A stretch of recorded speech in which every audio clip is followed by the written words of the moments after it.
Good evening, folks, and welcome back to the Library of Lore. Tonight, we're going to carry on with RimWorld because it's easy to stream. I don't have to mess around too much with my configuration to do it, and because Odyssey's been a lot of fun lately. How's it going on, Sarah? It's good to see you. Let's see what we've got going on. We want to carry on with where we were. I did get over to the optometrist today, and I've got new glasses on order. Hopefully it'll only be a couple of weeks. They said they would call me in a couple of weeks when they're ready. So fingers crossed. My vision's actually not too bad today. It was bothering me a lot this past weekend, but today is pretty good. Ooh, nice stream streak on Stara. I'm glad to hear things are going well. Oh, actually, that reminds me. Hang on one moment. Pause that. I need to have my chat set up.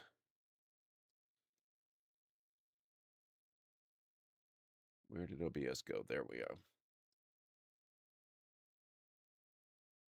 There we are. That's better. Okay.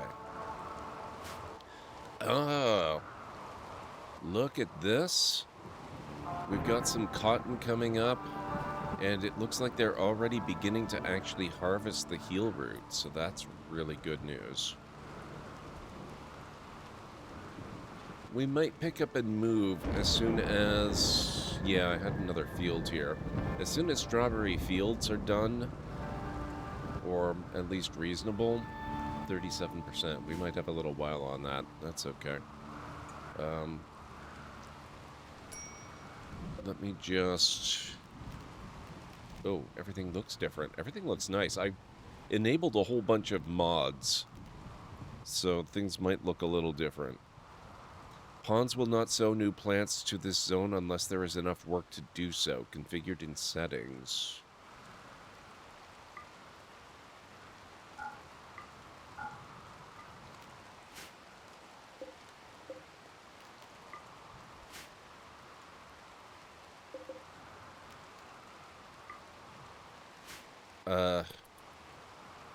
I guess we'll find out.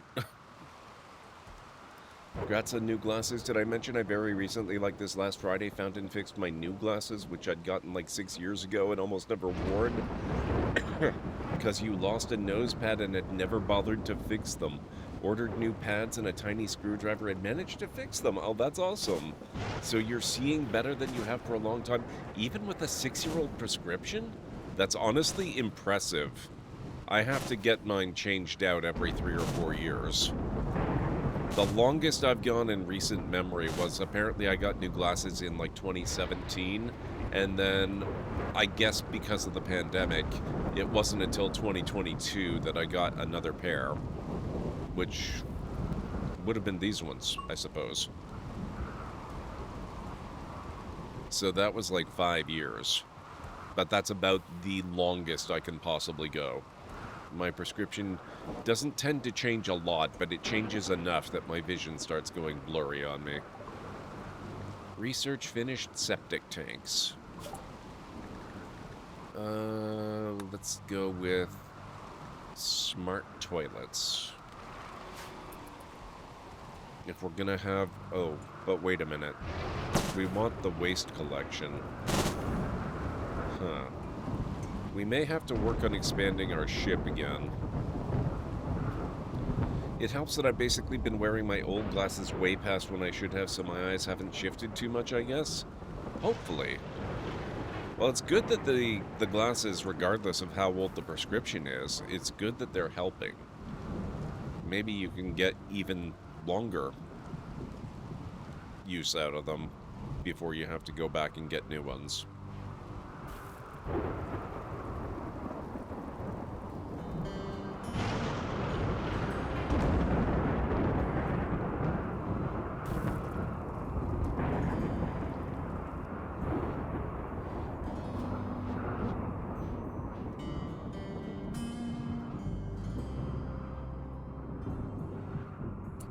Oh, I forgot about the mad alpaca. Where's the mad alpaca? Did we kill it already? We may have killed it already.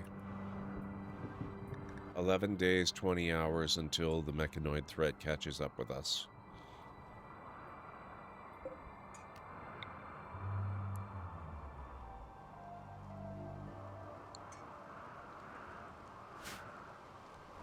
I can't do any more thrusters, unfortunately. I wonder why. A chem fuel thruster that increases the range of a grav ship. Thrusters require an unobstructed area free of large buildings and grav ship substructure. A grav ship can support up to 4 small thrusters. And yet, when I look at people like, geez, who have we been watching play Odyssey? Tim the Sorcerer had a dizzying array of engines on his ship, which made me very jealous. What's going on with that? He must have researched something. Where's research?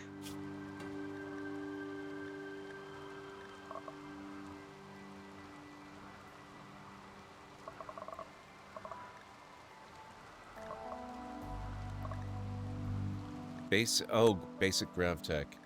Requires inspection of grav engine, unlocks grav anchor, grav field extender, pilot console, small chem fuel tank, small thruster, unlocked with construction, grav ship hull. Yeah, okay. Standard grav tech. You need a high-tech research bench that unlocks a large chem fuel tank and a large thruster. Okay. And then it leads to advanced grav tech, which unlocks the grav core power cell, grav light panels, you can make them. Oh dang.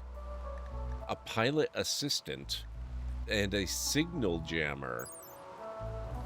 Disguises the electromagnetic signature of your grav ship, allowing it to approach heavily defended landing sites. Ooh, okay. I guess we know the trajectory we want our research to head in, then. That sounds cool.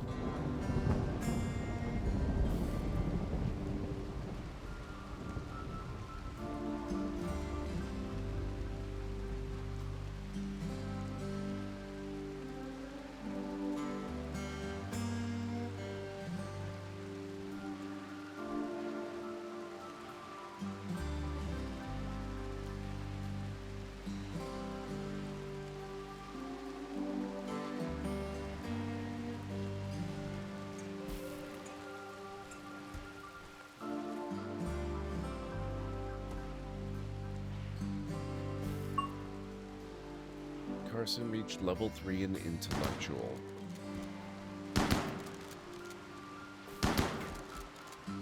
You know, I might start thinking about getting this whole thing out here set up to be a larger laboratory. They're gonna outgrow this pretty quickly. I'll probably just turn this into another bedroom or something.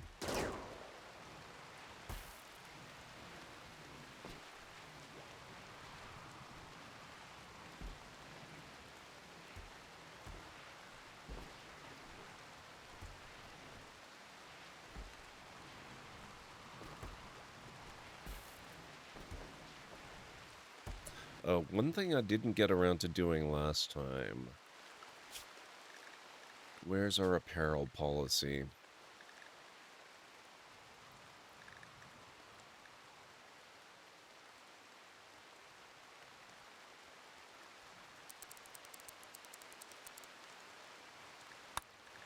Okay, we're gonna put that there.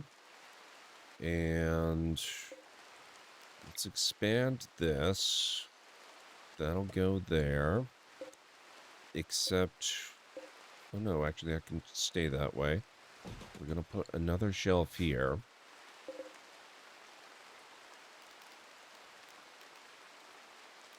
Where are the long shelves?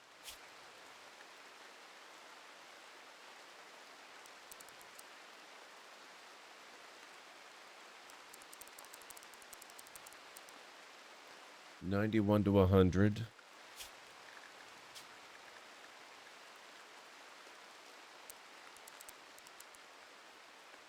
So that's the range that they're allowed to wear. And this new shelf that's going in, that will accept stuff that needs to be mended.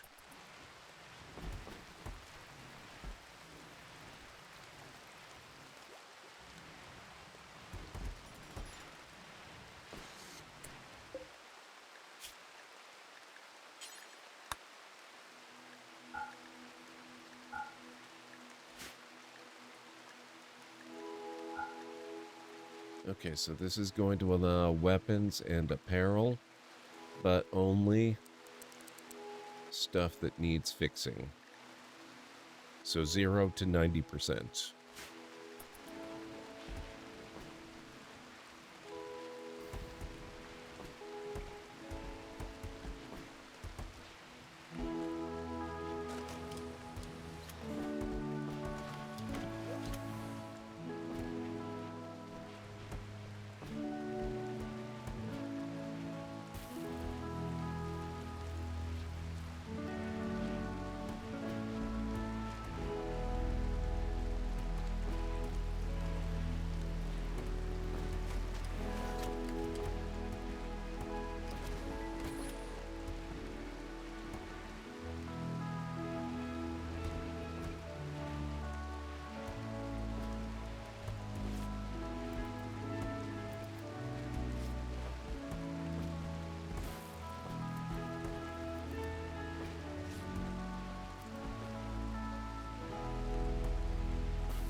So what are we researching now, actually?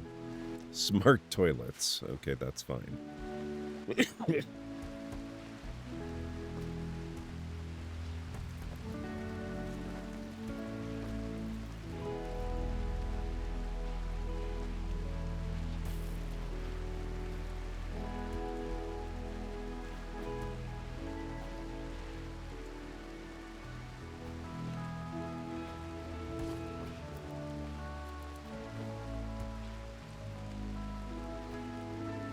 Hey, Pragma, going all right. How are you doing?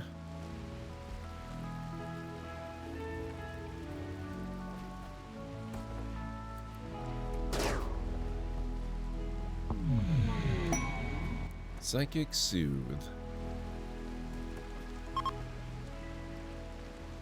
Heat wave is over. Yay. I'm very glad to hear that.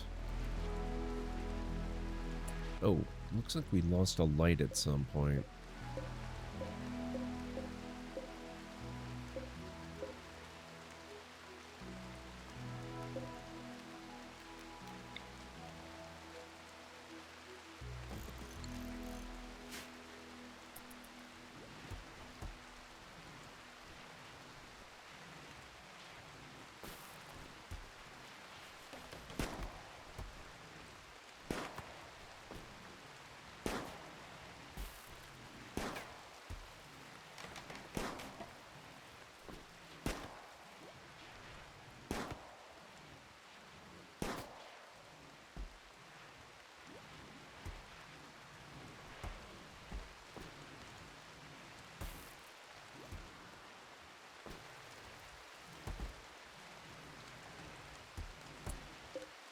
Okay, let's see here. What options do we have on a crafting spot? Smash mechanoid or drone, smash robot, make medieval component. Weave cloth from mycothread. I don't think we've got mycothread. Make cigarettes, pack concrete, unpack concrete, make reinforced concrete, convert gold to arum fuel or silver. Compress revered motes into a psi-linker.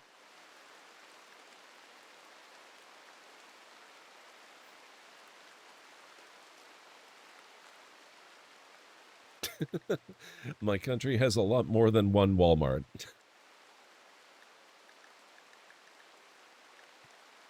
Walmarts are pretty common up here. Separate dirt. Separates one dirt into one sand and one clay. Grind rocks into sand.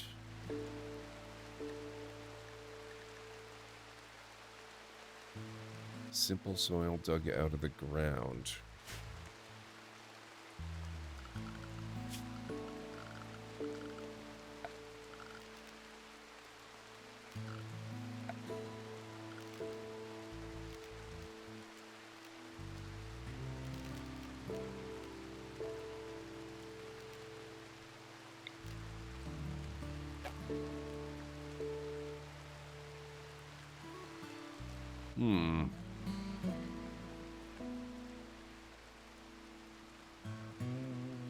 I don't think we have any salt mineable tiles around here. Oh, I guess actually we do.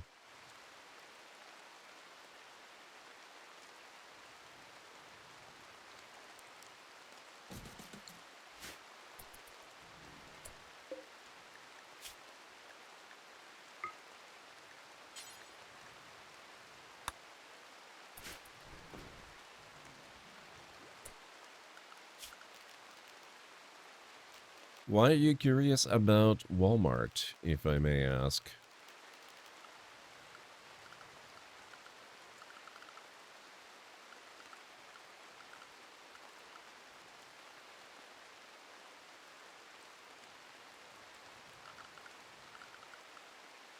Survival, dirt wall.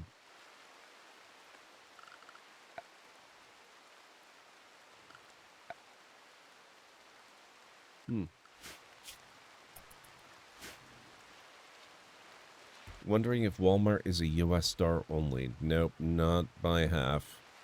Walmart is pretty firmly international.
Level 5 in mining.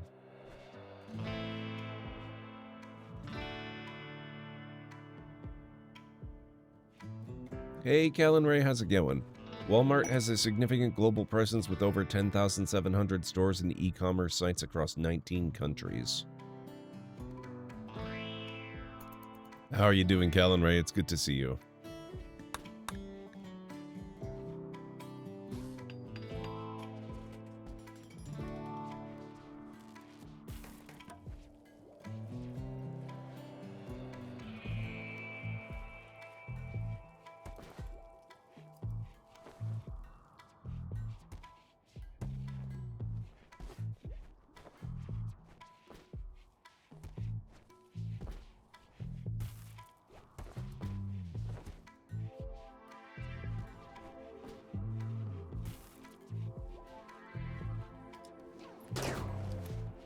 Back is all sorts of terrible. Oh, that sucks. But otherwise, I'm doing well, thanks. I'm doing pretty okay. I ordered the new glasses today. I should hopefully have them in a couple of weeks. And on top of that, my vision is not annoying me today, so I'm doing pretty good all around.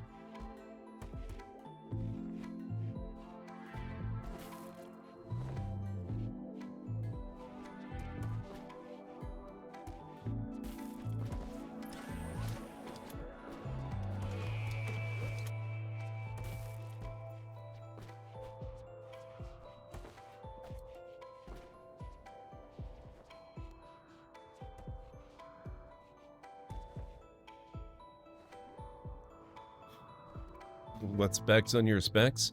They're virtually identical to the ones that I've got now, except they're new frames. I can't have the half frames anymore, sadly. The lenses on the new ones are a bit thicker, and it makes them too heavy, so they recommend having full frame, but it's still a pretty thin frame. And feature-wise, it's going to be the same, so it's going to have the transitions and stuff. I think the main difference is I'm going to have the, what do they call it, like the sapphire coating or whatever, so that I get the blue light protection, which will be really nice because I spend basically all my time on the computer.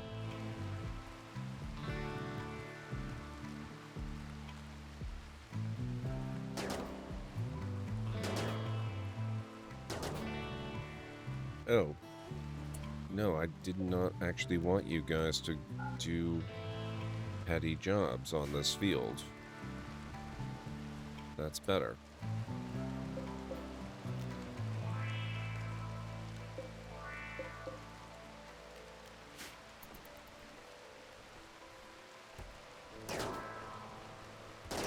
It's very unlikely we're going to get another harvest of heel root out of this field.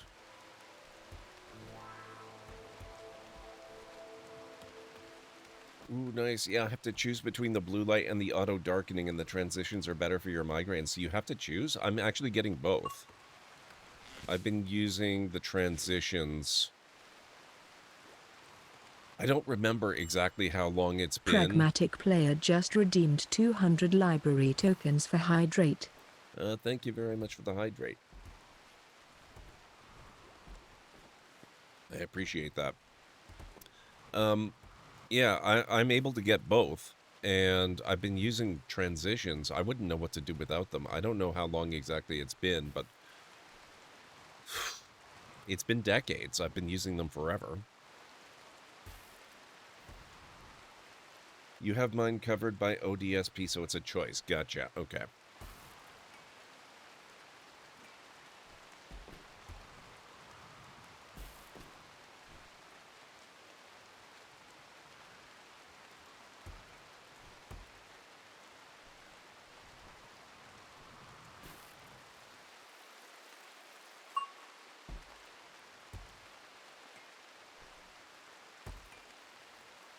Okay, now we've been gathering up a whole bunch of salt.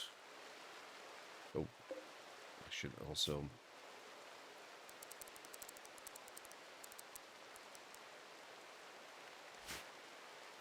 fix this.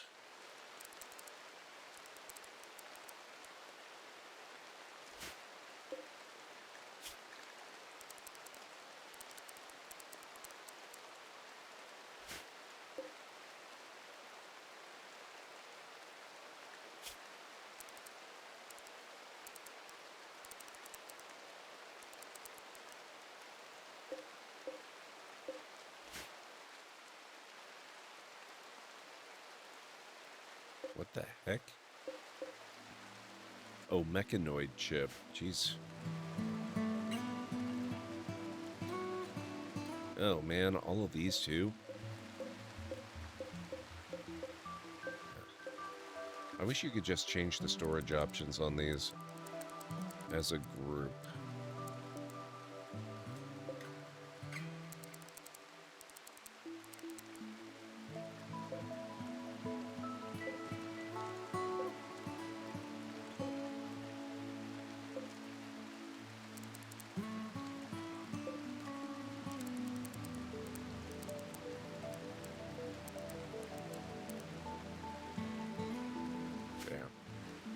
Hopefully that'll work. This is RimWorld. Nobody wins RimWorld. Although we're not dead yet, so in that sense we're kind of winning.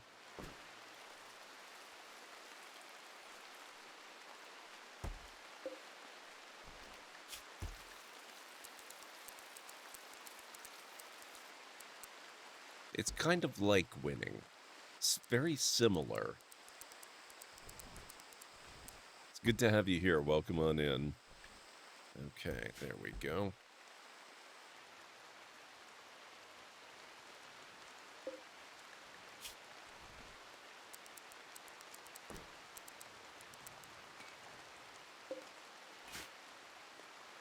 We're all winning because Gord's playing RimWorld.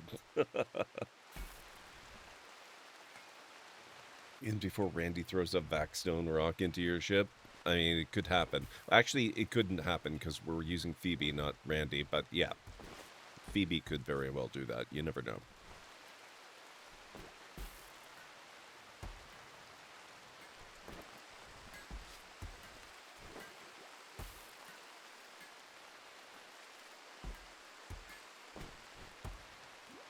Oh, Phoebe will hit just as hard as any other storyteller. She just takes longer to get around to it, is all.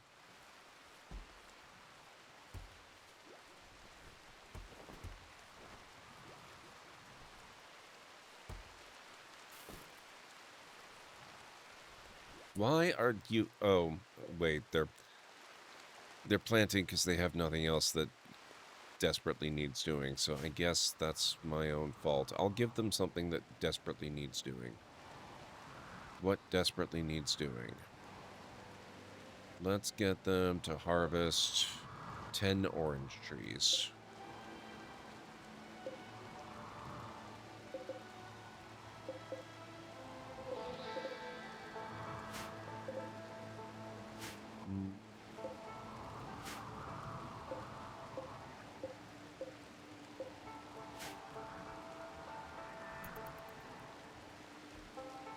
How's the cotton coming along? 77, that's not bad.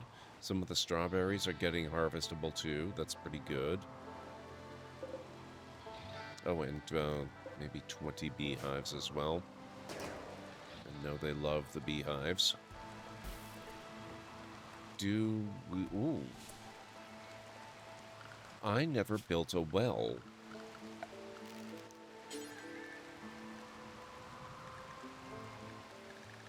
Shame on me.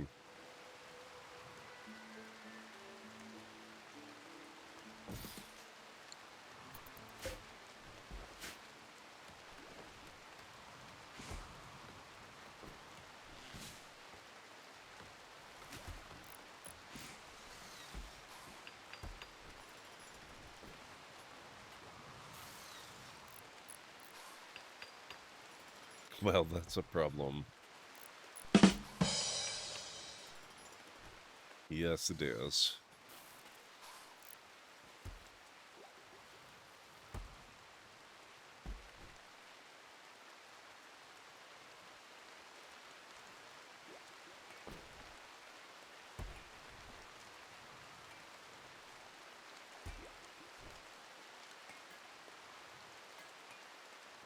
Ah, we can also get them to collect all of the jungle lemons.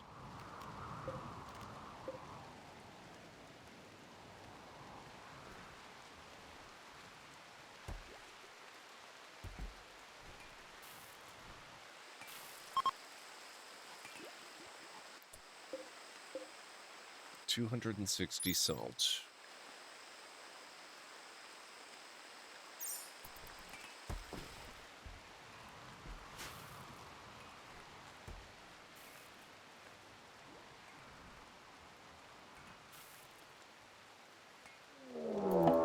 Oh boy.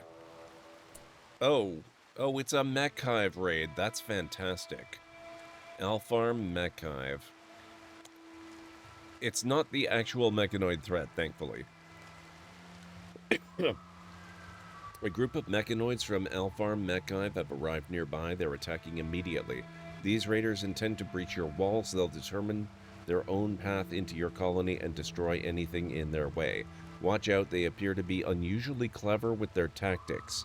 They'll avoid your turrets' fields of fire and notice some of your traps. Awesome. Oh, there's a whole bunch of them too. That's fantastic. So what do we got here? There's a Scyther, a Shotgun Militor, a Pikeman with a needle gun, a Lancer, and a Termite. Ugh. Okay.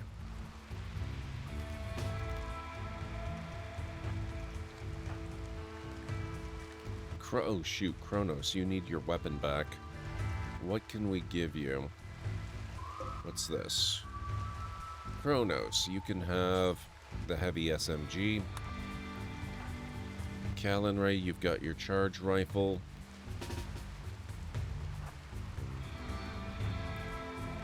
Missy probably shouldn't be fighting. Cleric, you're gonna have to join this. Jarek's got a double barrel shotgun. I wonder if we've got anything better. We do. You can have a pulse rifle. On Stara, you desperately need a gun back again. Get Latch's infamous end.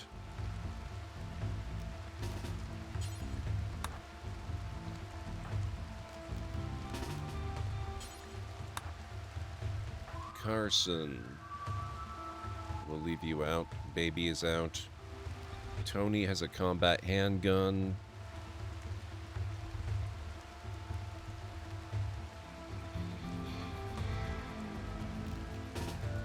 That'll be okay for now. Lawrence. You're worthless in a fight. Okay.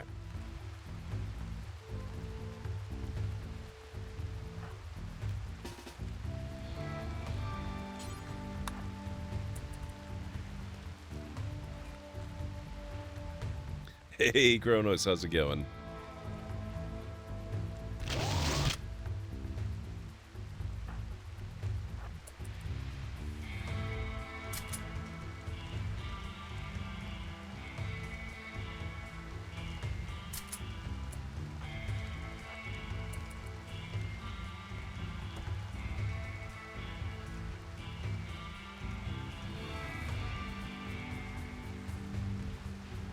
This does mean I might need to take a few minutes after this immediate threat is over with and set up some kind of soldier class for gear appropriation to make sure that the guys that have got the guns and the good skills are also wearing armor, because right now I don't think they're doing that.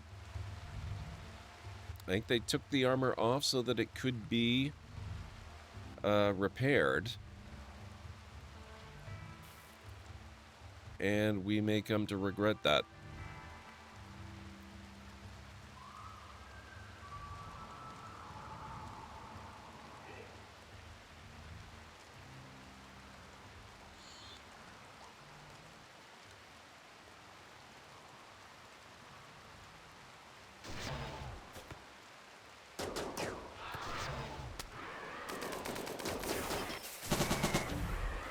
Ooh.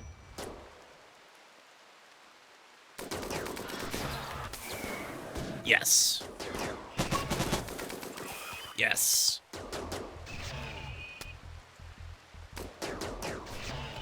Suck it, mechanoid freaks. We survived the D&D session. Our DM took pity on us and adjusted our fight against the Demi-Lich and had it automatically go last in combat. Our party is levels 8 or 9, but we won on the second round? Dang. I mean, even... Ooh.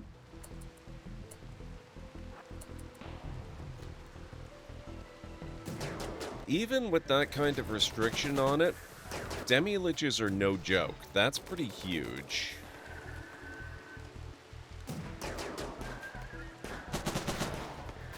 Missy, do you have a death wish? Because that's how you get deaded.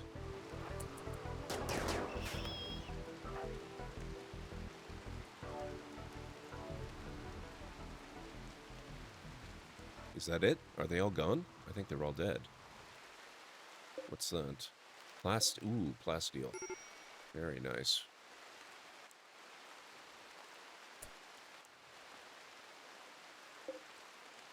Mechanoid slag junk.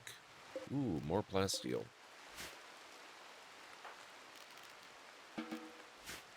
Okay. How are we looking here? No immediate danger. No immediate danger. No immediate danger. Okay, we came through that pretty good. Like, oh, Missy, you don't need to be... You're good. Okay.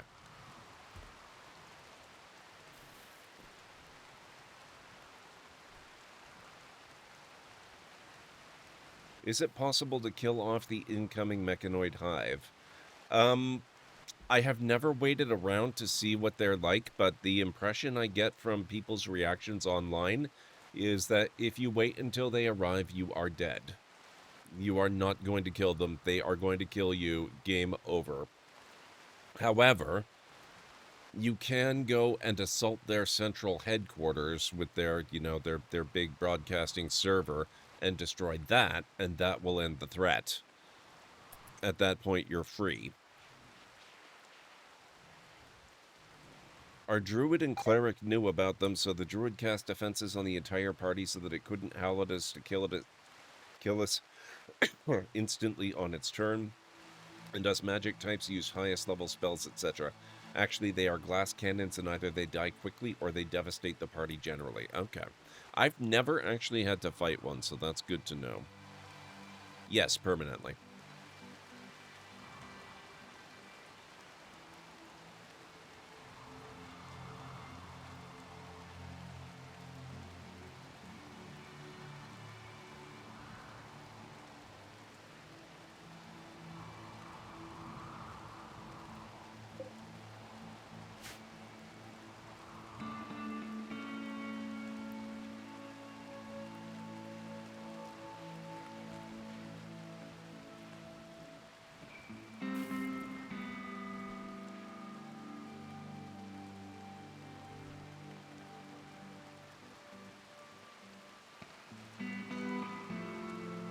Yeah, seeing some of the cotton come up to 81%. How are the strawberries doing?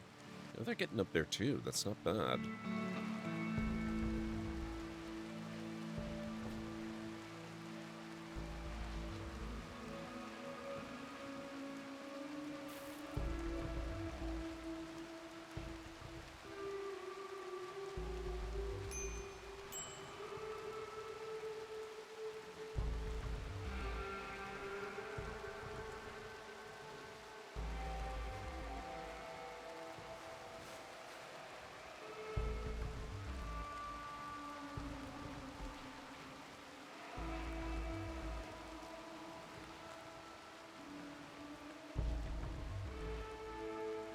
I haven't attempted that either, Pragma. I don't have my ship geared up to operate in orbit, which is where you've got to go to assault their platform.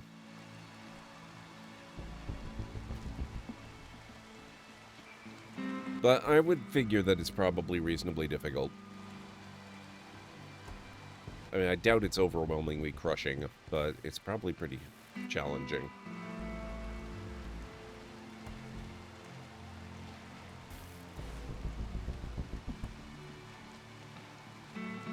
Demi-Liches used to be almost invincible, far from a glass cannon. They were epic monsters in 3rd edition and took no damage from most sources in 2nd. Yeah. Yeah, and 2nd edition is where I actually know them from best. Torrential rain. Heavy rain is beginning to pour from the sky. It will cause temporary flooding around bodies of water. Build barriers to prevent floodwater from spreading.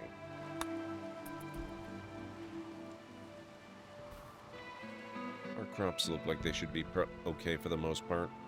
I don't really care about floodwater.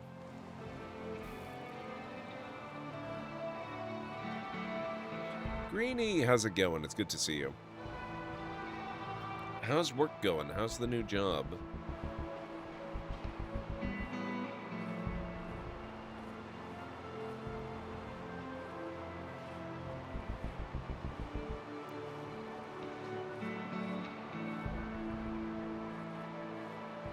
After that, my character had his recent flaw active, so he accepted a dark pact and got a mind blank spell that lasts for the next year, but in exchange his eyes melted out of his skull. Well, that's pleasant. However, he can still see, but has empty eye sockets now. At least that means he can put a magic eye in there if we find it. Yeah. I'm not so sure I would have been quick to accept a bargain like that.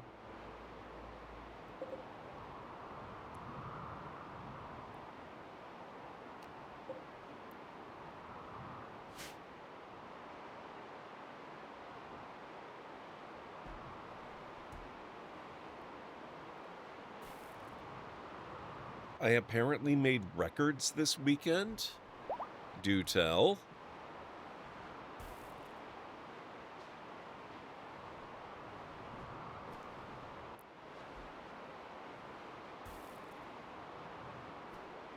He got a flaw that he craves power at any cost right now. Okay, that explains a lot, Kronos. That's very understandable.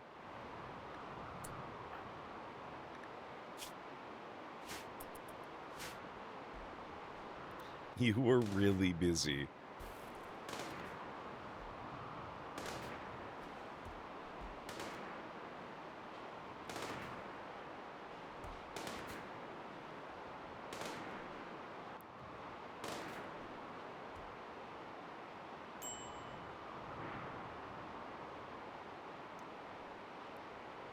You make good food, so I guess they're not regretting bringing you on board.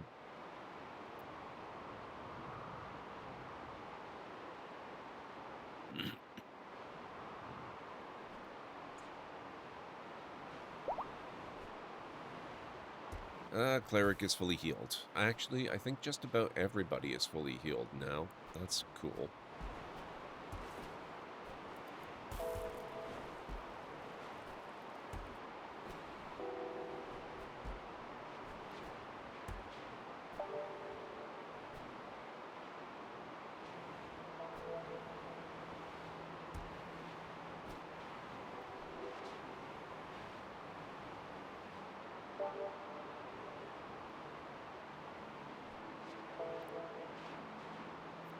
Oh, that kind of record.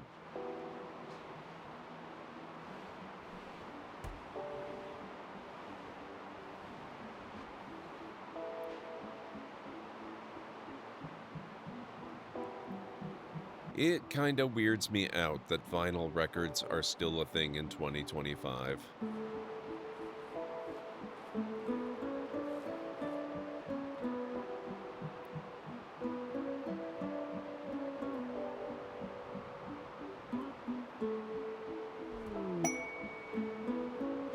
Supernova disturbance.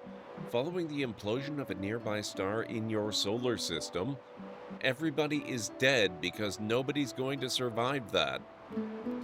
All long-range wireless power networks will be impacted by a 19% increase in capacity. These disturbances may last for some time.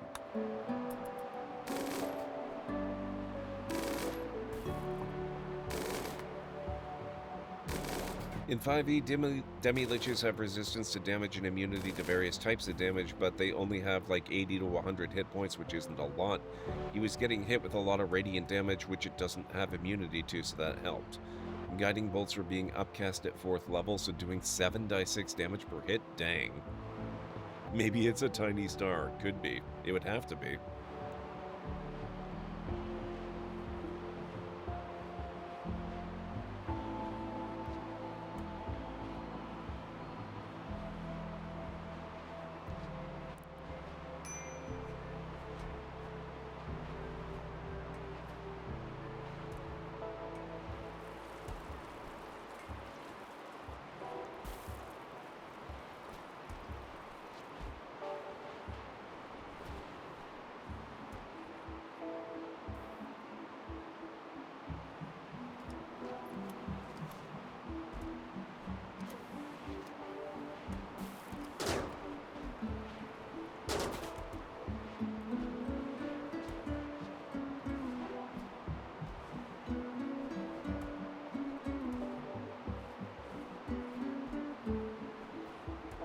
Took a nap making coffee right now? Coffee sounds real good. Number of people sent to hospital for overeating. I can't decide if that would be a good one or a bad one.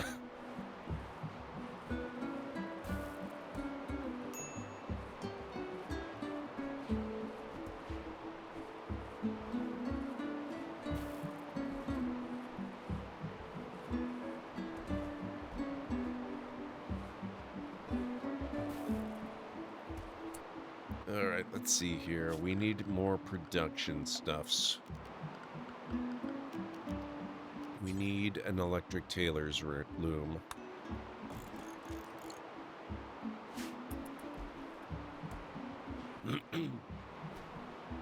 It would be an impressive one. A new quest is available. The quest is called Chase Deserter. Vitula Fova, a military cadet, is calling from nearby. She has deserted the army of the Exodus Imperium and is being hunted by a loyalty squad. She wishes to join you at the tome pushed off the table landing site. Beware, if you accept Fova, you will become an enemy of the Exodus Imperium. Nope.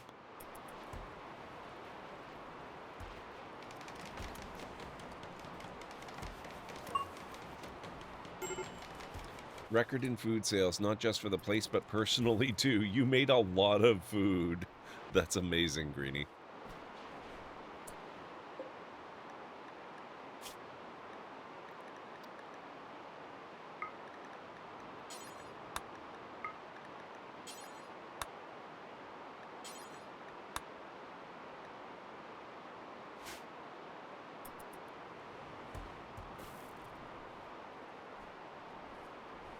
Cotton's coming along very quickly. That's going to be harvested very soon. That's really nice.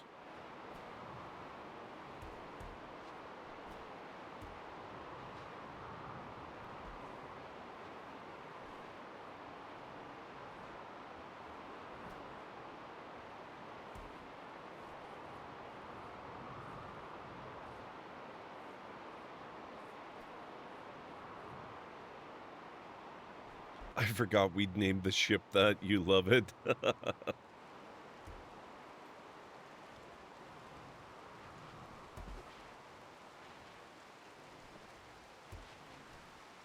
It is a pretty cool name. The dam of consciousness did not collapse under the devastation of pressure, and the experienced mind became more alert. I have no idea what that is. I assume it's from a mod of some sort.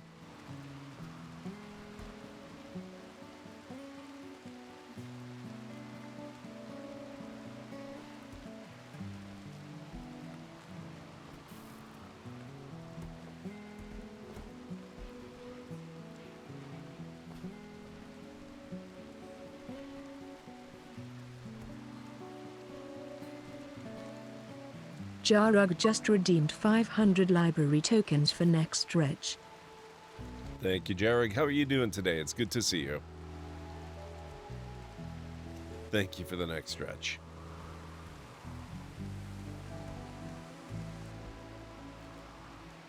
At least it doesn't take like 2 minutes to say the name of the ship like someone named their character in an Elder Scrolls game.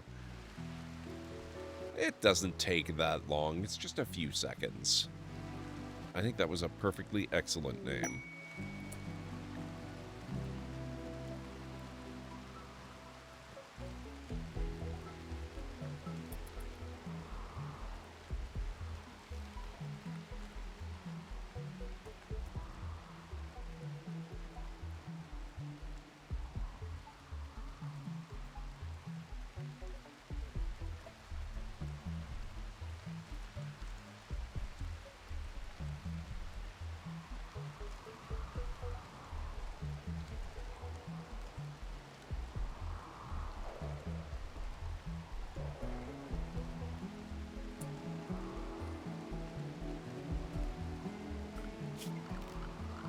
Okay, I think we're gonna force the issue and get out of here. Ooh, interesting.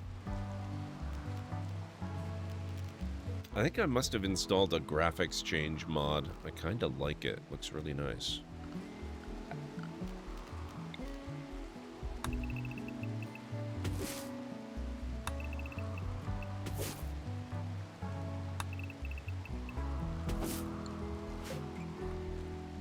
Kronos Time Bender just redeemed 200 library tokens for Hydrate. Thank you.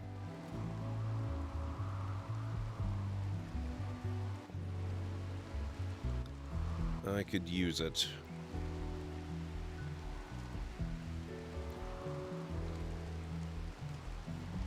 Better than a friend of mine, though. Gonna be lurking, chatting with mentioned friend who has had some unfortunate medical news. That doesn't sound good. I'm glad you're there for them. Green just redeemed 100 library tokens for posture check. Okay. I think I'm good.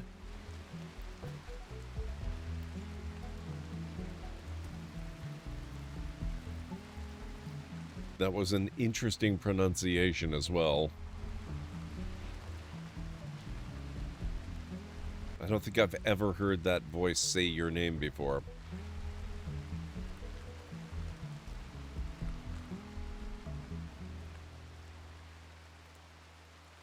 Gotta help keep the streamer hydrated. I appreciate it.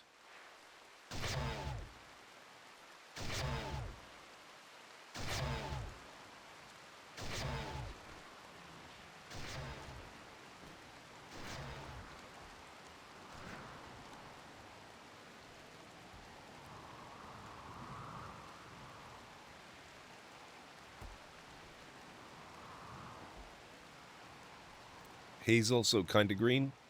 Yeah. That counts.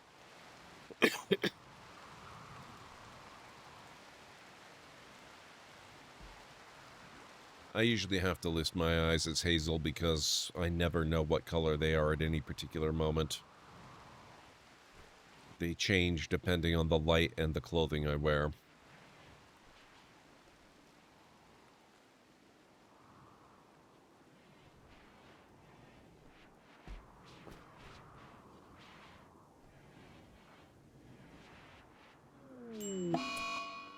Sleeping. Oh, crap.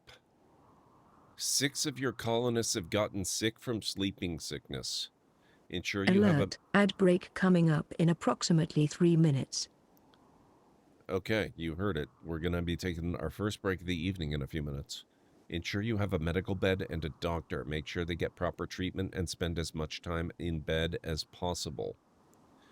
Missy, Kronos, Cleric, Anstara, JH, and Kalinray. That sucks. Okay, hang on a second here.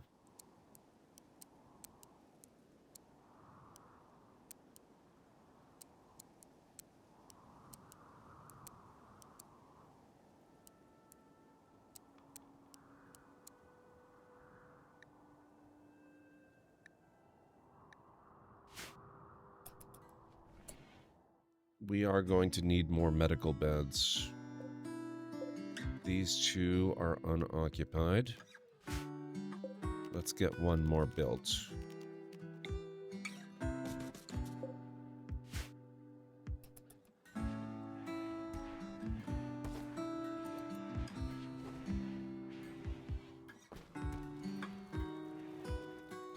Mine's an inner ring of blue and outer ring of green, various brown dots throughout. However, depending on various factors, the rings will grow or shrink to change the apparent color from green to blue. Weirdest color change I've ever had. Multiple times in my life, I've had witnesses tell me that I have yellow eyes. That's, I guess, when the gray and the brown get really, really intermixed and really, really bright.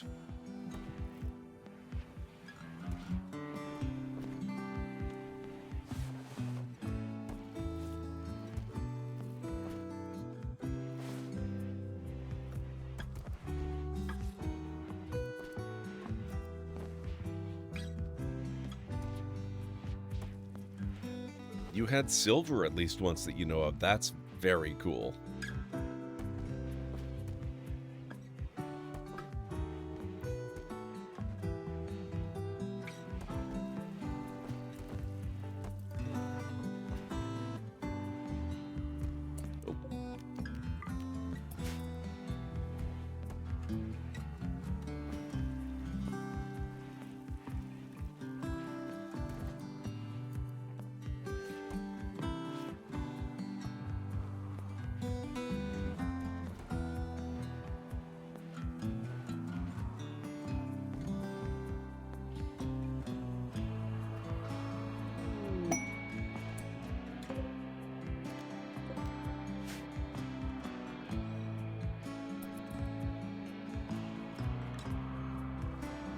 Kronos flirted with Anstara by exaggerating his own plant-growing skills. Anstara responded well and is now Kronos' lover.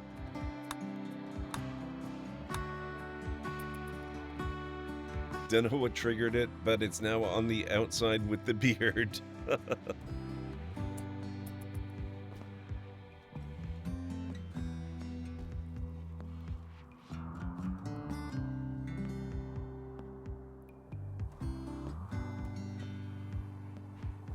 The sleeping sickness thing is gonna... I wonder if that's gonna screw with our ability to launch the ship. Because we do have to leave soon. Threat's not imminent, but it's, you know, just about 6 days away. How long does sleeping sickness last, I wonder?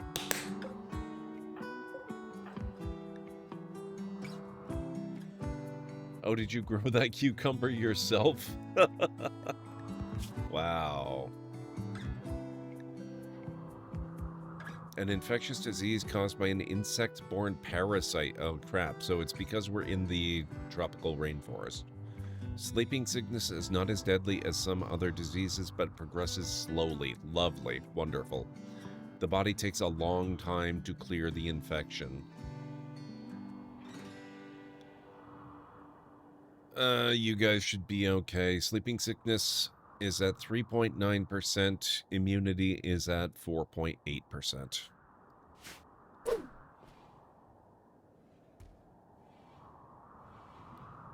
Oh, and I do need to start the break, so I'll be back in about 6 to 10 minutes, folks.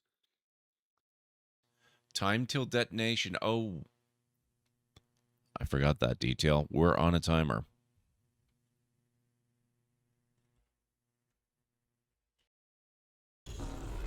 It's not working. No power's running through any of this. We gotta get him open manually. I am the ranking officer here. State your intentions. We are under siege. Explain yourselves. What does it look like?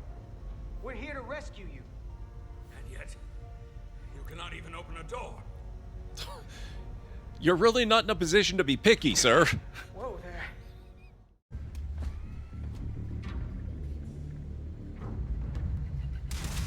Back. Rude.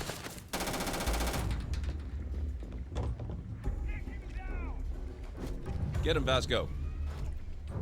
You are trying to kill me, but I am not technically alive. Vasco has the best dialogue.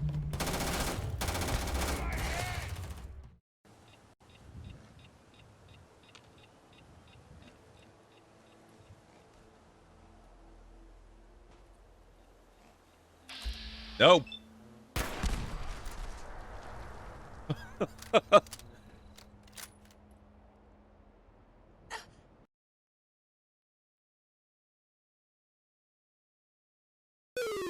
Whoops. You have traveled a long way only to die by carelessly stepping to your death. What a clod. Wow.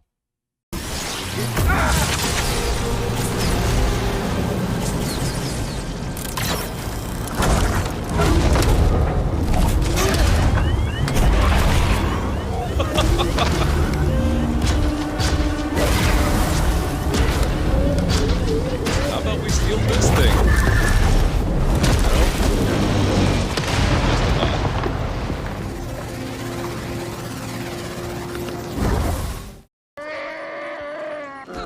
Oh. So, I guess those are the quote-unquote dead Ewoks.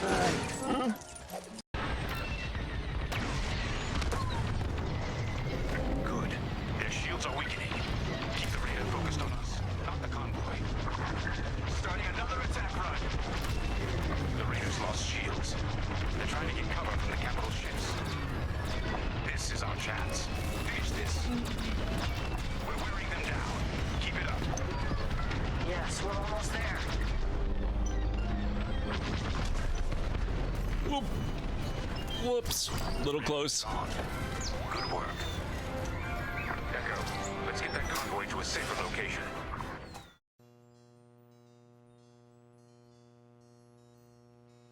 You seem to have been mugged by some type of large rat. As you pick loose fur from your teeth, you notice a less bulky feeling. That rat bastard stole not only my generator, but also my wire. Looks like it might actually get you up to the elevation you need to get up onto that platform up there. Ah! You move too much! I'm hardly moving at all, silly. How's that? Nice and still for you now? Ah! That's not the time to detect a trap, sir. And the fire shows me something new. Damn it. I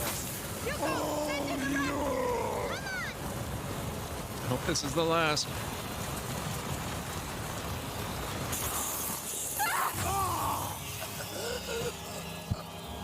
Oh.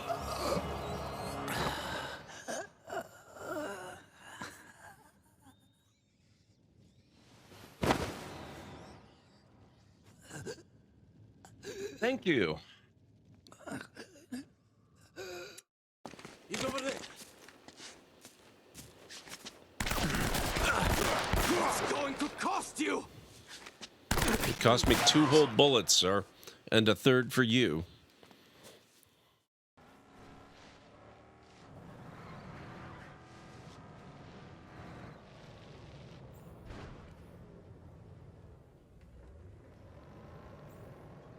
There we go. Oh. I love that the Jeeps are self-correcting when they flip over.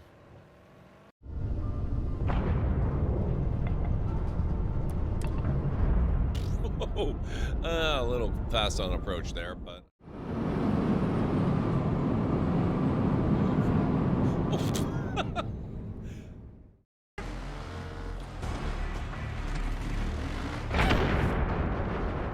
Whoops.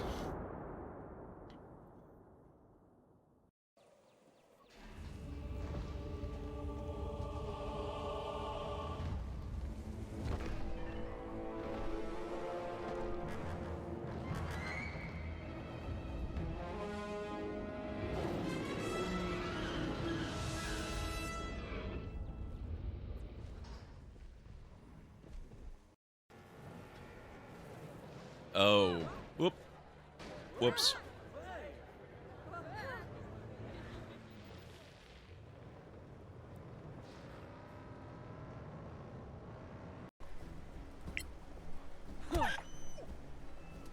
That'll do it. Twin Lakes, home to the largest population of Twin Lakes natives. We started running out of tourist attractions pretty quickly. How do you like the new shell? It's sleek. Can't wait to use the welder. Speaking You be of... careful with that thing. If I want you to use it, I'll tell you. Exterminate! Exterminate! Oh my god. And cut that out!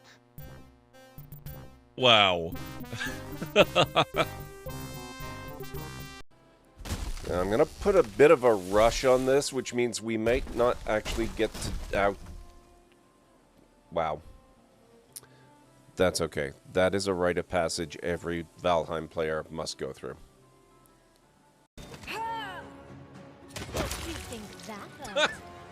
Oh my god, that timing was amazing. It looked like she fell on the wolf and crushed it.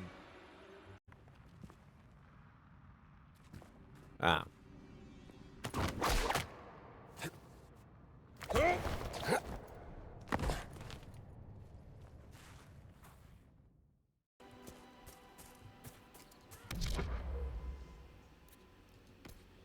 Lurker, huh? Normally, I'm a pretty big supporter of lurkers. I'm gonna have to make an exception in his case.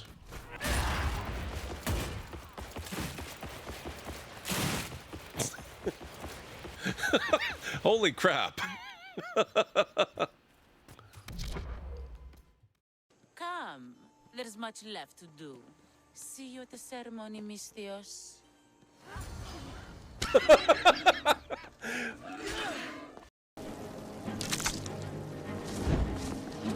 Now I'm Oh, gonna get damn it. Oh crap. Ah. I shouldn't have said anything. Ah. Oh god. Oh why? Chat, why? Okay, I am back.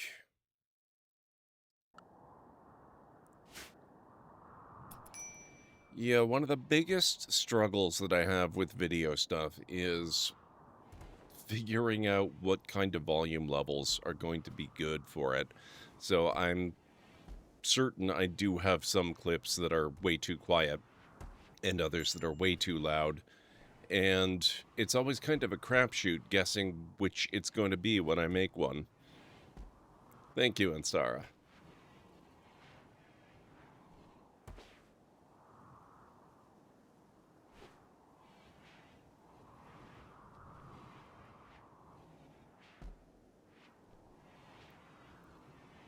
Yep, that's true.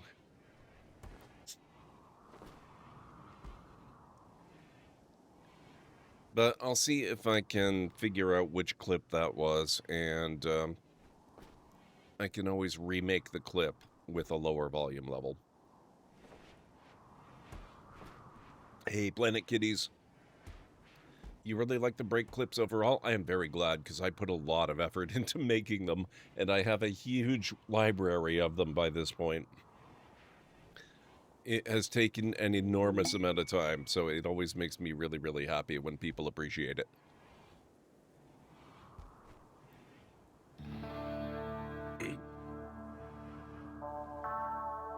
Traitor from Rebel Alliance. Yes, I very much do want to know, because that's the kind of thing that I can certainly fix.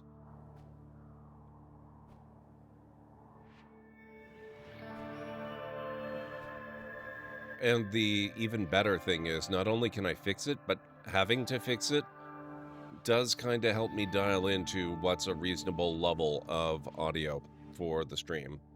So that's pretty good. I think I've generally got to be in roughly the right... Oh my god. The traitor from the Rebel Alliance's name is Luke. That's amazing. But yeah, I think generally I've got a pretty good level. And it is mostly a few outliers that tend to be really quiet or really loud. Who is good at selling? Oh, we don't have anybody set up for selling. That's interesting.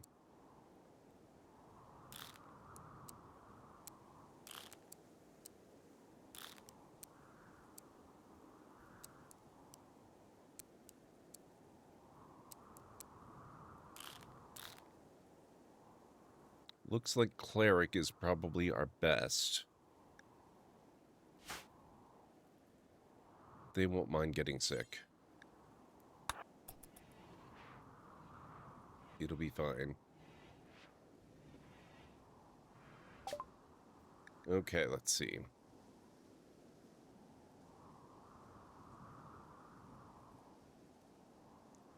I don't suppose they have any interest whatsoever in buying our... No, they don't want our... Nobody's willing to buy our chem fuel. I've got thousands and thousands and thousands of chem fuel.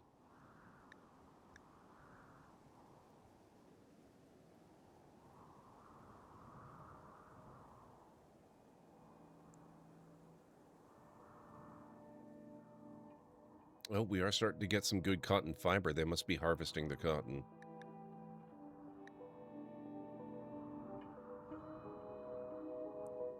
There does not seem to be a whole lot that they really want to buy from us.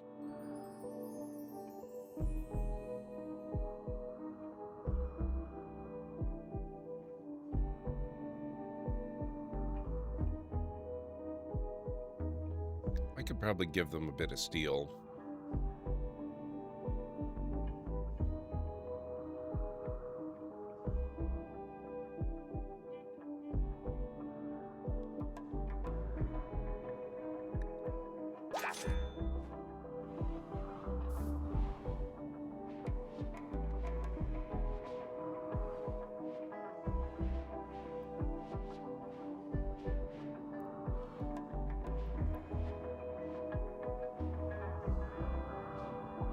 I mean, if you want to hang out in the lake there, that's definitely a choice. Wouldn't necessarily be my recommendation.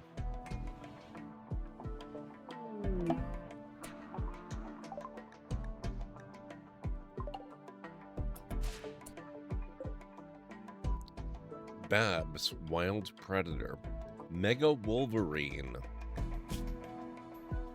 No immediate danger.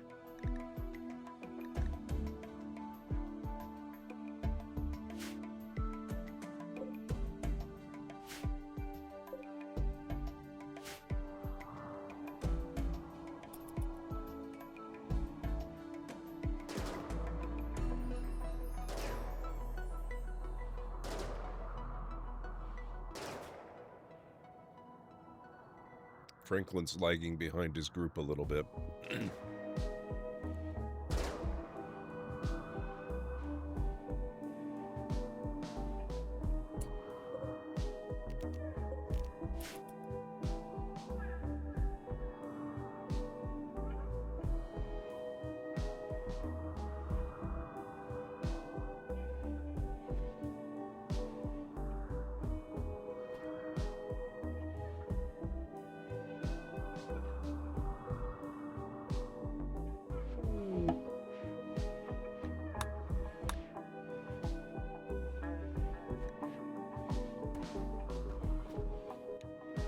.5.5 days. I would actually really like to take off soon.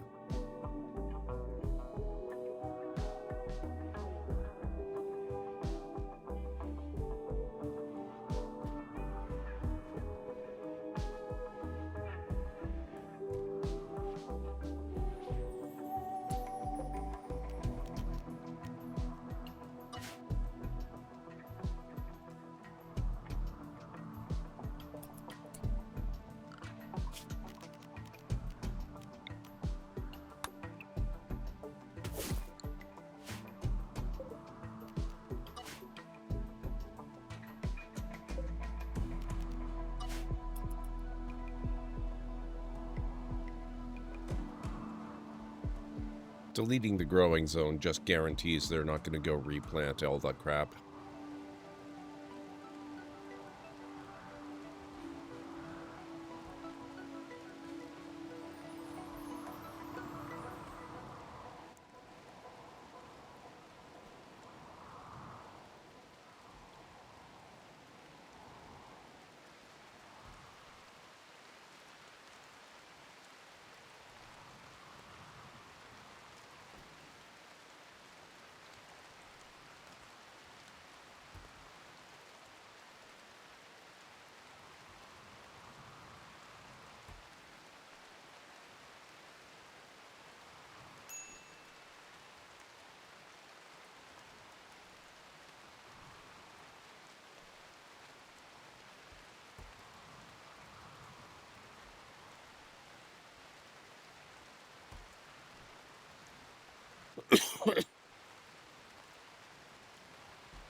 Oh boy. Okay. I love how he prioritizes the hay over anything else there.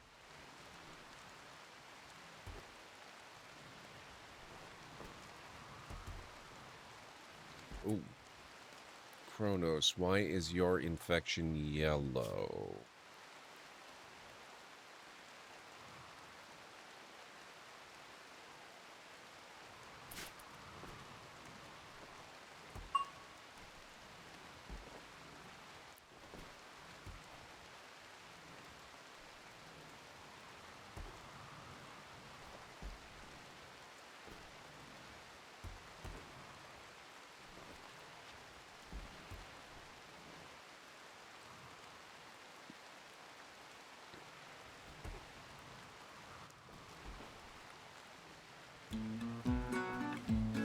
Hope you're not losing your eyes here as well.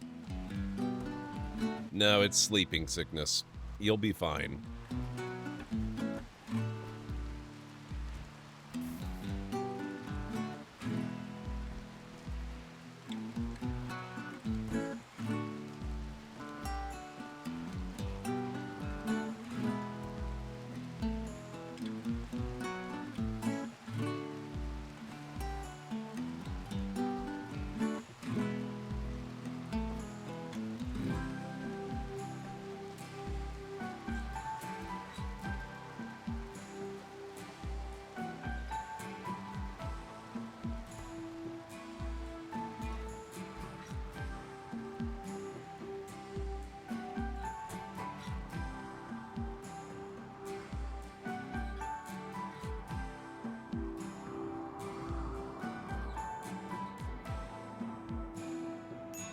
Man, look at Carson go.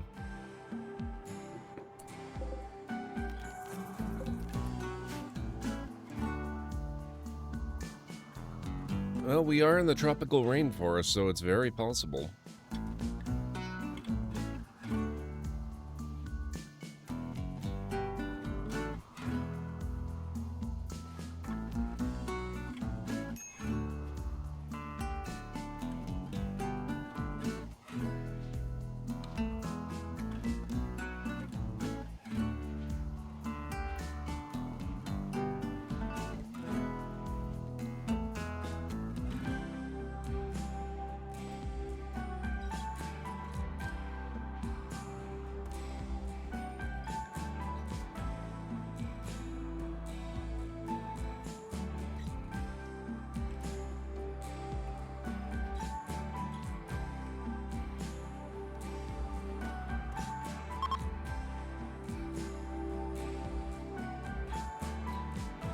Trade caravans leaving.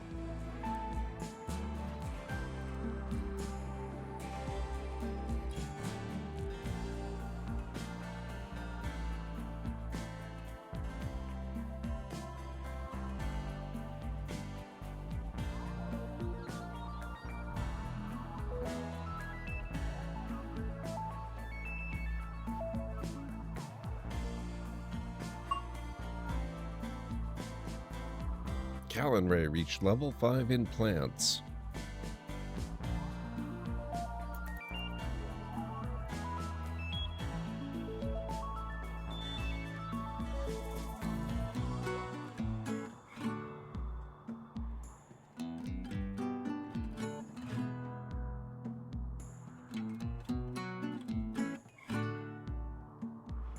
Man, that one field of cotton actually gave us quite a bit. We've got a fair amount. Due to genetic instability, Whitney Lawrence lost consciousness.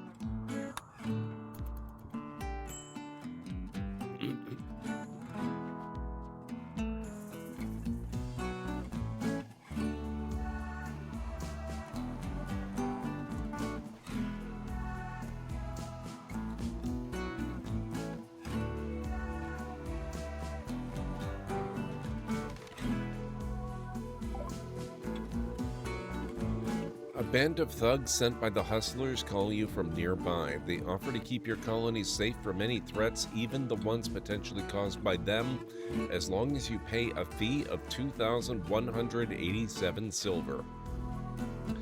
Be warned, refusal can anger the thugs. The thugs from the hustlers seem happy about you refusing their offer and cut the communication right after assuring you that they cannot guarantee your safety.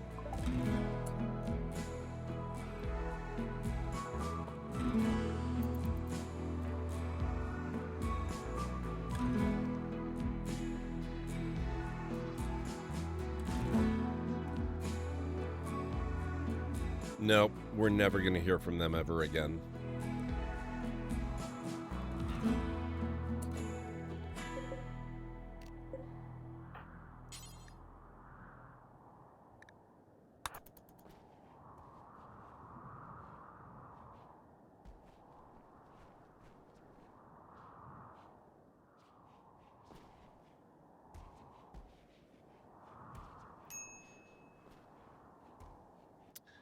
Yeah. We could have been great friends, I'm sure.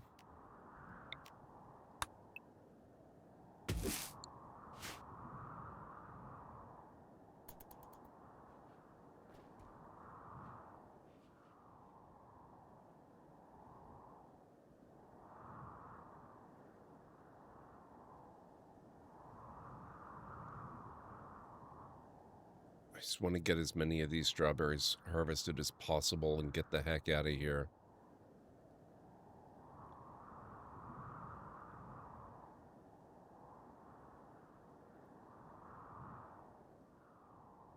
It sucks that Carson is having to do so much of this all by himself. How many do we have? 162? I'd kind of like to have more than that.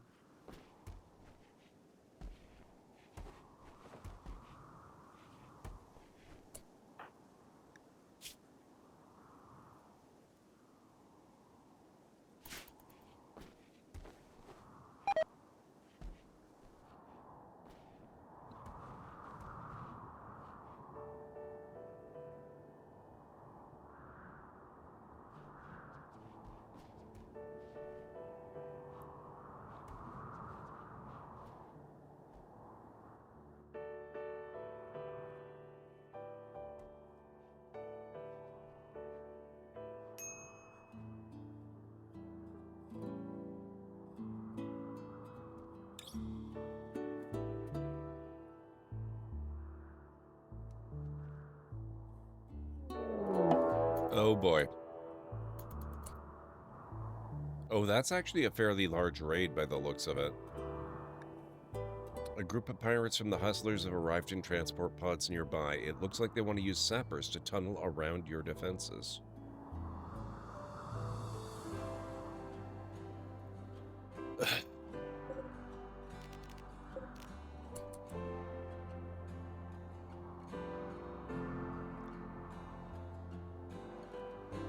Let's see what happens if we pick up and leave in the middle of a raid.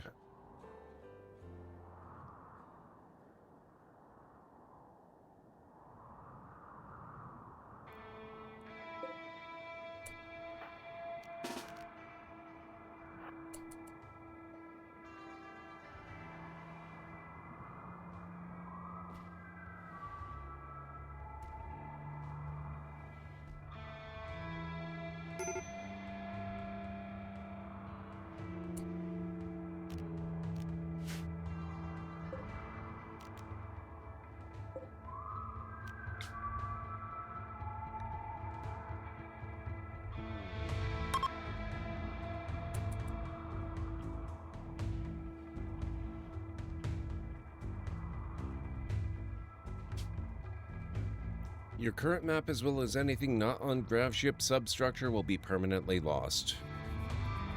Some structure has invalid placement and will be left behind disconnected from grav engine? What? No, Carson.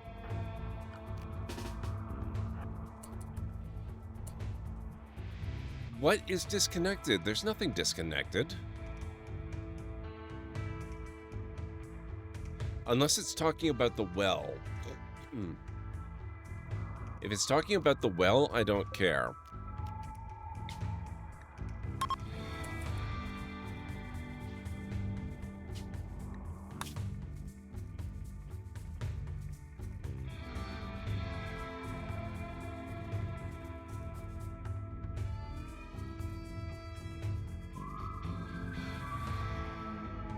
But we'll find out. Now watch, it turns out that we've actually got, you know, the whole front of the ship left behind or something.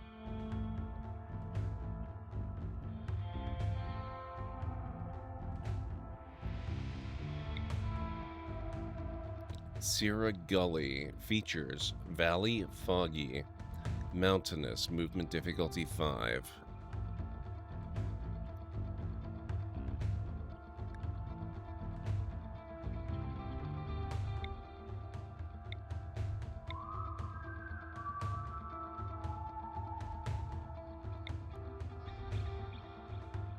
I think we're going to go there just because... So, granite, yes, we're going to go there. I hope there's space for us to land. We'll also be out of the tropical rainforest finally, which will be a nice bonus. See ya, guys.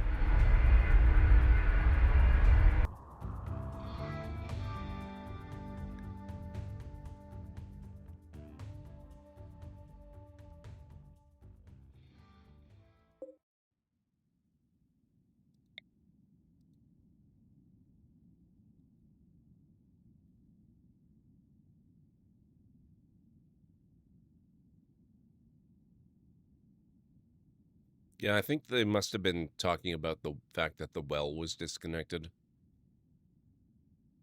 But I was expecting to leave that behind anyway. That's okay.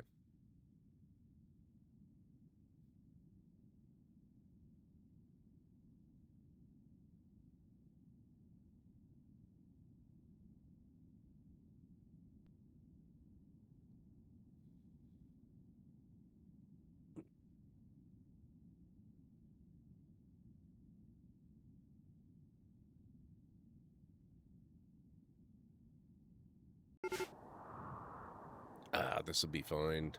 Oh, this is actually really nice. We have dinosaurs!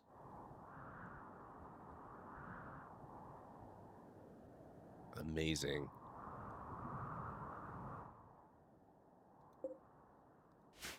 Granite boulders? I've never seen that before.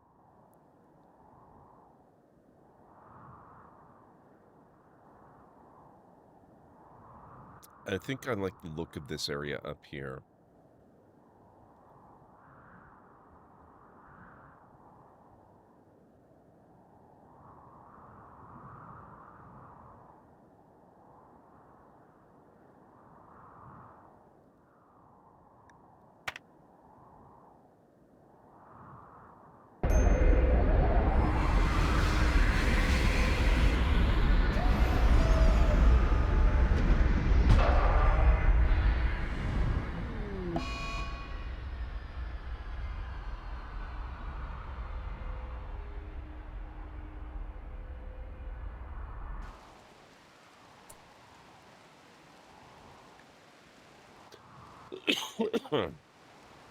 While landing, the tome pushed off the table. JHTDW was forced to do an emergency maneuver, resulting in an intense and prolonged deceleration.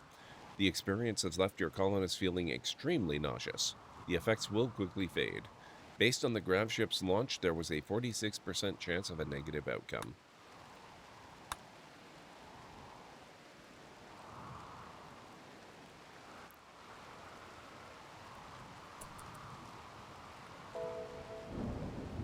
Okay, we are going to need a new well. Although we do have a pond here that we could probably use instead. But I like wells. We're going to do a well. Put that right there. We also left behind our target, which I usually don't do. So where is recreation?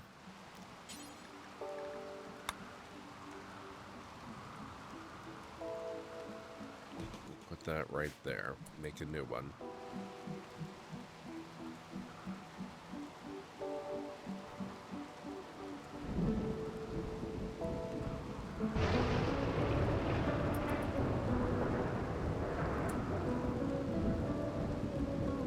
Now, I think we're gonna want to start gathering some granite right away. Oh, that's lots. Okay.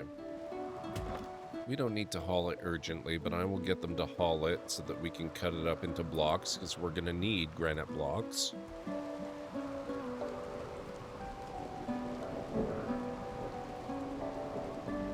I should also start thinking about what we're going to do for our agricultural efforts on this map. Can you ride those dinos? It depends on what mod it is. I believe some dinos are typically pretty good, like pack animals. I don't think you can ride them, but you can definitely use them as caravan animals.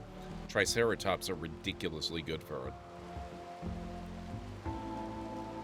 They hold an absolutely ungodly amount of crap. They're super, super strong. So there have been games where I kind of go against my own preferences, and I will keep a small herd of them just so that if I have to caravan stuff, I can do it that way. However, the whole thing with the grav ship is that caravanning is a whole lot less necessary. So I don't know that we're gonna necessarily have to do anything about that.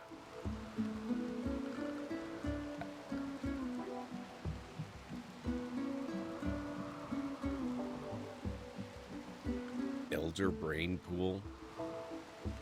The Elder Brain is the core of any illithid colony.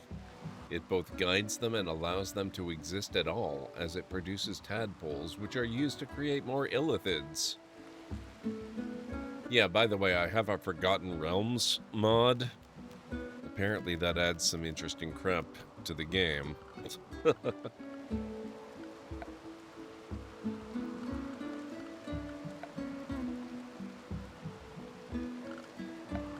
We want a growing zone. Okay, so we did cotton and we did heel root. What else could we do? We could do some potatoes. I'm not too concerned yet about food.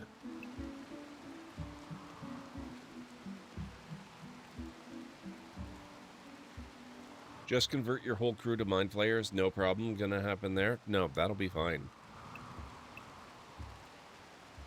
I'm sure everybody would love it.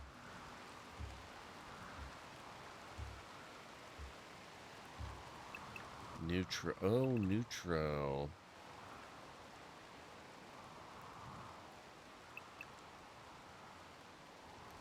A beautiful yellow-orange flower used to make neutroamine, a medicine base.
Oh, there's a fire. Fantastic.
How are people looking now? Still minor sleeping sickness. It's only advanced to 25%. Immunity has reached 41%. This is going to take a while.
Now let's take a look at the mountains around where we are as well. There might be some good stuff we can mine.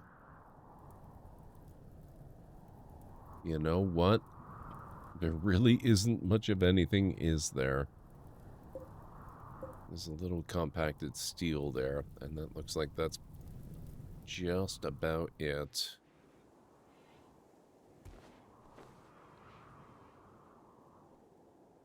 Oh, what's this? Compacted machinery. See if someone can mine that up.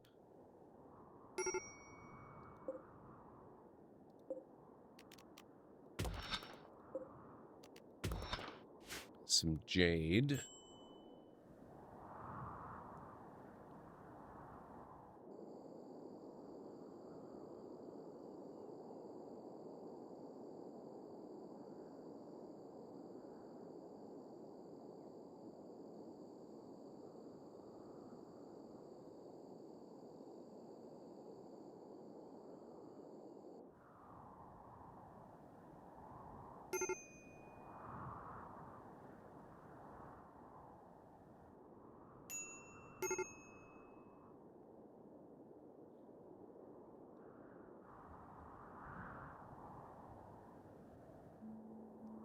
Well, there's really not a lot. At least, not a lot that's visible.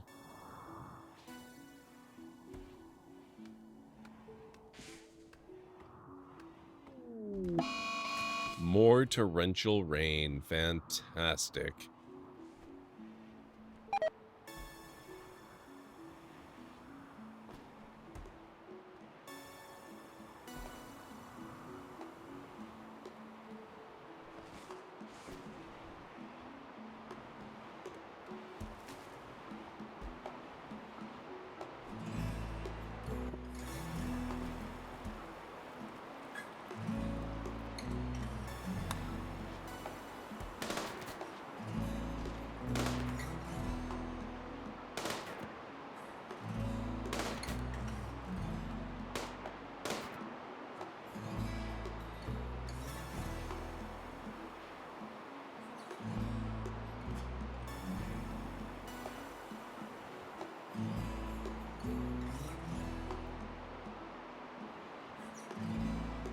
Oh, Kronos. Kronos is no longer yellow on the sleeping sickness.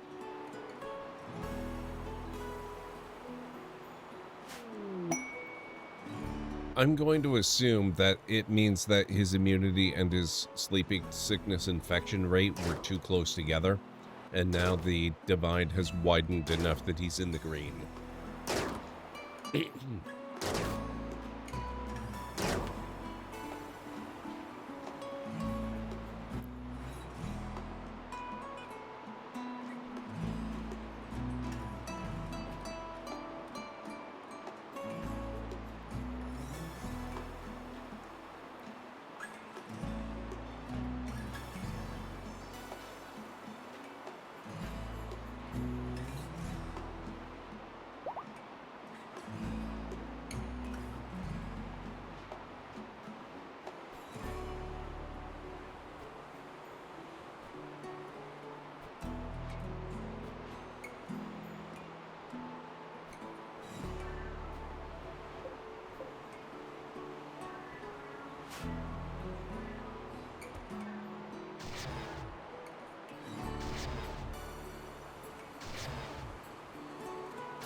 Hey, Lawrence is actually helping instead of lying in bed, sleeping all day.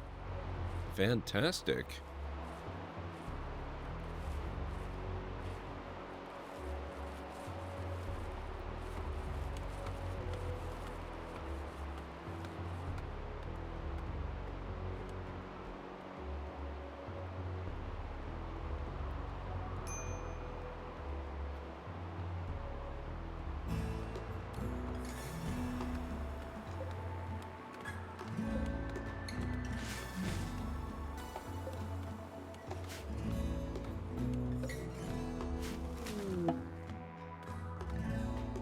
Great pressure changes into endless creativity.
Oh, what the heck is this?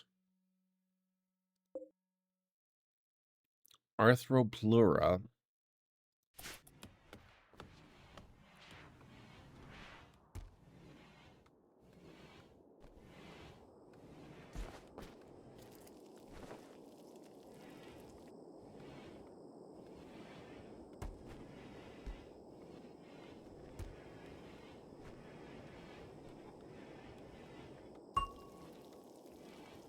And Star reached level 2 in construction while lying in bed asleep with sleeping sickness. Amazing.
Baby became a child.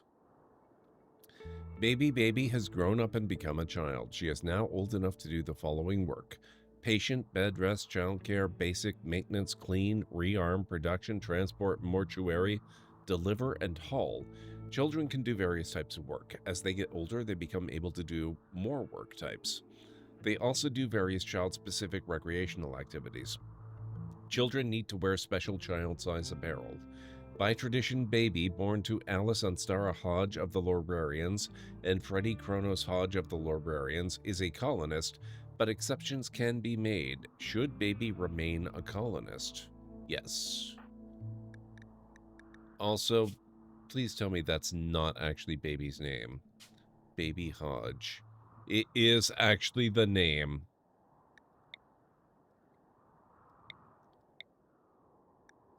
Crystal. There we go.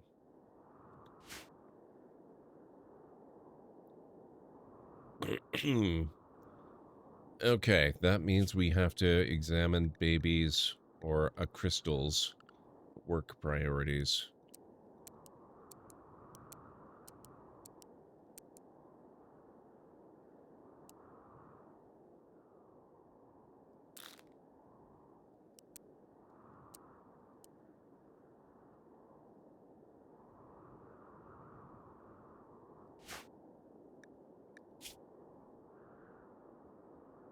Talent, Bowman.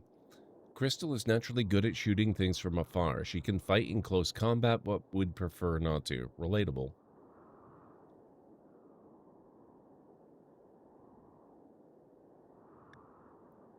Xenotype hybrid.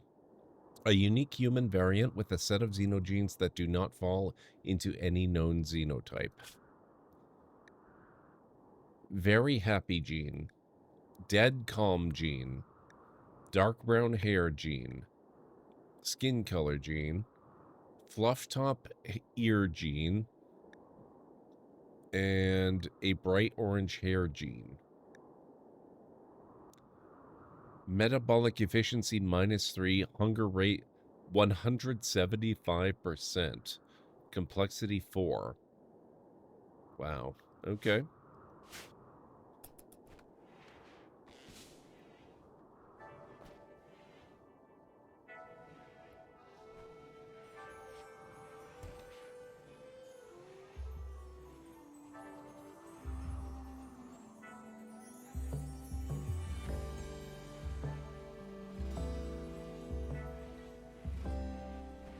I should also set up a new salt mine so that they can get back to the mines.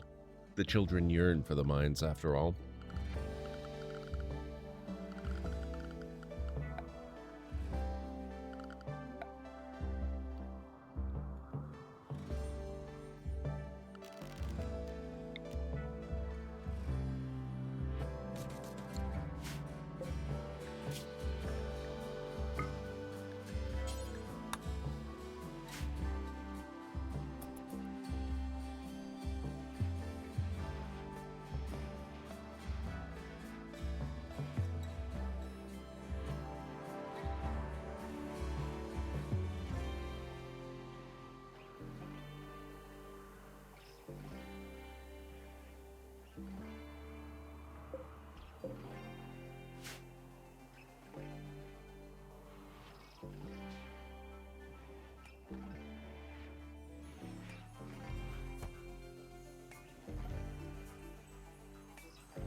Let's see what we've got here.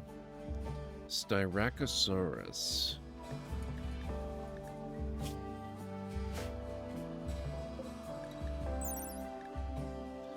Was closely related to Centrosaurus and was best distinguished for its array of 6 long spikes that protruded from the back of its frill. These dinosaurs are often found in big family groups. So they look like they are vegetarian.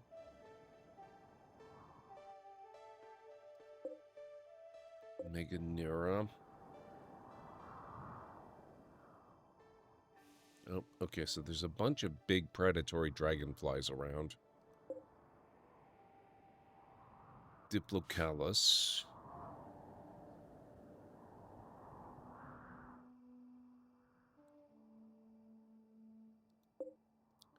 Cobra.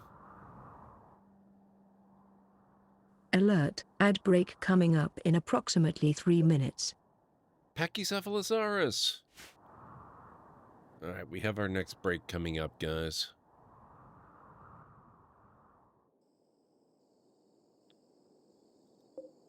Jaguar.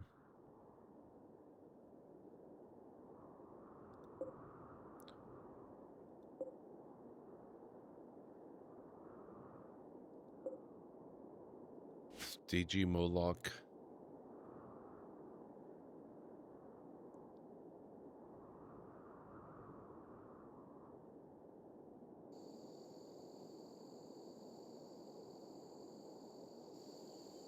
Supposed to be a guy over here. Oh, it's got to be this guy. Diplocalos. Okay. No big predatory dinosaurs.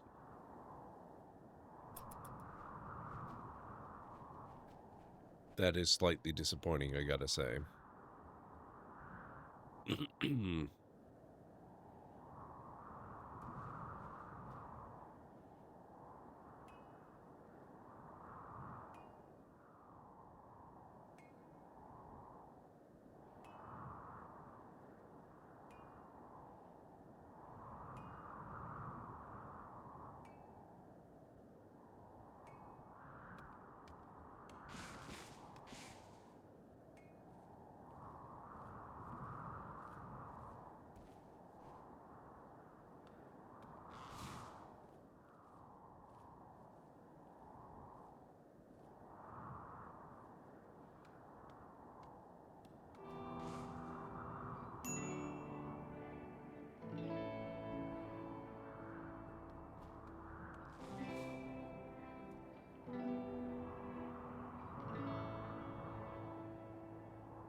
Tony reached level 11 in medical.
Alright, guys. I've got to get the break started. If you need to get up and grab a drink or a snack, maybe use the facilities, whatever you got to do, this will be a very good opportunity to do it. I'll meet you back here in about the usual 3.5 to 5 minutes or so.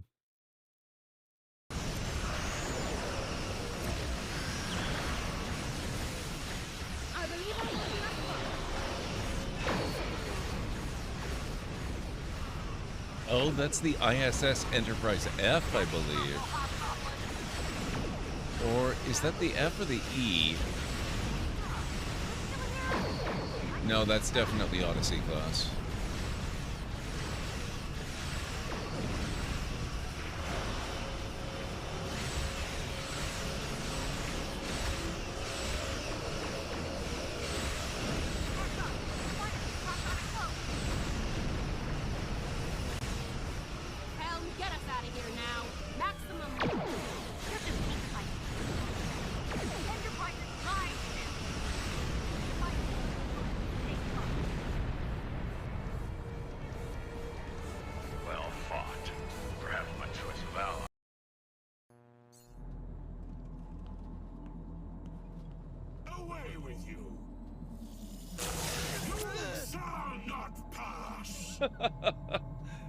What timing?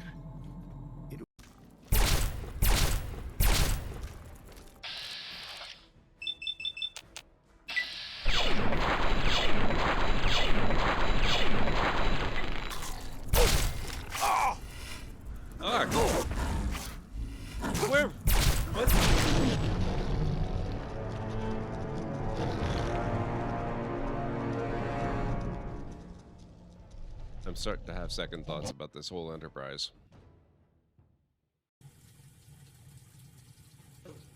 Oh my... What? Okay, that's just cruel. What the hell? I can't fight it in here.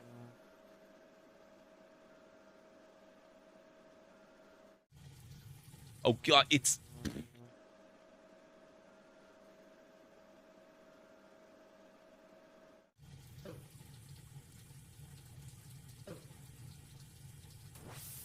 You know what? I'm gaining stamina faster than it's draining health.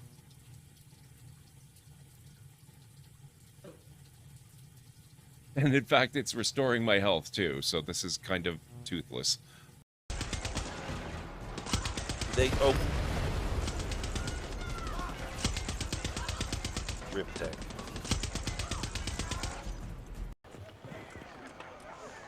Shards in the approach.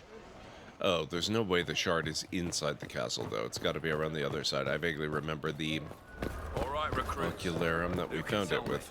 What are the chief weapons of the Inquisition? Oh my god. Surprise! Not good enough, soldier. Surprise and fear, sir. And nice uniforms. You worthless piles of dragon dung. Drop and give me 50! Nobody expects the Spanish Inquisition.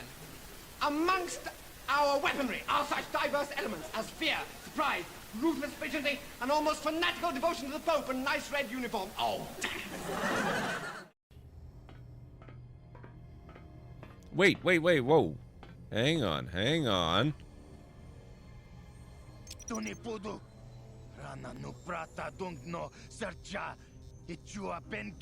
You fool! I hadn't looted the place. Damn it.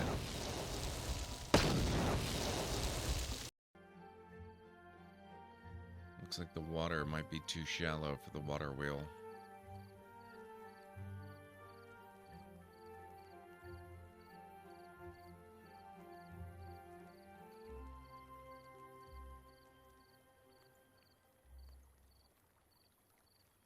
Uh-oh, are they hungry? Maybe this is more like Banished than I thought. Oh god, they're out of food. Okay, this is definitely reminding me a little bit more of Banished. Yep, 2 planes taking off together. While another one lands at high speed and nearly catches up. And, well...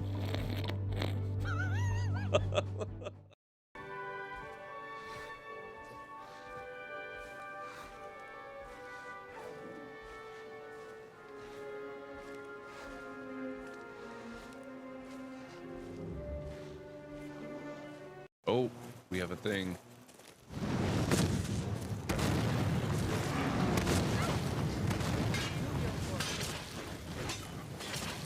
You don't scare me.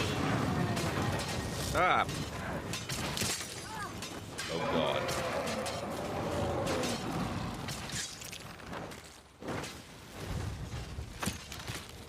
Oh god. Ah. Oh. You dumb fuck. Jesus. Oh my god.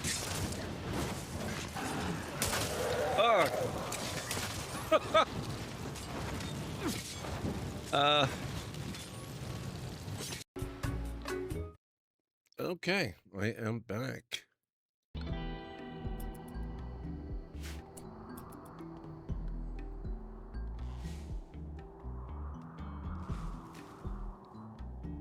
Thank you, Kellen Ray. So what's everyone got going on today? I hope you all had a fantastic rest of your weekend and start to your week.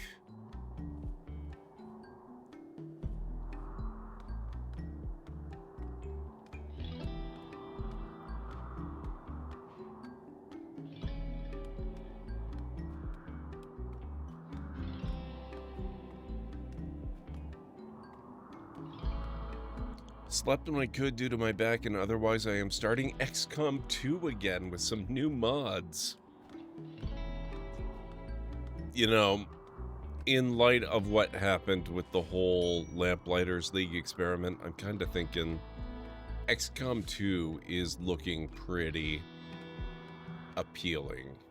I might have to give that a try at some point.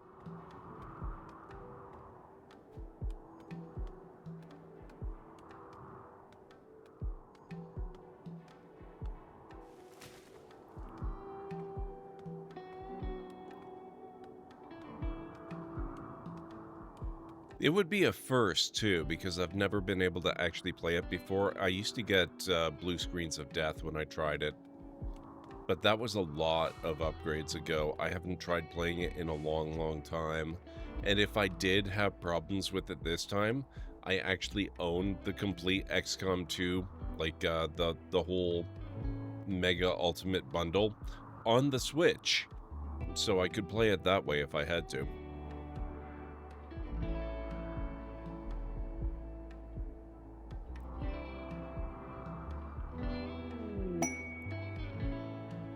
Hey, Cleric, how's it going? It's good to see you.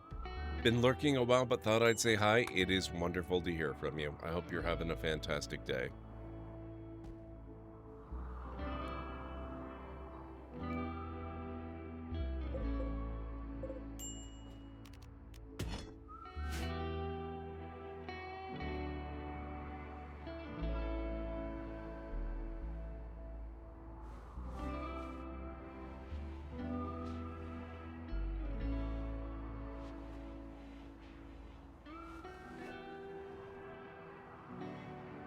Actually, that reminds me, I never did post that final Lamplighters League video, did I? I need to get on that.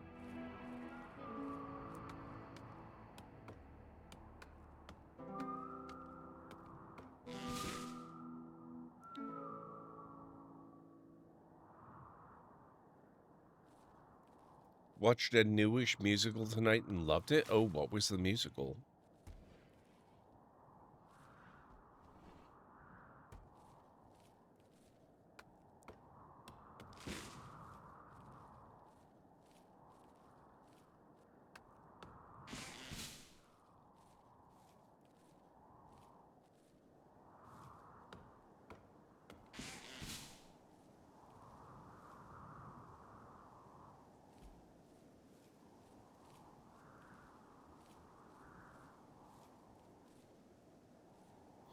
Also may have found a site that has the Daggerheart PDF. Nice. Yeah, the more I hear about that, the more intriguing it becomes. It looks really, really good. I especially like that the cards are not an instrumental part of gameplay, but rather they're more of a reference resource. I like that a lot, actually.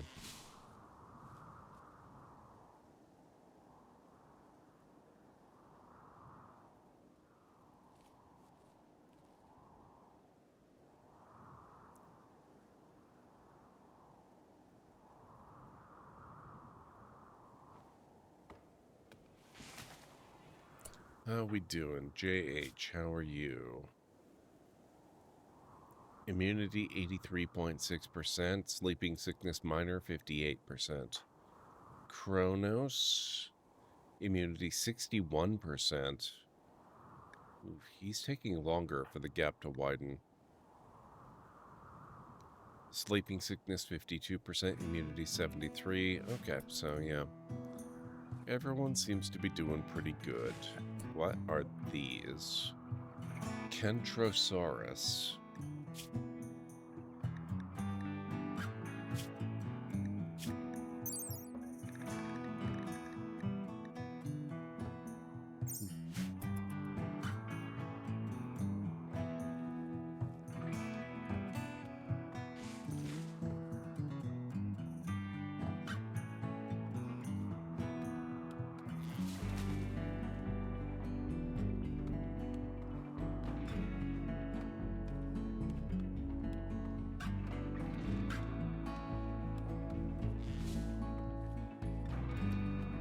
Cinderella's Castle by a group called Team Starkid.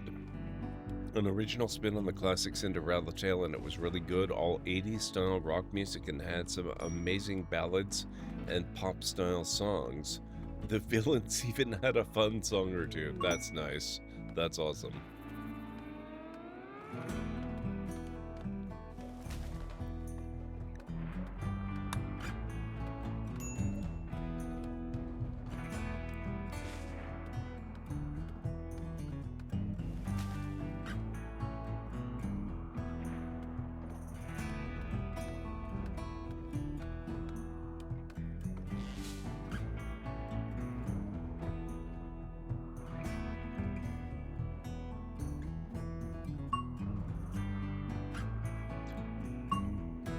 Jarek reached level 9 in cooking, and Lawrence reached level 1 in plants. Awesome. Hey, he's making progress. Cleric. Let's do some trading.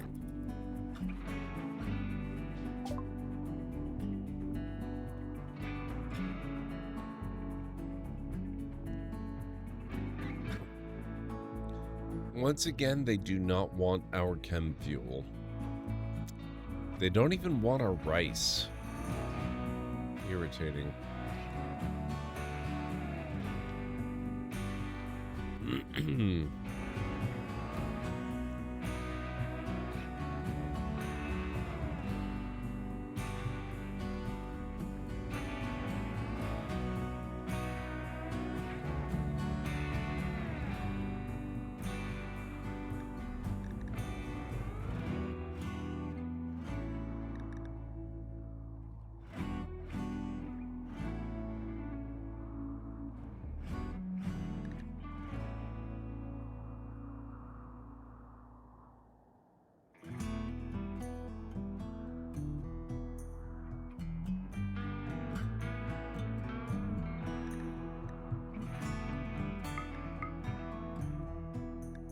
Make sure we've got kid clothing.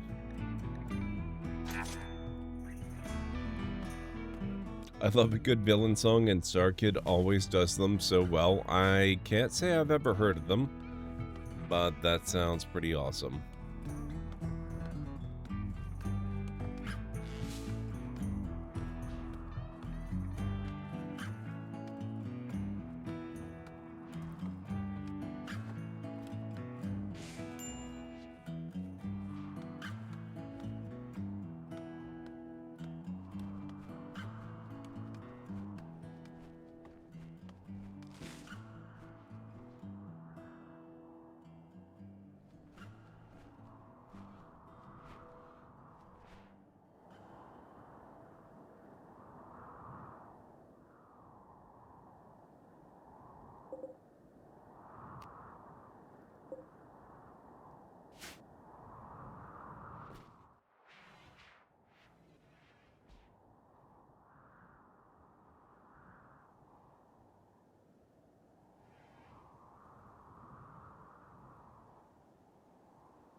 Okay, it's looking like things are going pretty decently.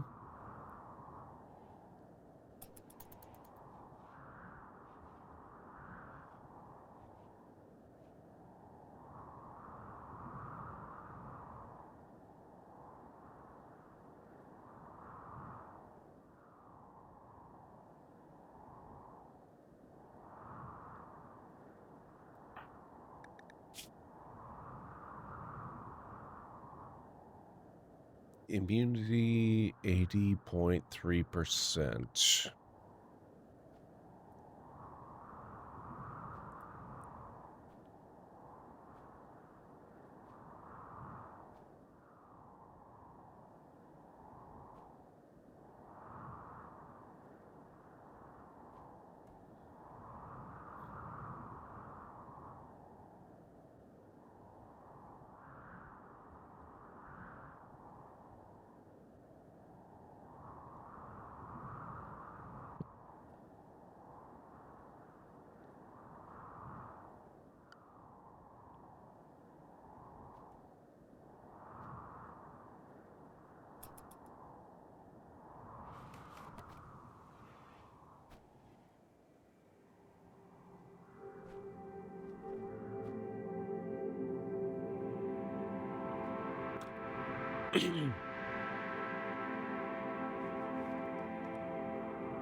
Excuse me, guys.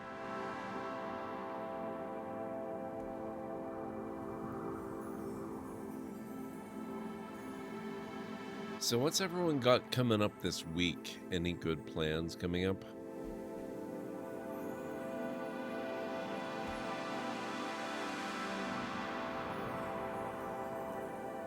Also, I have something to lay on you. Something to ask you about. I used to do writing streams where it would be a lot less interactive. There wouldn't be gameplay going on. I would just be spending time writing while on stream. And people actually seem to really enjoy that. I'm wondering if that sounds at all appealing to my current audience of folks.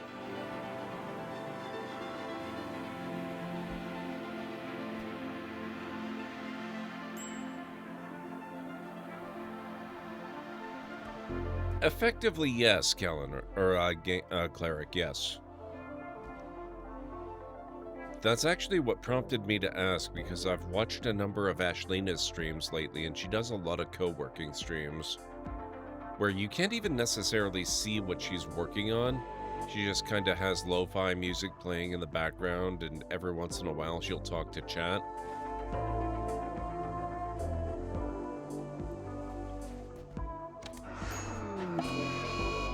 Uh-oh. What happened? A Dimetrodon is attacking after being harmed.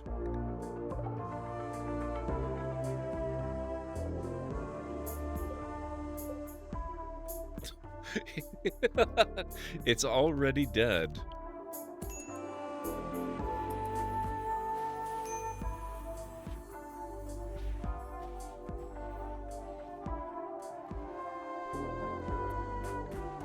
My recent foray into rebuilding my book library electronically and reading a lot more often has the wheels in my brain spinning ridiculously fast about things that I would like to write about. And I really don't want to cut down my streaming hours, but I do want to devote more time to thinking about writing and doing the actual writing and working in programs like Aeon Timeline and Scrivener and things like that, planning writing. And it seems to me that these co-working / writing streams could be an awfully effective way for me to do both at the same time. It would probably mean less time gaming on stream. But it would not not necessarily. It would absolutely not mean that I would stream less. I might game a little bit less on stream, but I wouldn't have to stream any less. And I'm thinking that could be a really fun way to make both of these things, like continue the streaming thing, but also get my writing time in. But I would want to know what you guys think about that and whether you think that's a viable thing that I could do. I'm down for it. I could always world build while you write if I'm up and able to stay up. Yeah, exactly. Yeah. The only thing that makes me hesitate about it is that if I end up streaming less gaming content, that means I get to spend less time gaming, because honestly, the only time that I ever actually spend gaming is when I'm on stream. I don't really play games off stream very often. But the writing itch is getting pretty ferocious.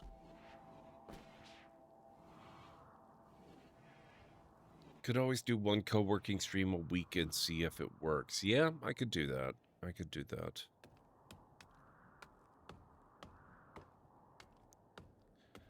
I will have to, I'll have to consider that. I think that's a really tempting idea.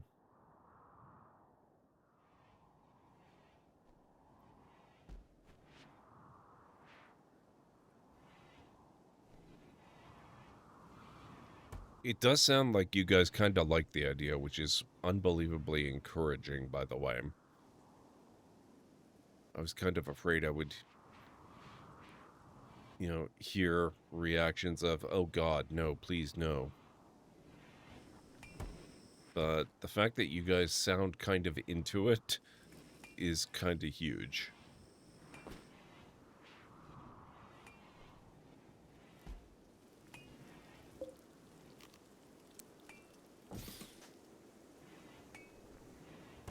Gord time is Gord time regardless of what you're doing, and we enjoy writing stuff, so that's really excellent to know. Oh man, that was fast.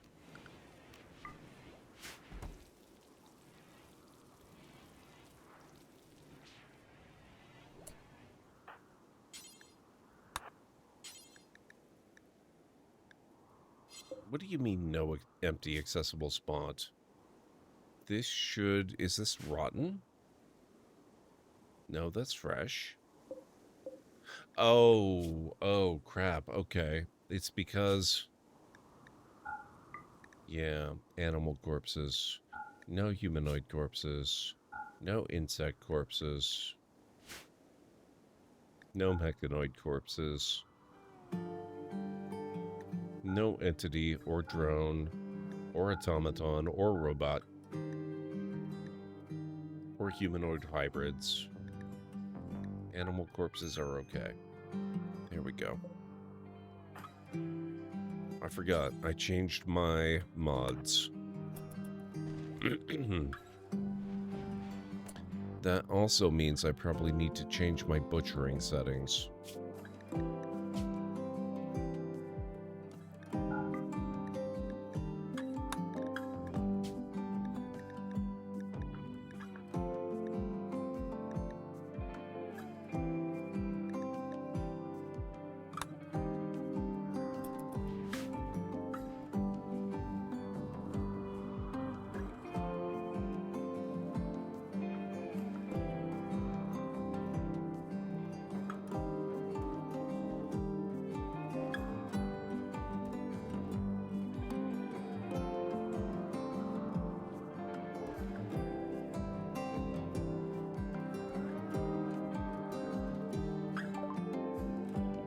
Research finished. Smart toilets. Okay, we need to put a stop to this line of research. We need to go back here. We have electricity. We need to get back on microelectronics so that we might eventually get to more advanced forms of gravtech. Specifically, standard gravtech. So let's get microelectronics going.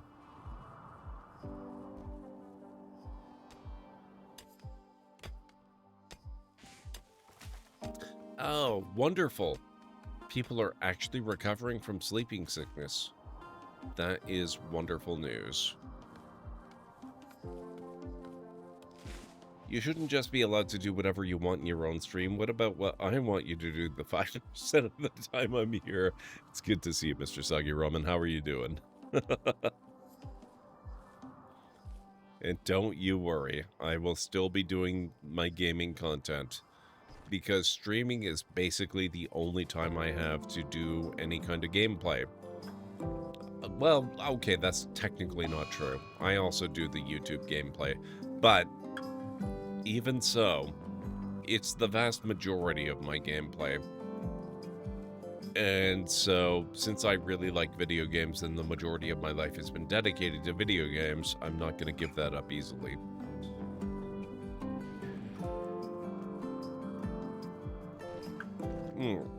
What do you mean need research project? I just gave you a frickin' research project.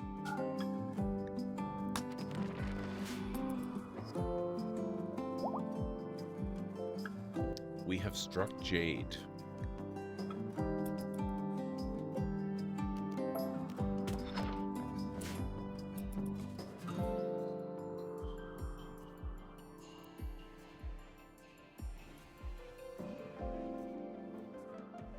Been lurking for a bit. Didn't you do writing on stream a few years back? Yes, I did. Yes, I did. But I have I've been putting an awful lot of effort into my twin hobbies of both reading books and collecting books.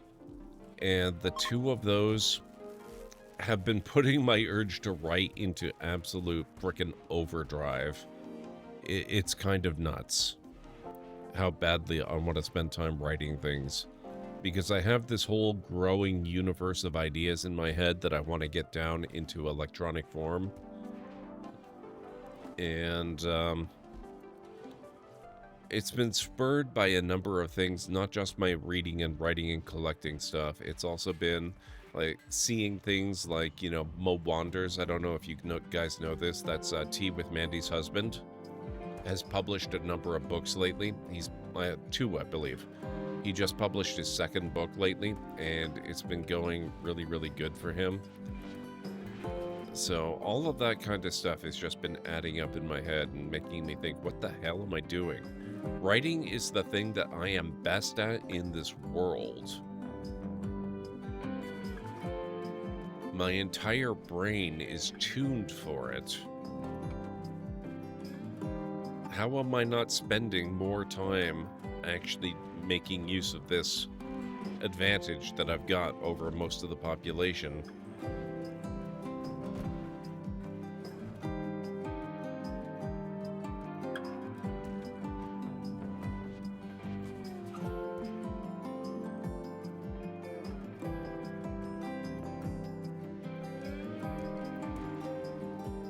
So, I think I want to do more of that, but I don't want to give up streaming time.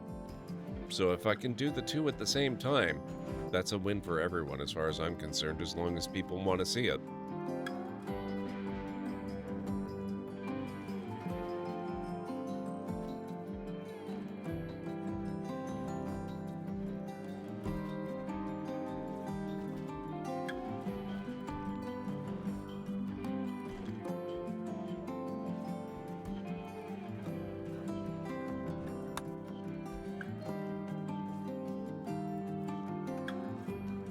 Tony, what's got you so worked up?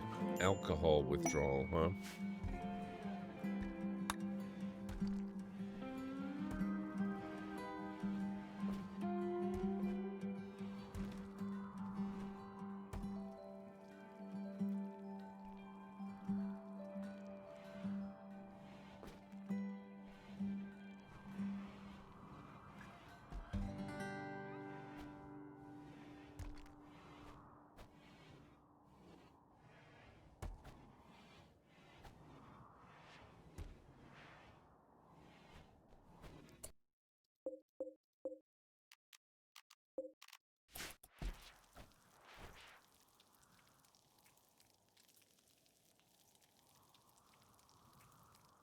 Uh-oh. What's going on?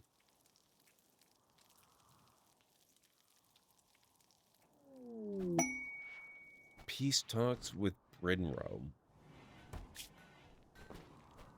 He wants to talk with us in a nearby location. It could be a great opportunity to improve relations with our faction and receive gifts, but beware. A poor negotiator can cause more harm than good and may even anger them. Other factions will respect you more if you send your leader to handle the negotiations. I don't think we actually have a leader, but okay.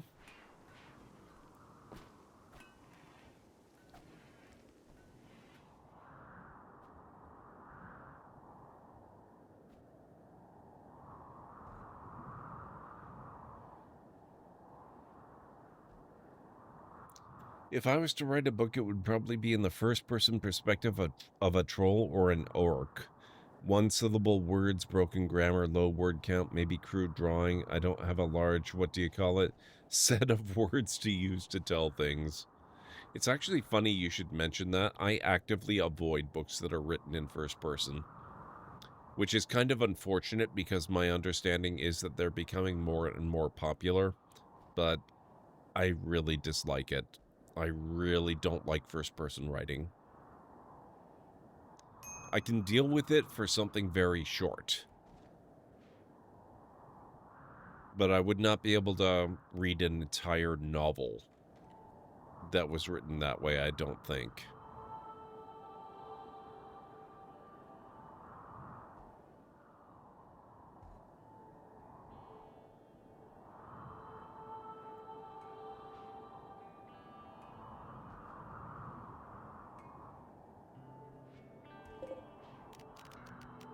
$748 hay. 1,500 plant scraps. 916 palm wood. 843 generic wood. 947 Recropia wood? Interesting.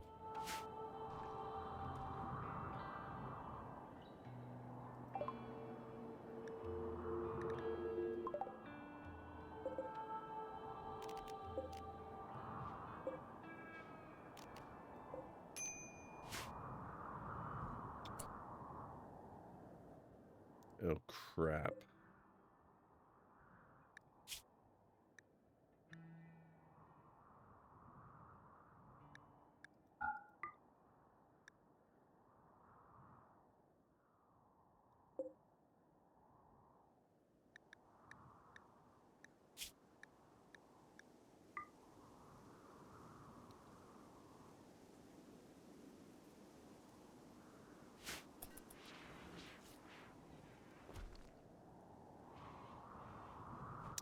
Keep forgetting more mods means more things need to be accounted for.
No, they're plowing their way through this a lot faster than I expected, honestly. That's pretty good.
Okay, so we actually have 100 granite blocks.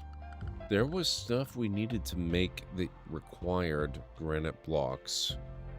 And I'll be damned if I remember what it was.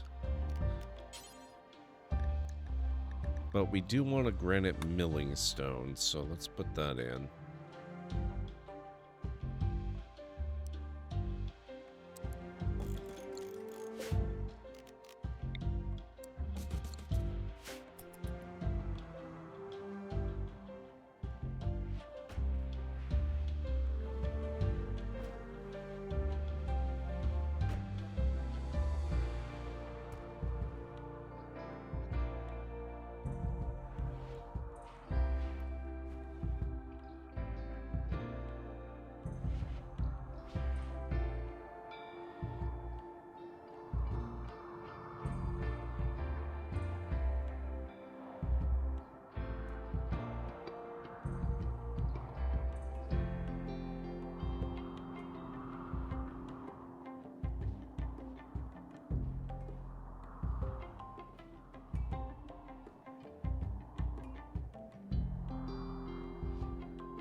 Really? You couldn't just finish the last little bit there and have it be done for the rest of the colony to use? Fine. Whatever.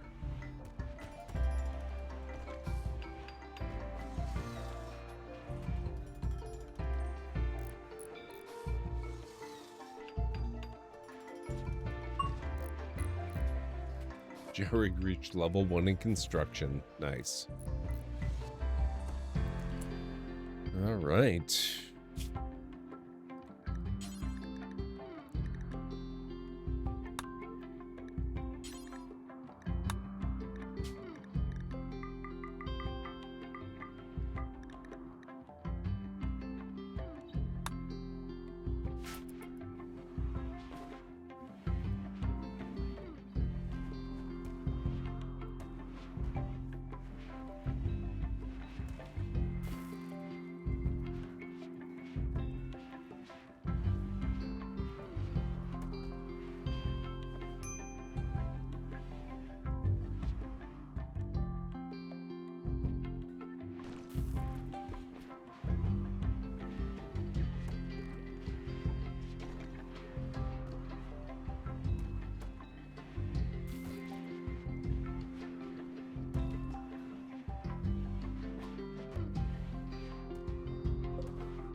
Growing time 10 days. Yikes.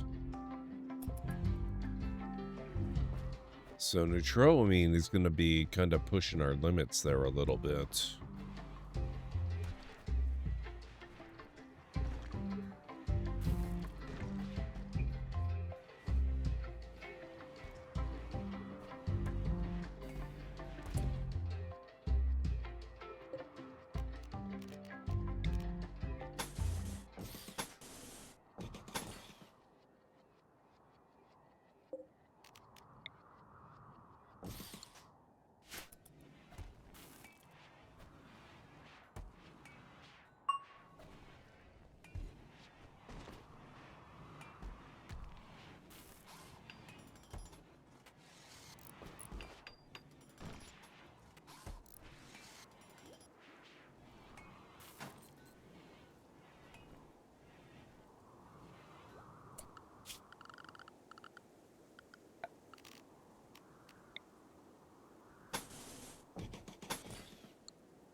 11th person perspective is where it's at. That's from the perspective of someone who has researched the events of the story centuries after it has happened.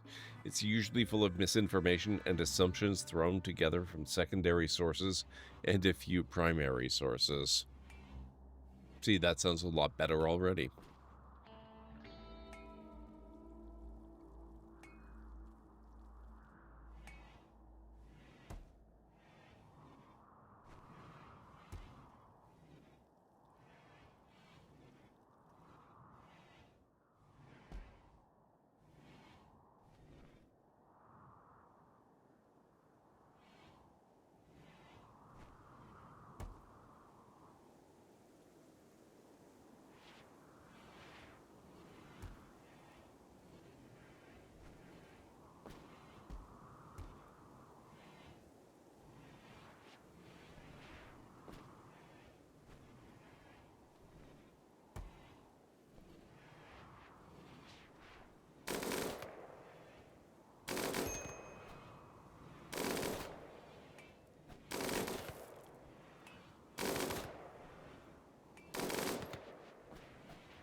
Cobra hunting crystal.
Okay, so that gave us not only a brand new, dedicated, larger laboratory, but also a brand new, dedicated, if somewhat small, medical bay.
How long did I have this tab muted and forget there was a stream? I mean, I heard everything. You are still alive, Unstara. Yes, you are.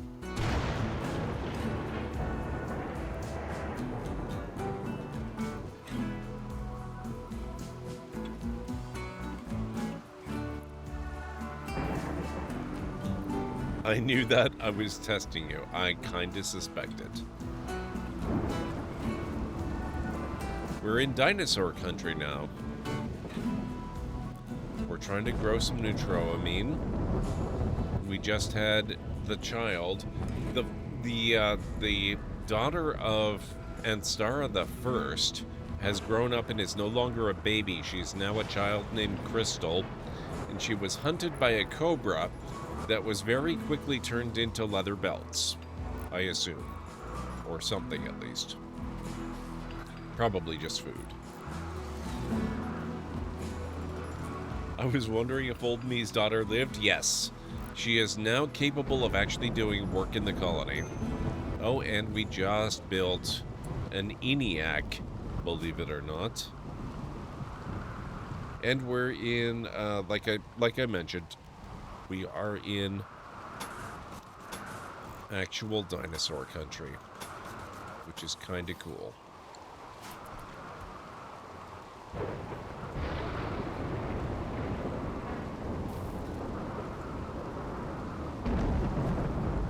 Actually, it was really fun when when we did the map transition to come here. We had just done the harvest of all of the heel root we were growing, and we did our harvest of all the cotton.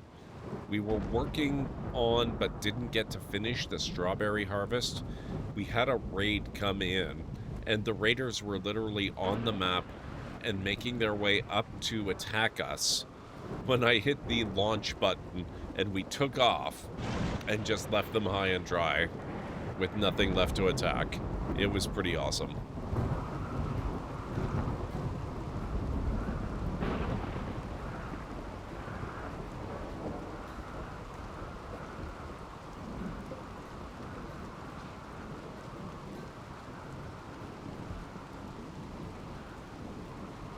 Oh. Oh boy. This ENIAC computer requires 5,000 watts.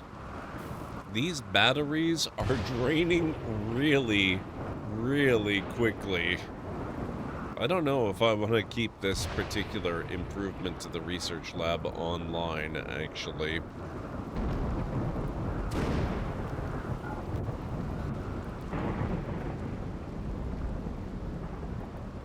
Yes, that's exactly who that was, Instara.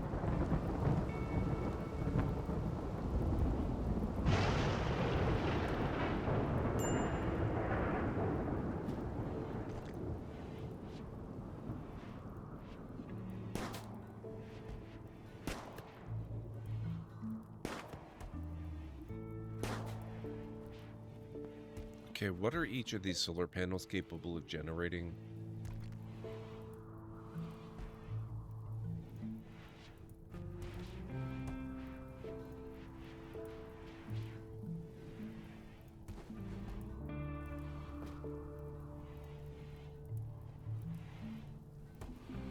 Okay, you know what? During the daytime, I think we can afford to have it turned on. Especially if we turn the wood fire generator on as well.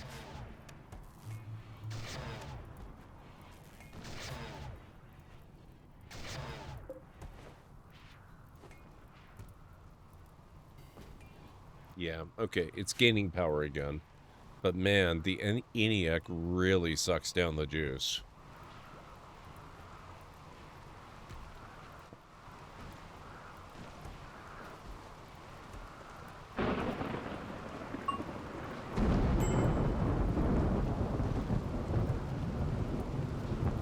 Callan Ray reached level 9 in intellectual.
I should probably also get another one of these constructed in here.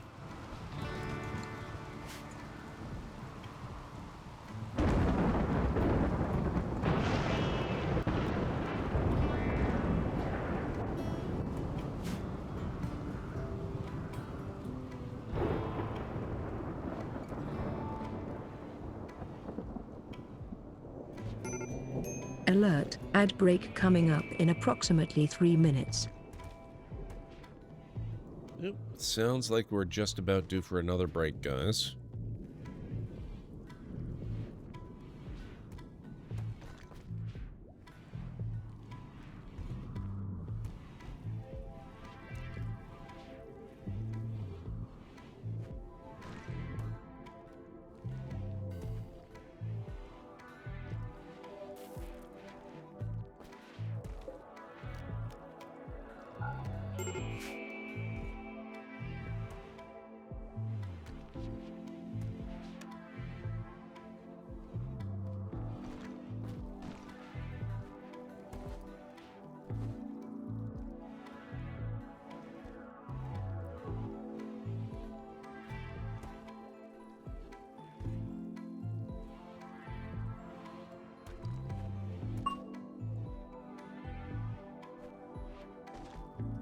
Level 15 in intellectual. Nice.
Wish I could remember. If anybody remembers where you get information on the room type that's been assigned, that would be pretty handy.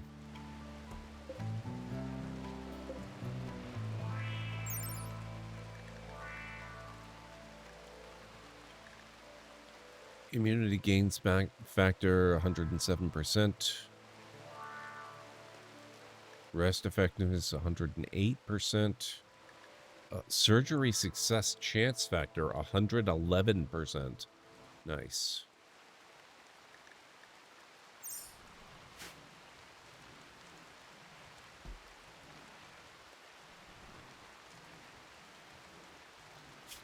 Alright guys, looks like it is about time for me to start this break. So if you need to get up and grab some food or a drink or a snack, this would be a very good time to do it. I'll meet you back here in about 3.5 to 5 minutes or thereabouts.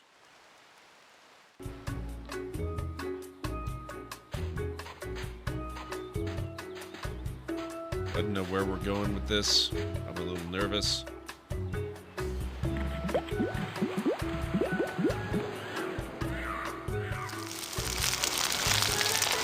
Wow.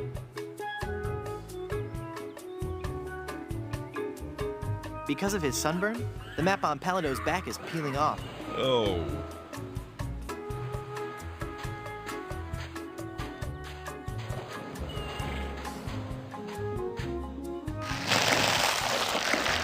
Ugh. I really wish I didn't have to do that.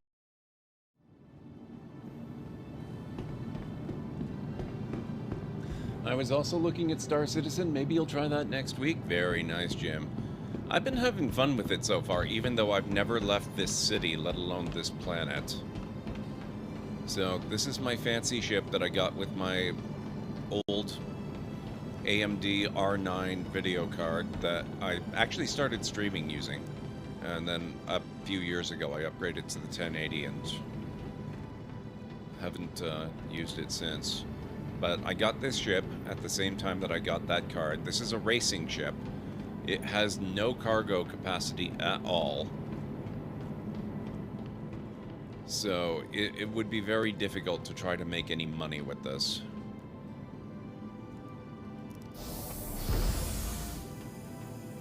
Although, it might be possible to manually stuff some cargo in the back there, I guess. But, yeah, that's about that.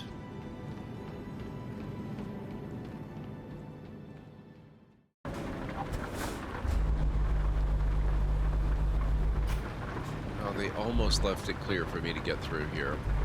Wait a second, can I? I think I can.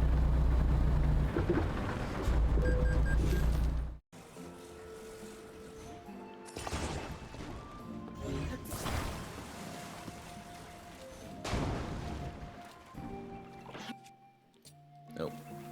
No! No! No!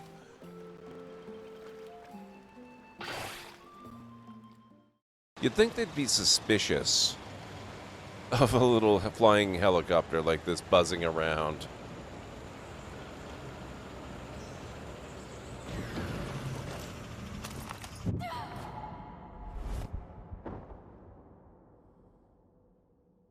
Really? This place. And maybe somebody was experimenting with cannons on the island or something. Whoa! What? What? What? It's... Look at the sky! What? Oh my god, what? Please somebody clip that. Holy... Please! Yes, please clip that! Oh my god!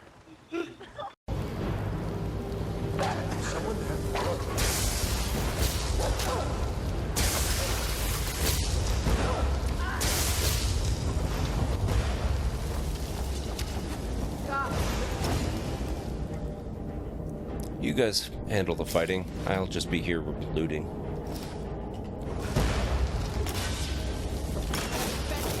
Come on, let's see you put up a fight. Whoops. You don't need to wear your helmet on them. Okay, I am back.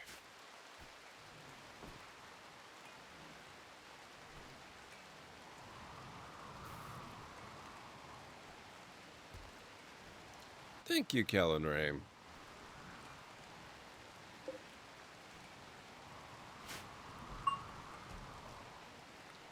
Game Cleric reached level 3 in animals.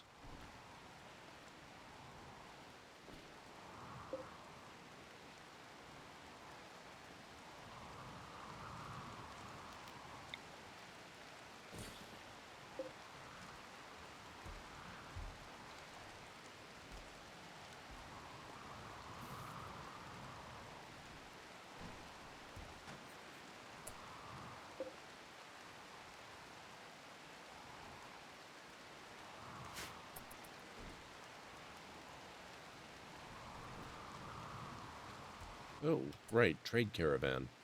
Cleric. Trade with Alaska.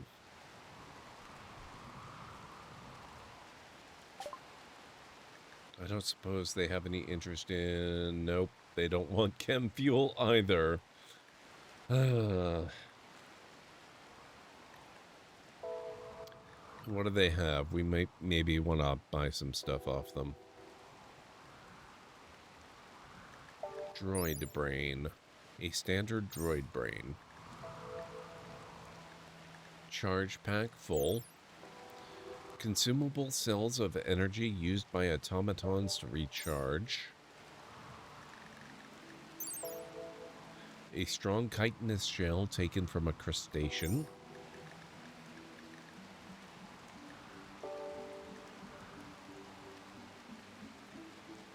They really don't have a whole lot that I might be interested in. Charek weapons are those made by the Chiss, a term that tends to refer to the handheld variant of their maser weapons. A maser was the type of energy weapon similar to but distinct from a laser. Masers used kinetic energy as well as laser energy to damage a target. Gray Mole. An engraving on this weapon illustrates a rogue suspended in the air eating a lentil. The overall composition is horizontal.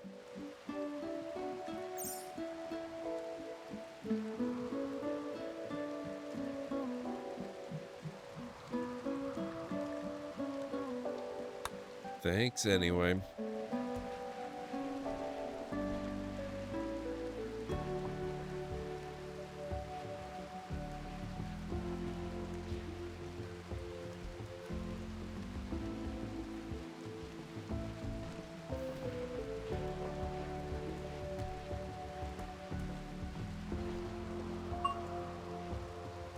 Crystal reached level 1 in social.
Mad Diplocalus.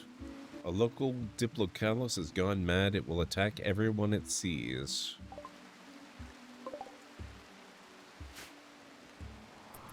It is extremely unfortunate that it chose right now, when there is a big caravan in town, to go mad and attack everybody.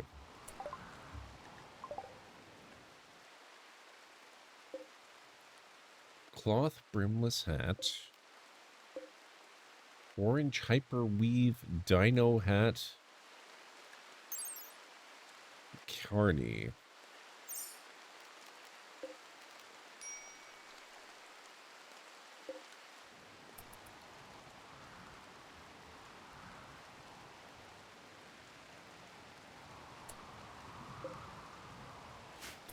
Oh, it's just a little guy, too. This guy's going to last about 2 seconds.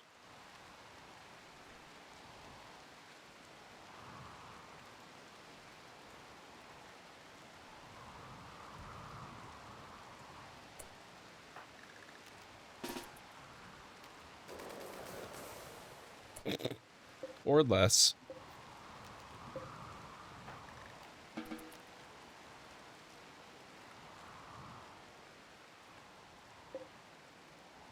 Already rotting. Okay.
think we have another couple in the game, don't we? Maybe I should try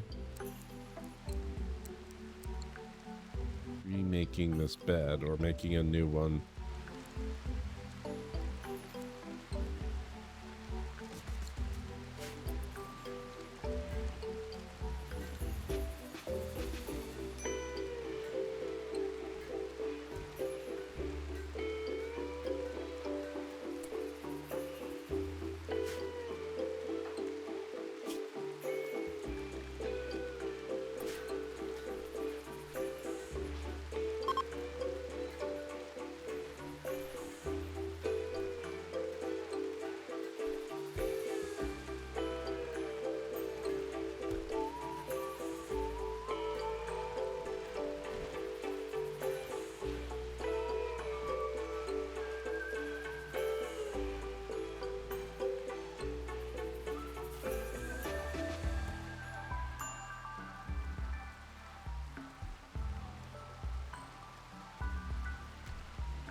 Lawrence has damaged bone dining chair due to their weight or strange posture.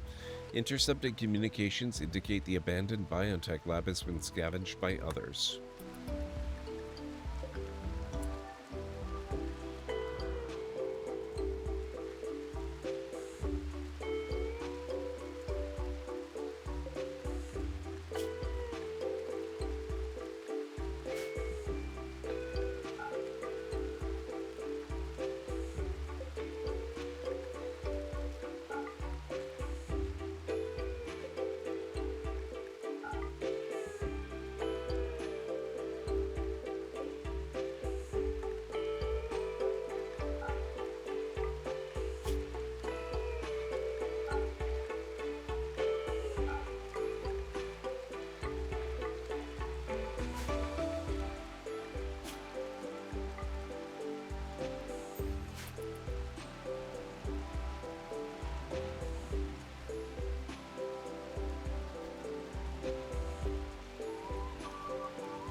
Oh, they already had one. Silly me.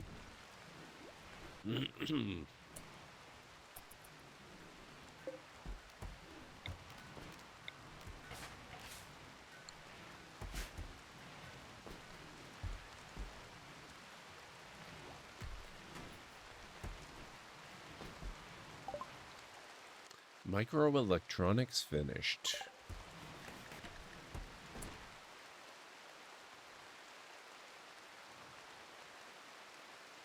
Multi-analyzer. Oh, we need machining for that. Crap.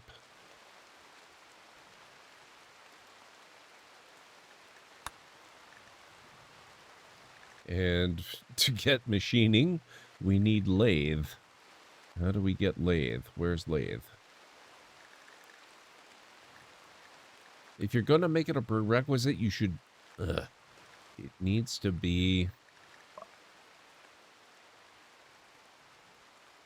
Selectable.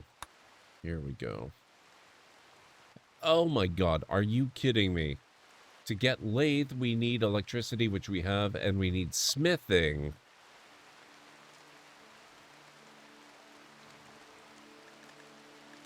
Okay, fine. Smithing we can do.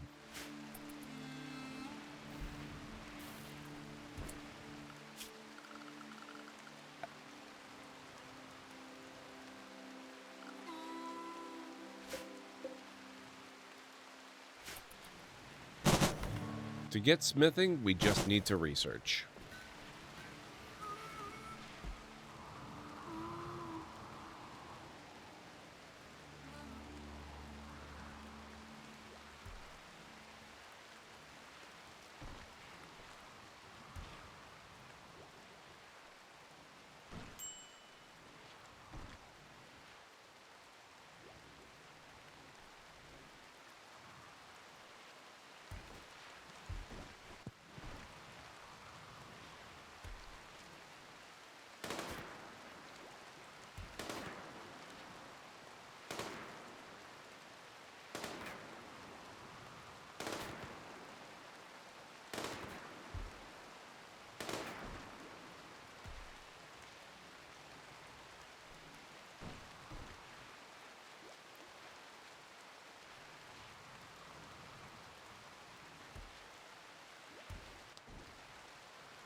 I assume that the ship allows for a better time finding metals because you can go from map to map to get them. Yes, though at the same time it means you spend less time on the map, so you're less likely to get everything that the map had to offer. But I do find that moving from map to map to map to map means you really have nothing to worry about when it comes down to, you know, concerns about playing to the point that the map becomes worthless. You're not going to get played out, no matter what mods you've got. Or what mods you might not have.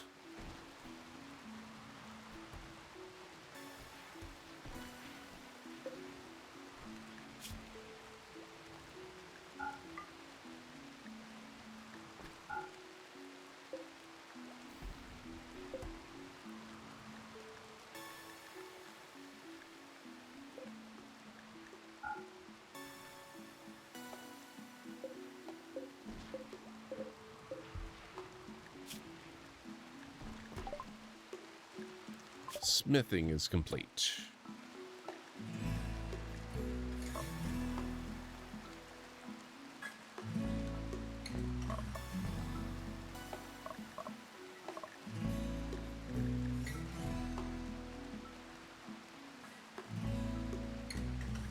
Basic grav tech. Standard grav tech. Oh, we can actually... Wait, can we not do this? Why can we not do this? Oh, because we have to build a high-tech research bench. Let's get rid of ENIAC.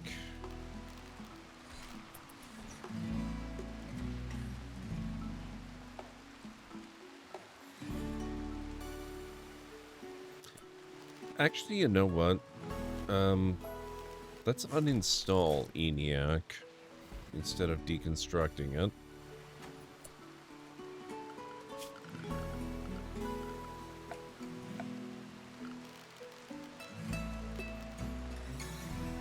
High-tech research bench. Okay, let's uninstall that as well.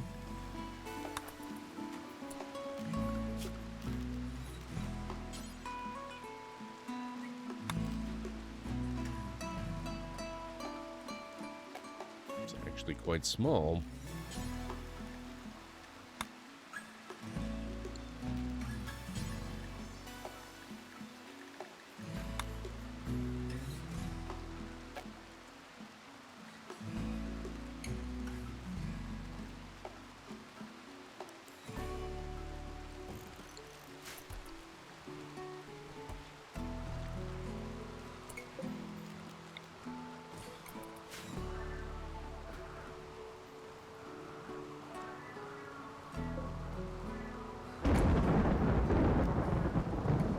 laboratory station.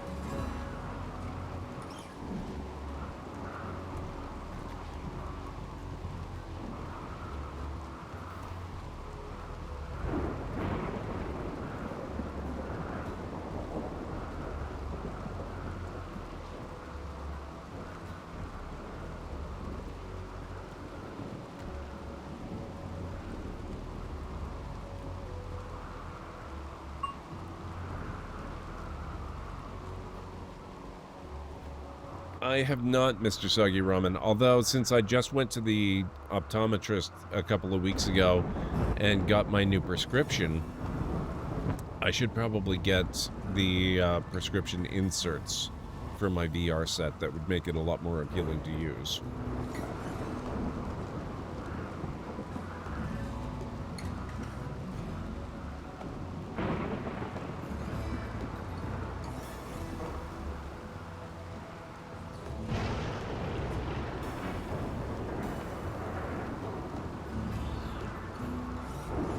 Actually, that makes me curious. I don't remember if I even have Fallout 4 VR.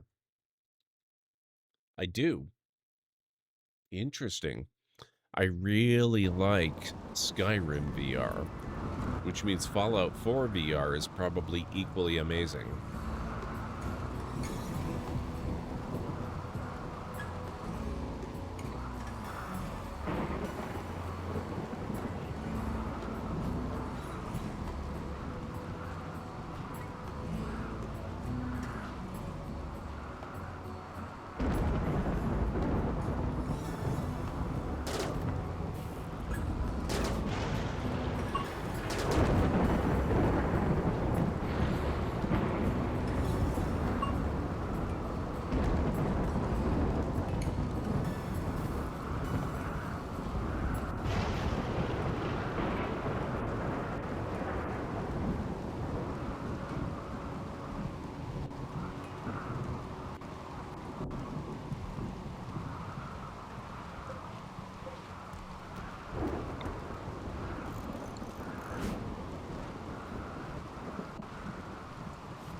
Aha!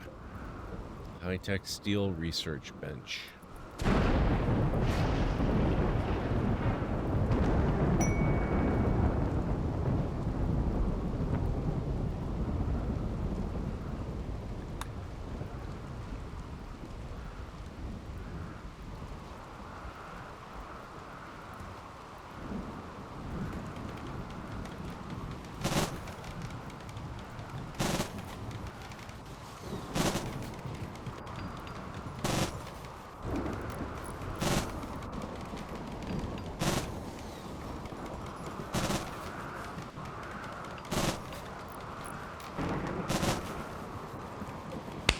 Ow. My appendix. What the heck, DaniValentyne? Oh my god, Danny, it's so good to see you. How are you doing tonight? What's going on? Guys, you may remember DaniValentyne. The Library of Lore. It's a mystical vortex of knowledge and chaos. DaniValentyne, bringing 13 raiders like some sort of digital Valkyrie. The universe trembles as GordMcLeod's channel gets charged with the electric fervor of 1,000 caffeinated baboons. These raiders, brave souls, fuel the epic theatrics of the RimWorld Odyssey. It's like opening the Ark of the Covenant, but without the face-melting consequences. I hope. Wow, Nick, you've outdone yourself. That might be the best raid response we've ever gotten from him. Danny, how are you doing? It's so good to see you. Welcome on in. Thank you so much for bringing your folks over. I really, really appreciate that. Holy crap, that was a great one. 1,000 caffeinated baboons. I know. I have to do a drive-by hello and bye because food, but I hope you're having a good stream. Thank you so much, Danny. It is wonderful to see you guys. If you're not following DaniValentyne, she's been a friend of this channel for a hell of a long time. She is a wonderful, lovely person with really great energy, really great content. Please go check her out. You will not regret it. I guarantee you will have a good time with any amount of time that you spend with her. Danny, please go take care of yourself. I know what it's like after a stream. Go get all your food. And thank you so much for entrusting your community to us. I really, really appreciate it. I hope to catch you again soon. I was thinking about you recently and thinking it's been way too long since I managed to catch one of your streams. If you guys happen to be new here in this channel, my name is GordMcLeod. I'm a variety streamer here on Twitch. I play a wide variety of mostly single-player story-driven games with excellent character and narrative development, as well as some strategy games, sandboxing games, retro RPGs, classic adventure games, and every now and then I have been known to do a Lego build or two as well. So if any of that sounds good to you, please do feel free to hit the follow button, and I've got a little bit of a video to welcome you in properly. Hopefully it won't scare too many of you away. Good afternoon, folks. Welcome back to the Library of Lore. I'm gonna put a bit of a rush on this, which means we might not actually get to out. Wow.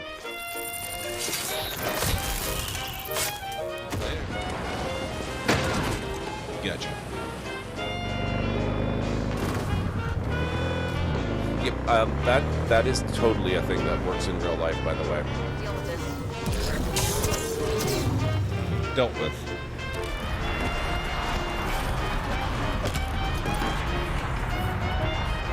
Who'd have thunk? Great, let's go. Whoops. Sorry. Boom. How did I do that? What the heck? In all the worst places, there are mushrooms. Oh, good.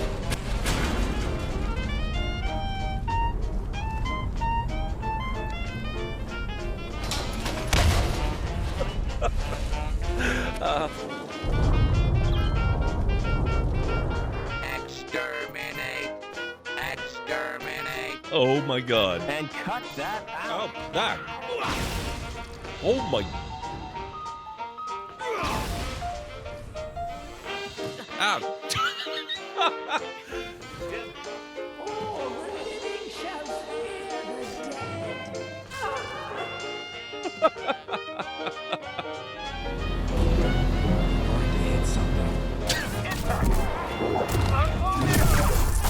Oh, that was cool. There we go. Finally. Oh my.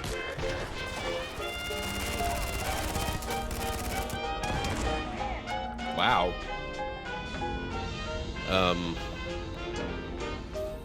Nope. Ah, damn it.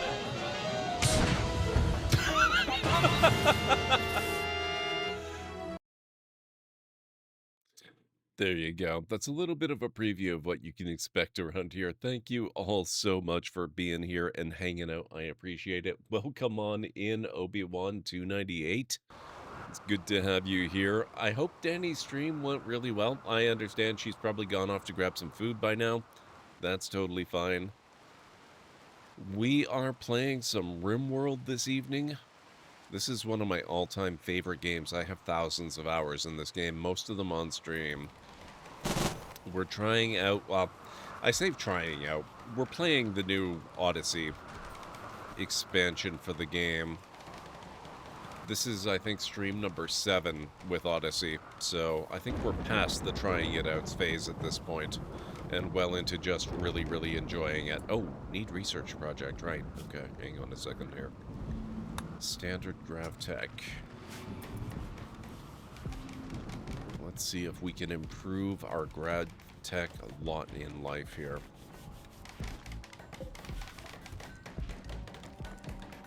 Research speed factor 129%. Research counter bookshelf and laboratory station. Number 8, unless the stream title lies. Oh, you know, what? You're right. Number 7 was in my mind because I haven't actually posted it to YouTube yet, but I was working on the VOD for number 7 earlier today. And so I guess that's kind of just on the brain a little bit.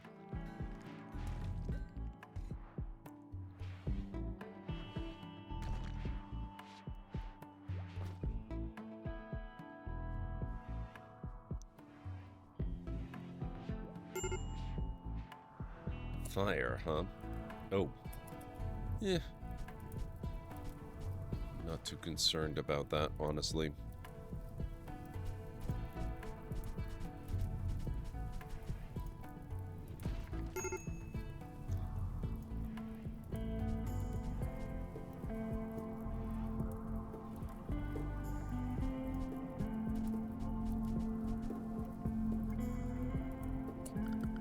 Oh, fine. Hang on a second here. Where's our claim zone?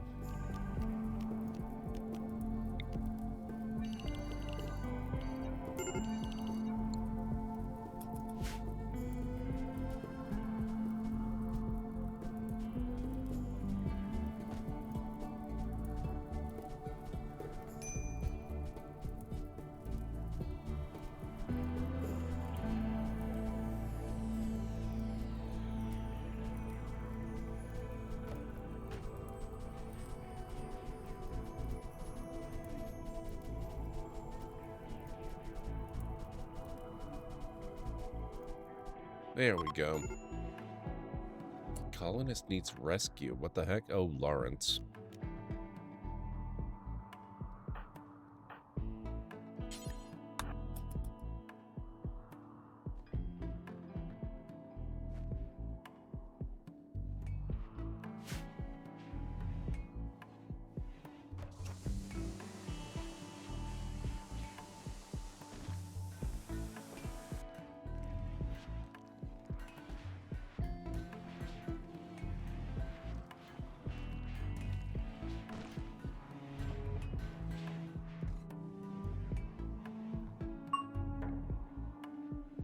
JH reached level 3 in medical. That's actually a really good one for colonists to be gaining experience in.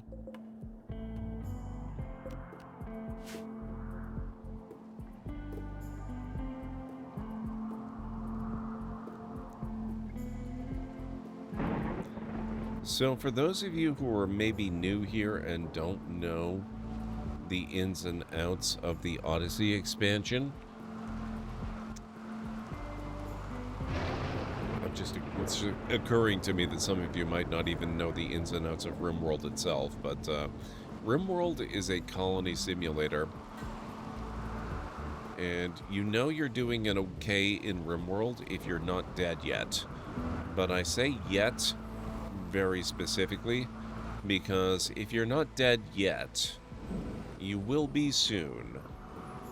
It's not a game that treats players very kindly for very long. The Odyssey expansion specifically adds a whole new level of gameplay by introducing grav ships. It may look to the untrained eye as if I've built myself a little, building to house my colonists in. This is actually a spaceship, or, well, it's a grav ship. It's not a spaceship. There's a distinction, and in RimWorld it's an important one because it means if it were a spaceship, I'd be able to escape the planet, which is the end goal of the game. But a grav ship will not let me escape the planet, but it will let me travel around the planet and up into orbit with ease. And so, in a typical game of RimWorld before the Odyssey expansion came out, you were typically playing on one specific map tile, and your whole game would be spent here unless maybe you did some caravanning. It was possible that every once in a while you might be able to pull up stakes and move and, shift your gameplay to a different map tile, but that would not happen very often because it meant that everything you'd built up would be left behind and lost forever. But with this is a mobile base. You can be up and around and moving to different map tiles, to different map tiles, to new different map tiles as often, almost as often as you want. And so you never have to worry about losing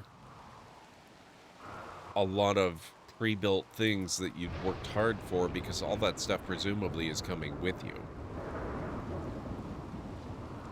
Microsoft Flight Sim is on sale on Steam. Also, you didn't know it had VR support. Oh, hang on a second here.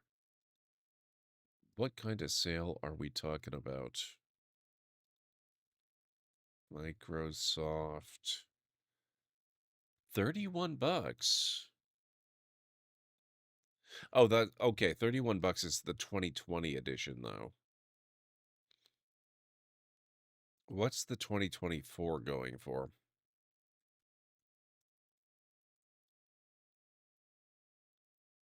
Okay, that one is still $90 Canadian. Unless you go for the Aviator edition, which is like $260. Still, that's not too bad. The lower priced one. I'm not talking about the Aviator. I'm not paying $260 for Flight Simulator right now. Although, I would kind of love to get the game, honestly. VR support or no VR support.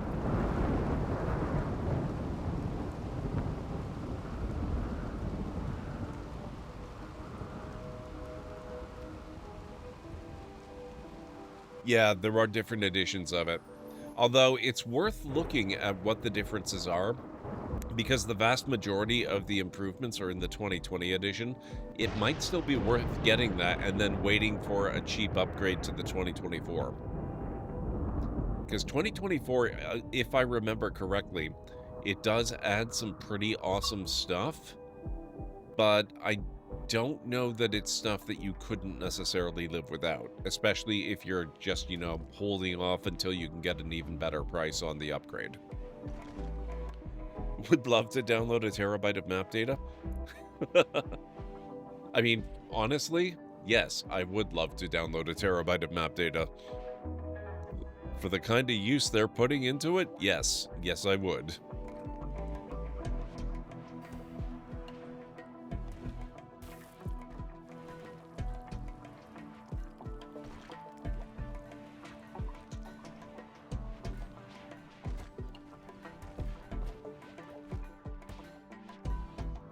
I have a friend, he's been a streamer here probably as long as I have, if not even maybe a little bit longer. His name used to be Groznak. These days... Oh god, what's the name he's going under?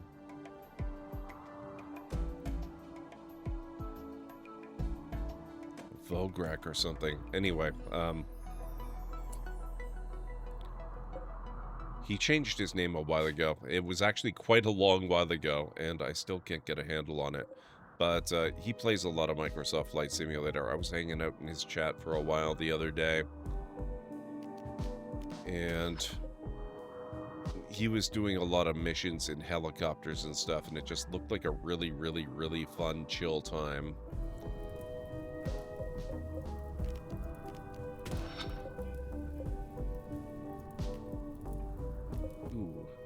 That's relatively fresh. Let's see if we can grab that before it burns up.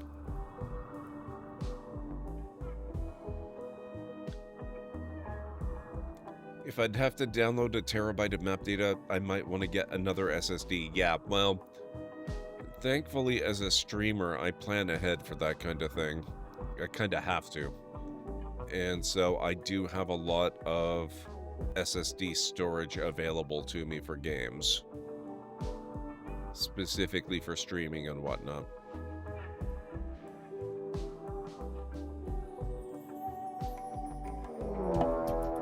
Siege, the Eaters of Gore.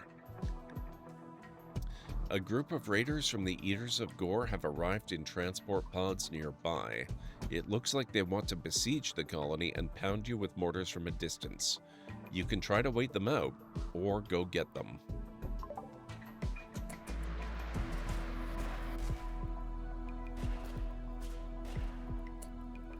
There's 4 of them. We have Joker. He's a decent shot. We have Eddie. He's better at melee. We have Arison. He's kind of at both shooting and melee. And we have this intimidating guy, Minoru, who is kind of a heavy hitter at both shooting and melee. What kind of gear does he have? EE-13 blaster pistol. E-22 blaster rifle. This guy's got a lot of crap. VSS blaster carbine. E-11D blaster rifle. Okay.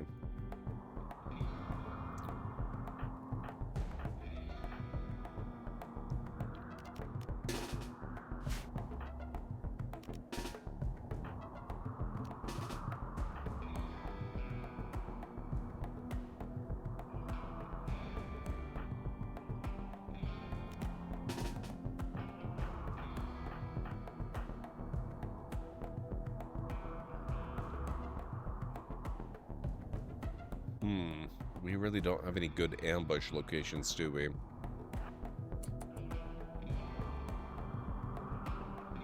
Yes, we are going to go kill them. Only got a 4 terabyte SSD? Oh, dang. I don't think I've got a 4 terabyte SSD, Mr. Suggy Rumman. That's pretty good. I do have several 2 terabytes, though. 2 more slots that I could expand with. Yeah, I've got a bunch of slots that I could use to expand. Including, I've got 1 unoccupied NVMe slot. I'm hoping to find a good sale on a 4 terabyte NVMe drive that I can dedicate just for game stuff. Which would be pretty awesome. Okay, where are these guys?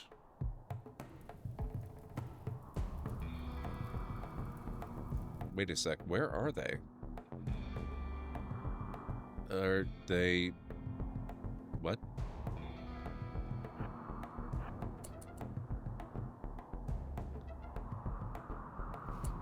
Oh, good.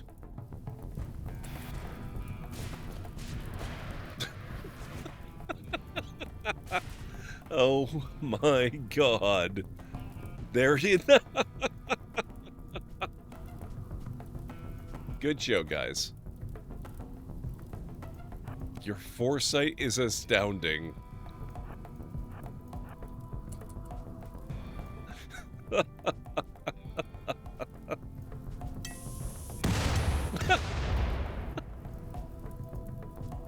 Oh. This is going so good for them.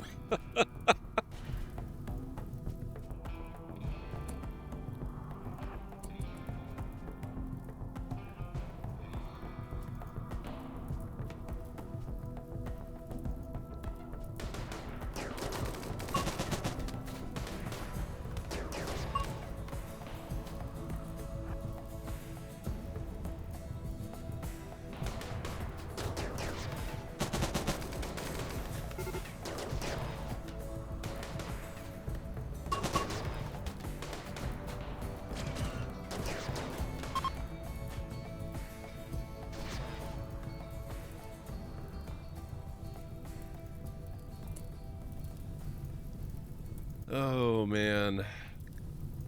So what is this Minoru guy? Oh, are you kidding me? He's Gungan? Leaper legs, no hair, beardless Gungan head, mid-black hair, pale brown skin, Gungan ears, slow study, poor intellectual, oak leaf eyes. And hunger rate times 80%. So he gets a bit of a bonus there.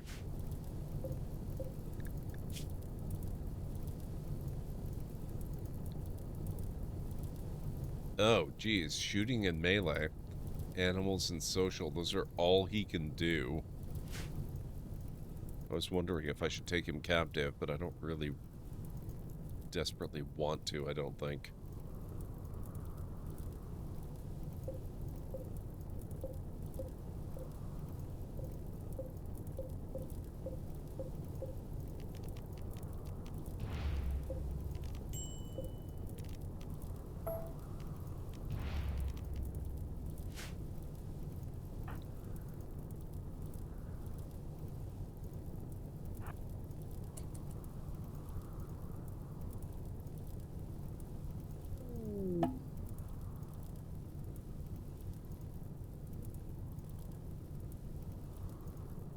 Assuming that Gungan means enhanced senses, why would it mean that?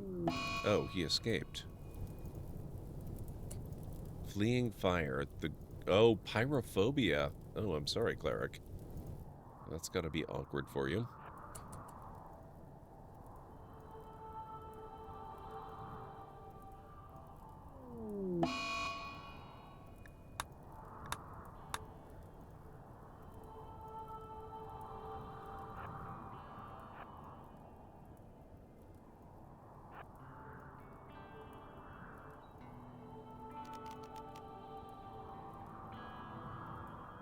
I already read out every single thing that it actually means. They do not appear to have enhanced senses.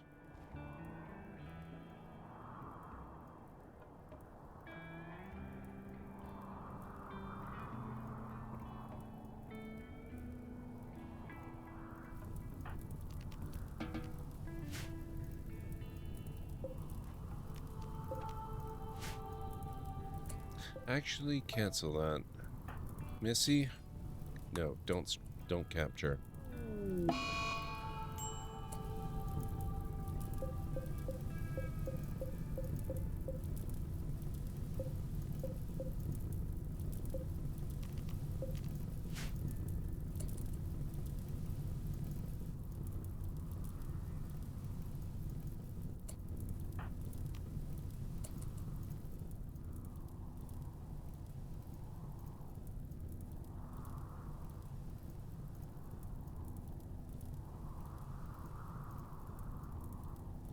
Absolutely not, Mr. Usagi Ramen.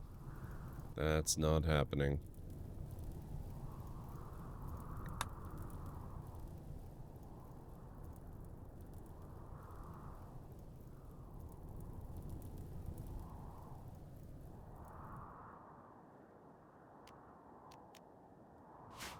Game Cleric is no longer fleeing fire. Excellent. And it looks like we've got a couple of big... quite a few routes we can use to safely get through here. Minoru might actually make it to safety.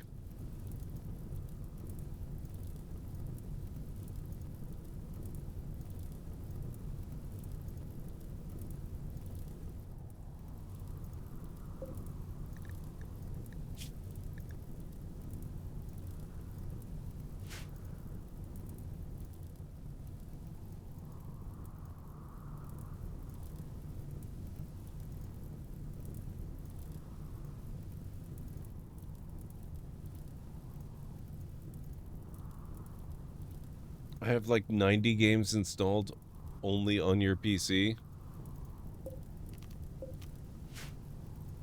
I don't know how many I have. I don't have that many, but the ones I have tend to be on the, you know, on the large side as far as disk space they occupy goes.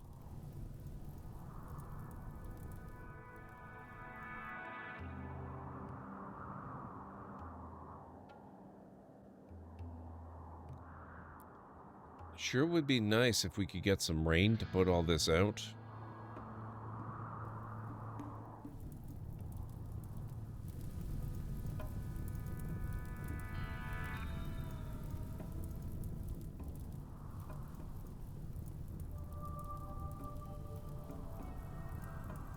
Arc is like 400 gigabytes or something like that. Yeah. Yeah, I don't have that one installed at the moment. For that particular... Oh no, all this stuff is burning. Damn it. How is this burning? Ugh.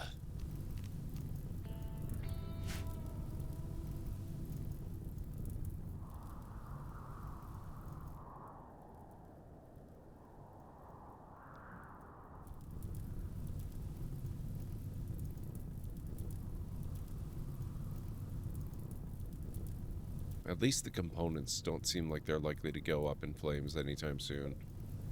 Generic wood. The steel shouldn't burn. Hopefully.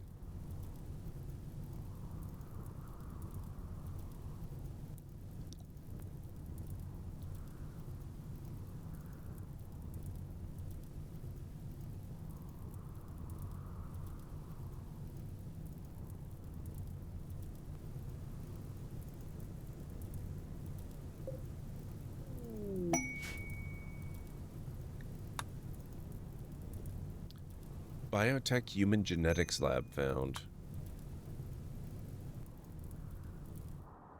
Are we not going to get rain to put all this out? Damn it. Okay. Fine. Whatever.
I love that they're still making little pilgrimages inside the Ring of Fire to grab stuff and run out with it.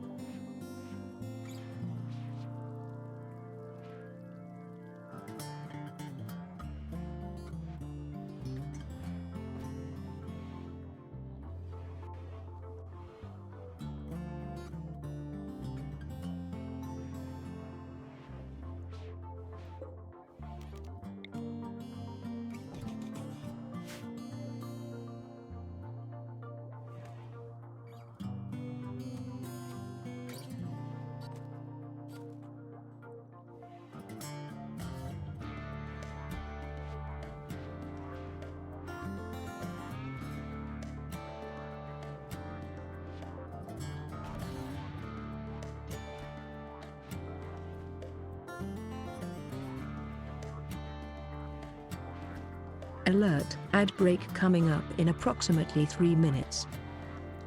You heard her, guys.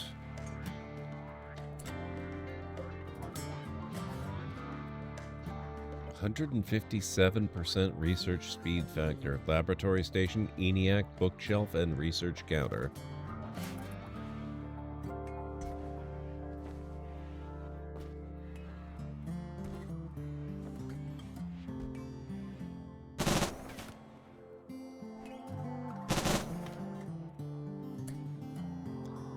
This is getting concerning. We usually get rain to take out these fires fairly quickly. What the heck is going on? This is being allowed to burn uncontrollably for an awful long time.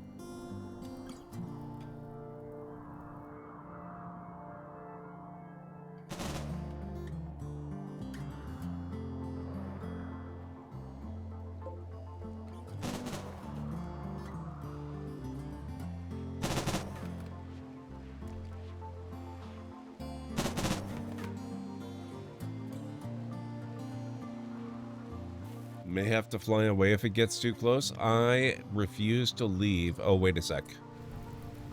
Okay, it's raining now. It's fine. But I refuse to leave until I get my neutroamine harvest.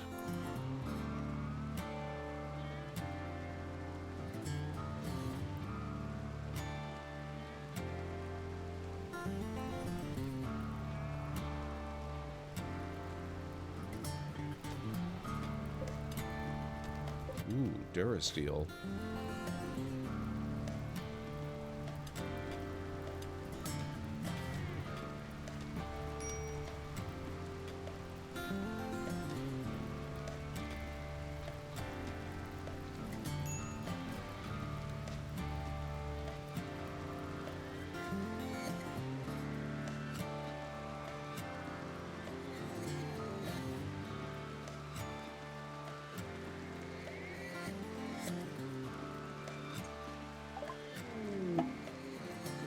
Research finished. Standard GravTech. Build complex gravship parts.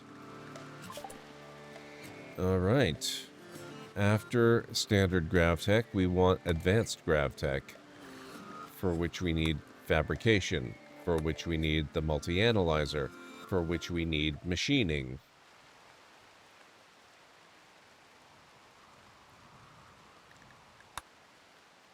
For which we need the lathe.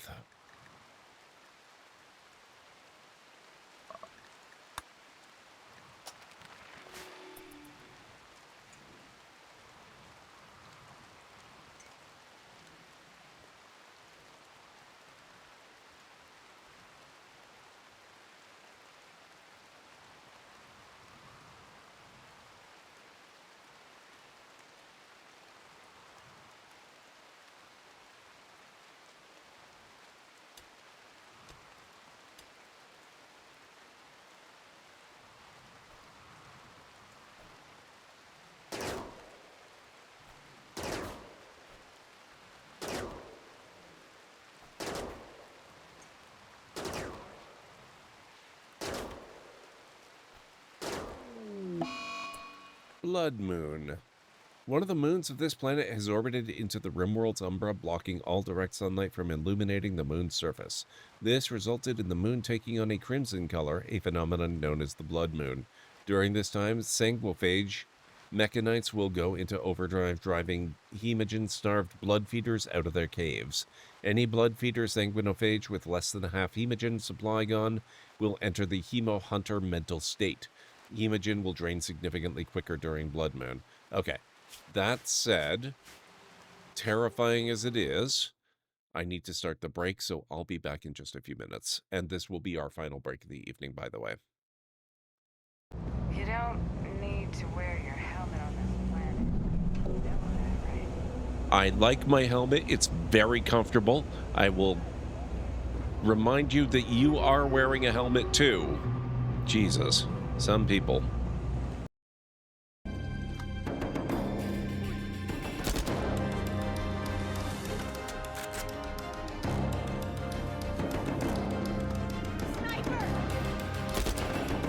What sniper? I don't see a sniper.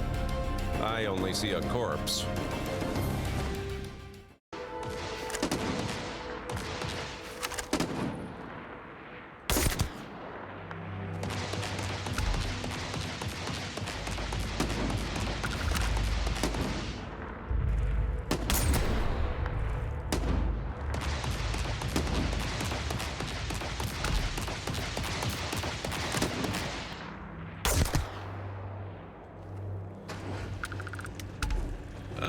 Damn it! No!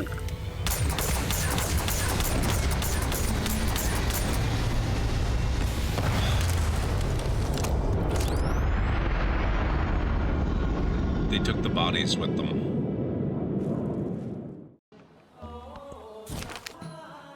Destruction in the round. An ambitious group of workers unveils their latest project, the biggest wheel ever constructed. But amid the celebrations, the wheel rolls away down a hill, destroying everything in its path. As a crowd gathers to survey the ruined homes, angry cries for compensation drown out the apologies. The craftsman will be fined. Creative risks are worth what they cost.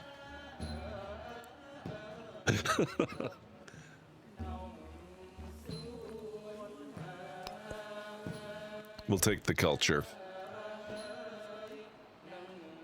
If you're gonna live in a civilized land, every once in a while you've got to expect a giant wheel to crush your house. That's just how this works, you know?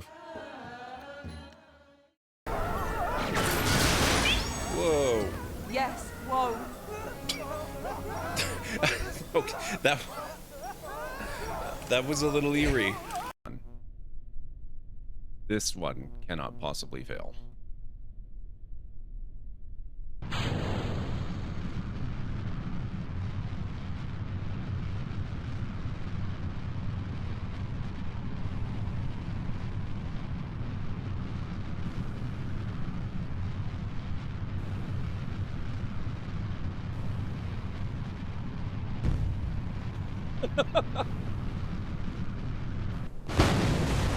Okay.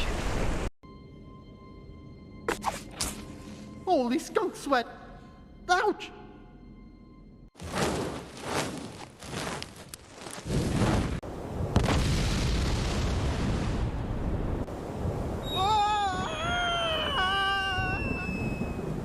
Hours later.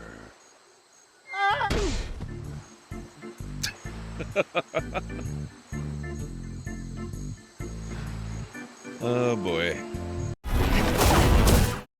Okay, I am back.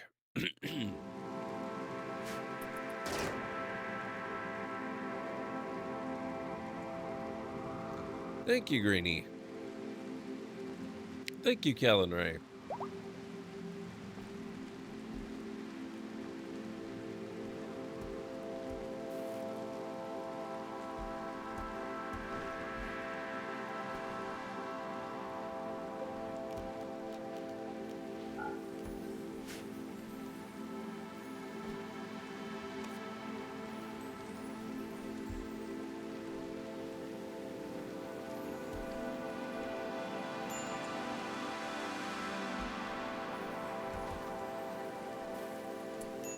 Extreme break risk. Still alcohol withdrawal, huh?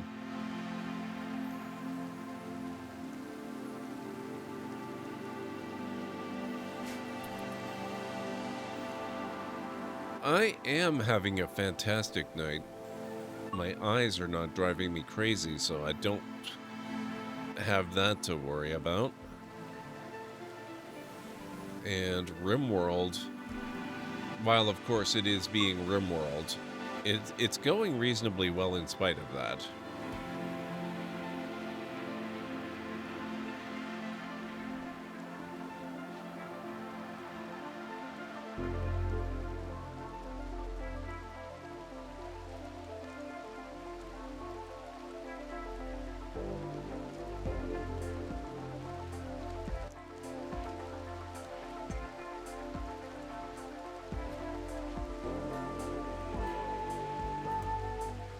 How are things going for you, Greenie? I hope your night is treating you well so far.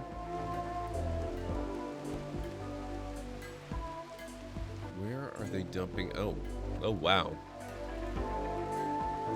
They've dug up a significant amount of salt. That's pretty cool.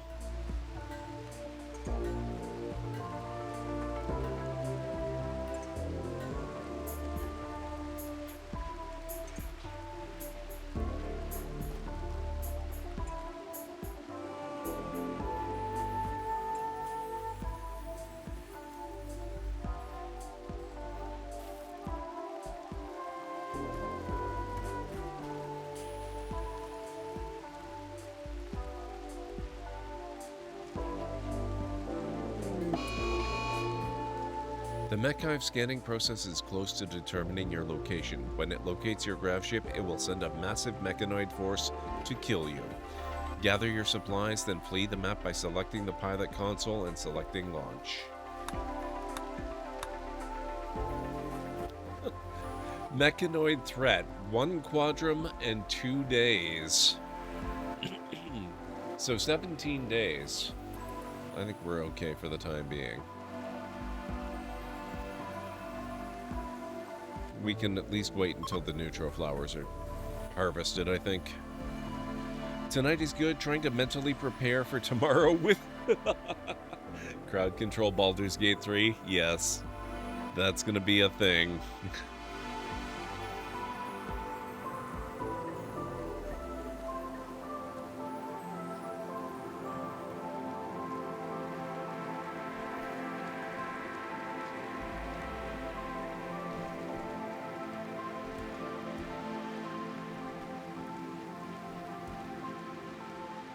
We're not done with Baldur's Gate 3. This is not going to be another 1.5-year break. I just want to wait till I get my new glasses so I can focus a little more clearly on everything that I'm doing and get my, my stream set up the way I want it to be, and then we'll get back to it. 'Cause I do feel like we're getting a lot closer to the end of the game. And I would like to actually reach that point at some point, so we will definitely make sure that we get there.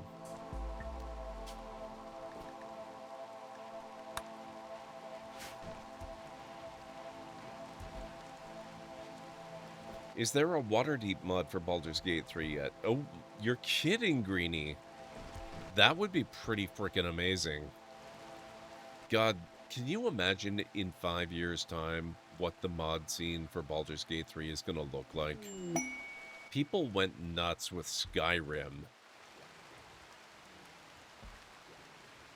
And I am convinced that Baldur's Gate 3 is going to put Skyrim to shame.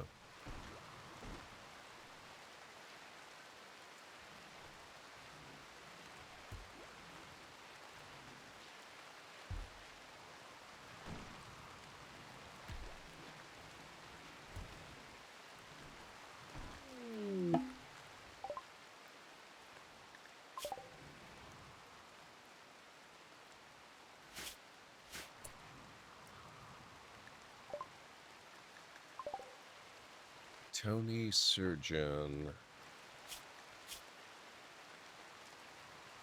Lush, strong heart, unaffected, craven, constantly bemused. I wonder if we should try to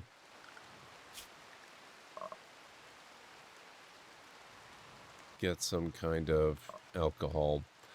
Beer brewing, perhaps.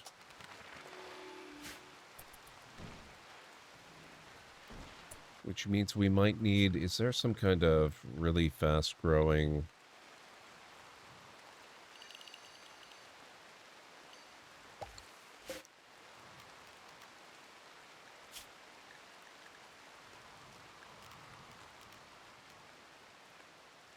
Oh, is that garden zone? We don't want garden zone. We want growing zone.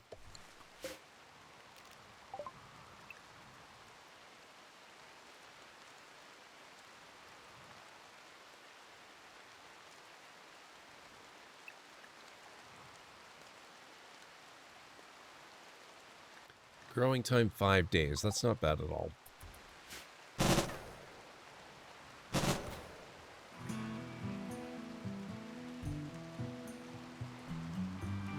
Completely different genres. They're both fantasy RPGs. There are vast differences, but they're not completely different.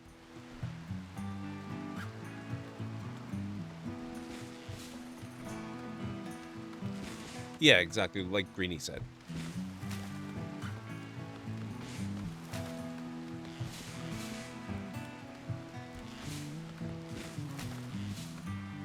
I would argue that they are far more similar than they are dissimilar.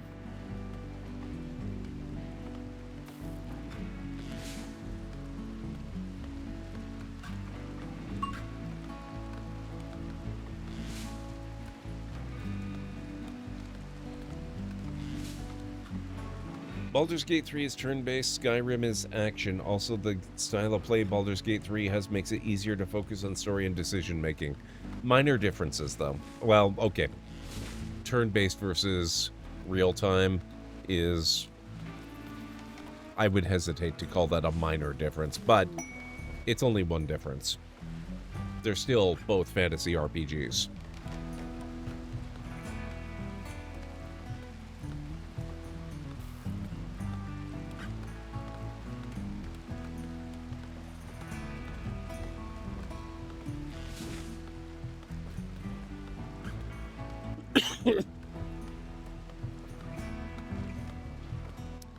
Yeah, I didn't realize that Tony was a lush, which means that this alcohol withdrawal problem is probably going to never go away. Beer brewing, excellent. Build a brewery and fermenting vats to transform hops into tasty, tasty beer.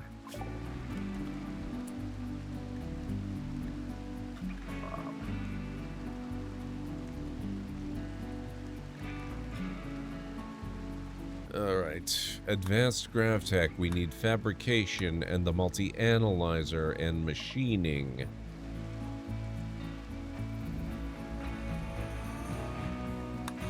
And for that we need the lathe, but we already have the lathe, so let's get machining. It's the difference between Final Fantasy and Assassin's Creed? No. No, it is not. Final Fantasy and Assassin's Creed, you really are talking about things that are completely different in origin and core mechanics.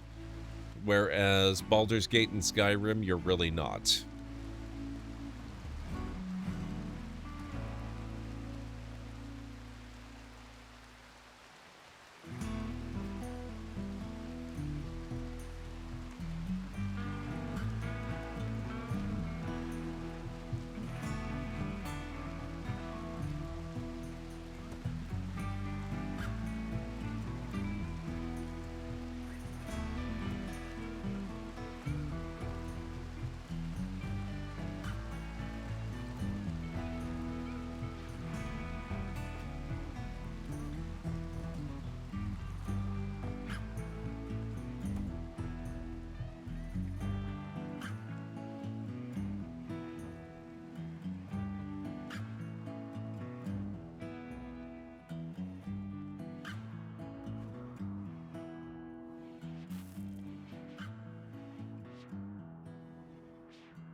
That's like comparing Fallout 2 and Fallout 3. Final Fantasy traditionally is a turn-based combat system, while Assassin's Creed is an action combat system.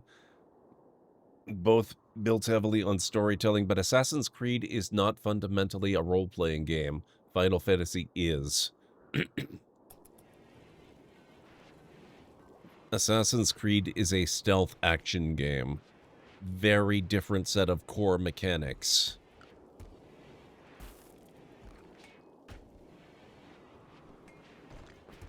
Until you get to Assassin's Creed Origins and Odyssey and Valhalla, where they started to mix in a heavy dose of RPG elements. But Assassin's Creed as a genre, and especially Assassin's Creed, the specifically named game, no. No, no, no, no, no.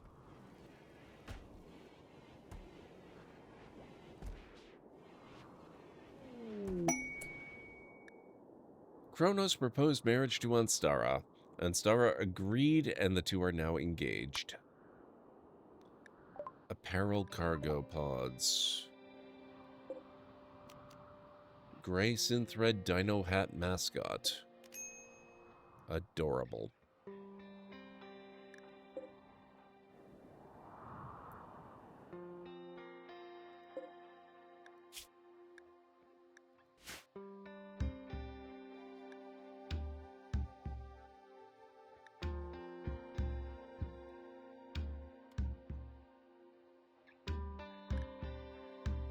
I guess storage might actually legit just be kind of full. That's okay.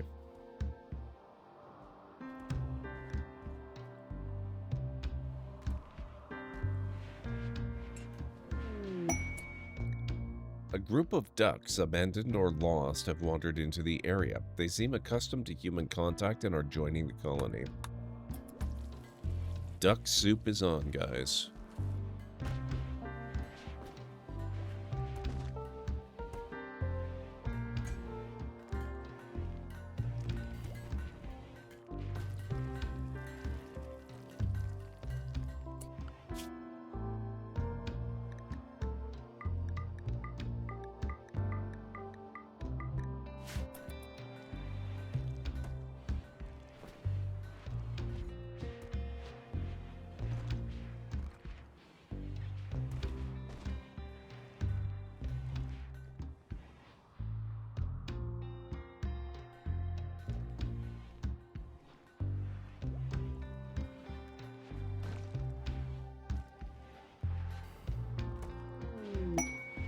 Trader from northeastern Owler.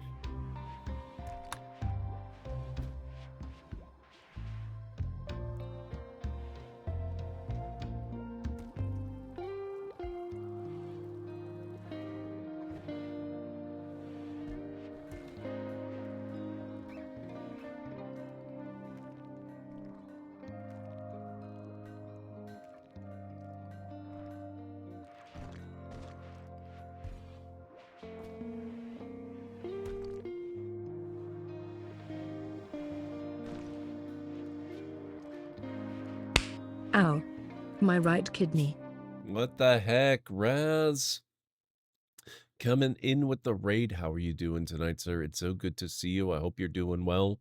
How was your stream? What were you up to? I would love to hear all about it. It's like throwing a Molotov cocktail into a yawning chasm of untapped potential and pure madness.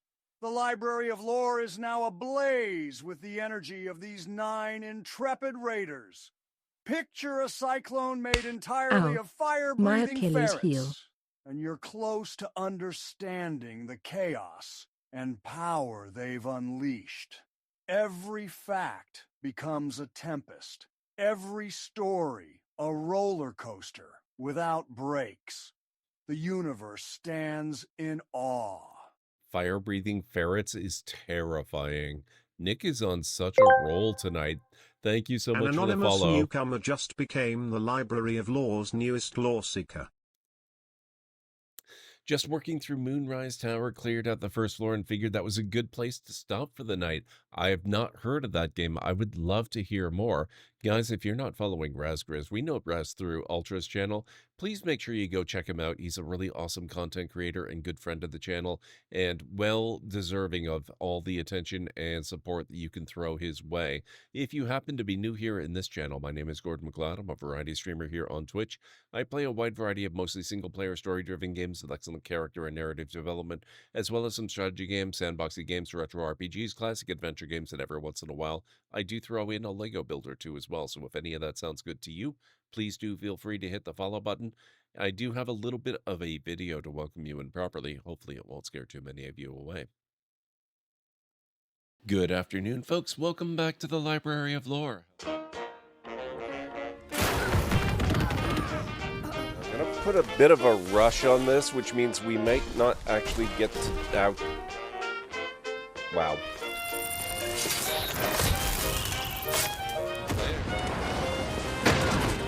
Gotcha. Yep, that is totally a thing that works in real life, by the way. Deal with this. Dealt with.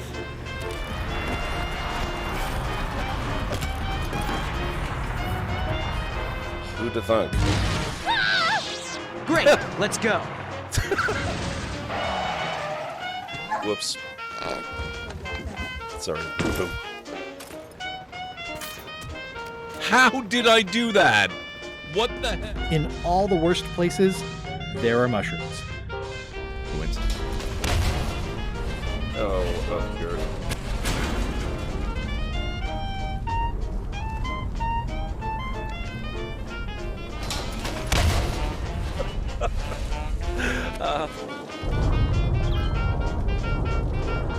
Exterminate!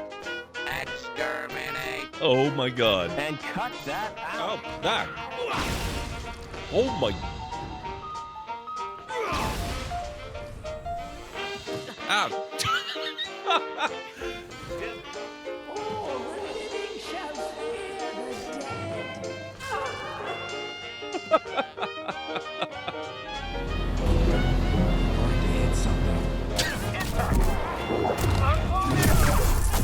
Oh, that was cool.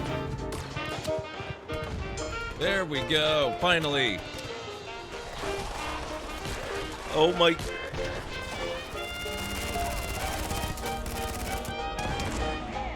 Wow.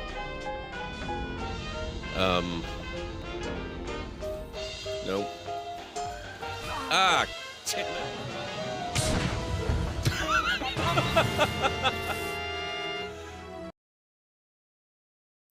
There you go. That's a little bit of a preview of what you can expect here. Thank you again so much, Raz. Okay, yeah, Moonrise Tower, right. It's been a while since I went through Act 2 of Baldur's Gate 3, like close to 2 years, so I had kind of overlooked and forgotten that. But I remember playing through it. That was a pretty fun area. I hope it's going well for you. So welcome on in, folks. We are doing some RimWorld tonight, and more specifically, the Odyssey expansion, which is a blast. I'm having such a good time with it. We are going to need Game Cleric to wake up and go negotiate with Booker here, who's part of a trade caravan that just wandered into my territory. And once again, a trader that has no interest in our vast stocks of chem fuel. Wonderful. Okay.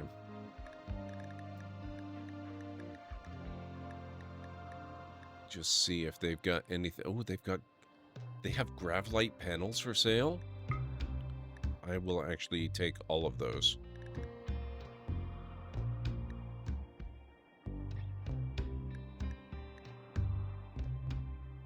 Ooh, Ambin sniper rifle. Tempting, but I'll pass. But I want the panels. These are very important. Mytharian, how are you doing? It's good to see you.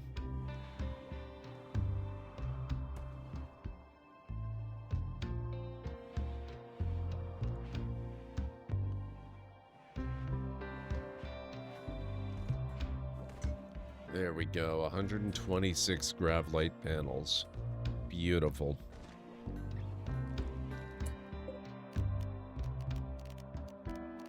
We should turn ENIAC off again.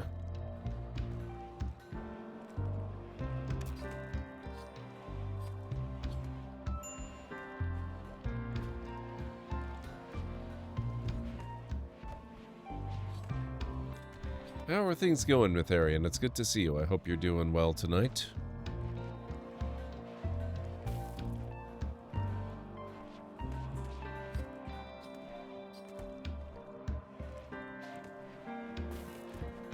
Oh, hang on a second here.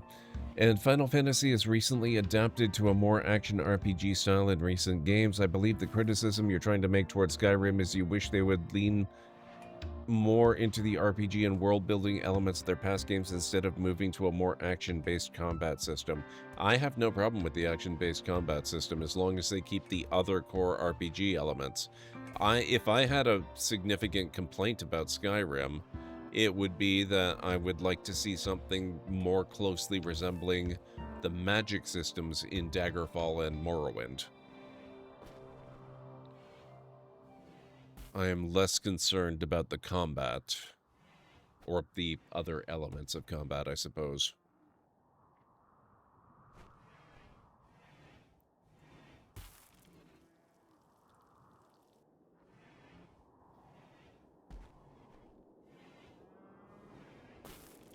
But regardless, it doesn't change the fact that, you know, we're talking about Assassin's Creed and Final Fantasy being one is an RPG, the other is just not an RPG at all, versus a comparison between two games that are RPGs, Baldur's Gate 3 and Skyrim. There's much more commonality between Skyrim and Baldur's Gate 3 than there is between Final Fantasy and Assassin's Creed. Provided, of course, you're talking about the earlier non-RPG Assassin's Creeds. Though I'd argue that even the ones that do introduce RPG elements didn't introduce the particular elements that would make it a good comparison. They really don't have anything resembling a real magic system. Or magic at all, really, that I've seen.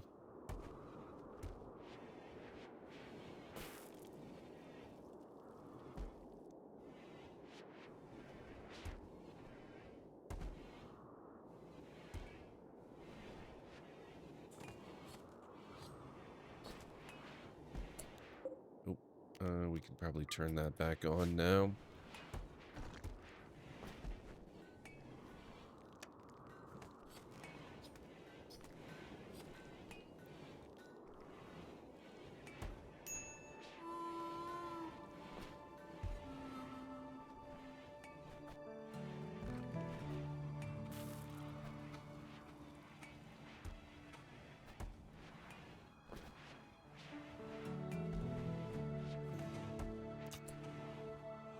Actually, I wonder, do we have the ability to make... Where's... Security, there we are. We can we can do cannons. We can do scorpion turrets. We can't do we can't do the machine gun things. The turrets, unfortunately. I'll have to research that, I guess.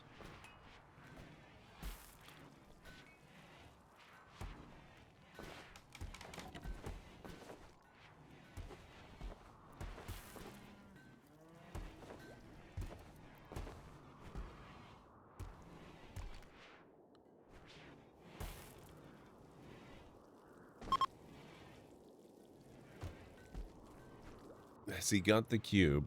I don't believe so. What cube are you referring to?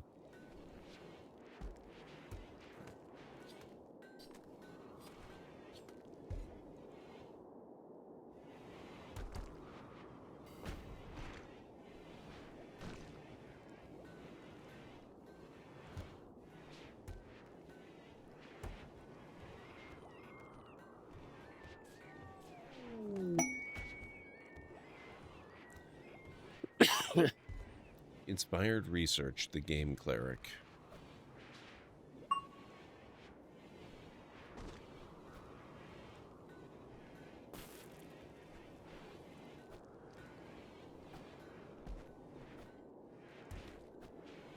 The precious cube, the most important cube, the cube where all things revolve around.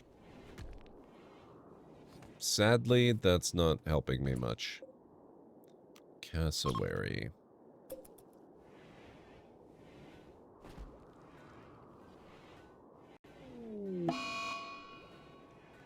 Eclipse.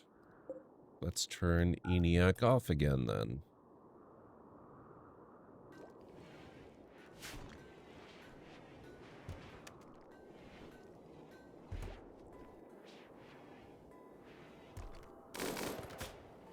Then you probably don't have the cube? No, I imagine that's true. Research finished. Machining.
Went away from a 3-stream streak. I think that would be the longest streak I would have ever had. Nice. You can do it. I believe in you.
Doing 14 days, 15 hours.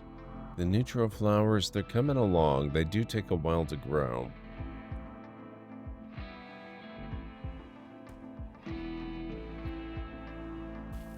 How's everyone else in chat doing? That's right, I'm calling you out.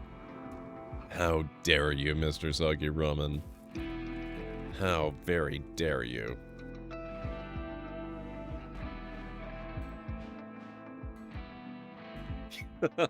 You're fine.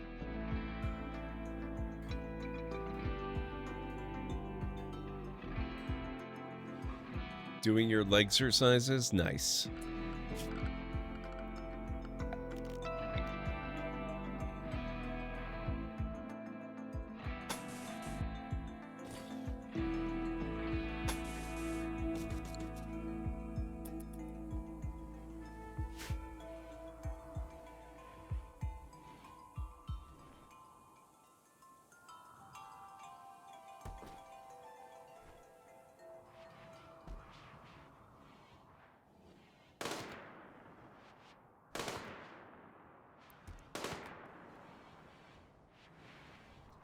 I've been using my my treadmill walking pad thingy a lot more lately.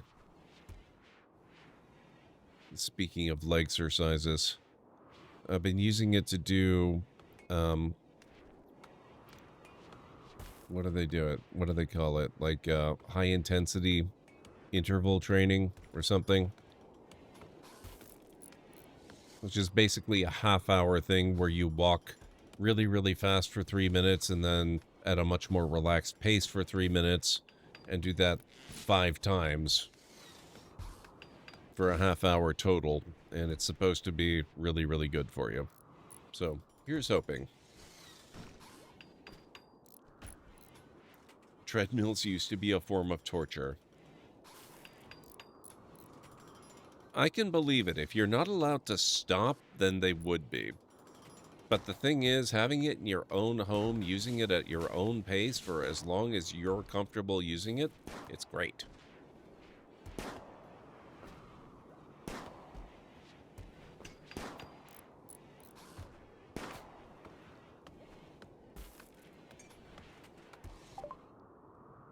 Gunsmithing. Craft simple manually operated guns like revolvers, pump shotguns, bolt-action rifles, and incendiary launchers.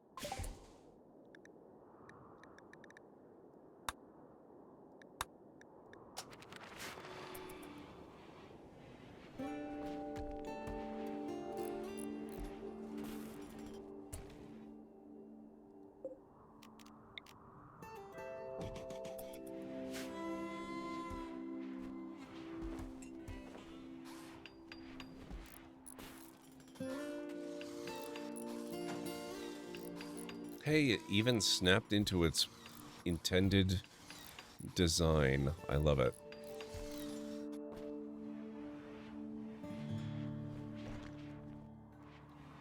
Alas, I can't use treadmill for my leg physio exercises, or at least it's suboptimal compared to just normal walking, because treadmills pull your leg back. The walking motion isn't wholly natural, so saith my physio. Okay. For physio, yeah, that's, I understand that.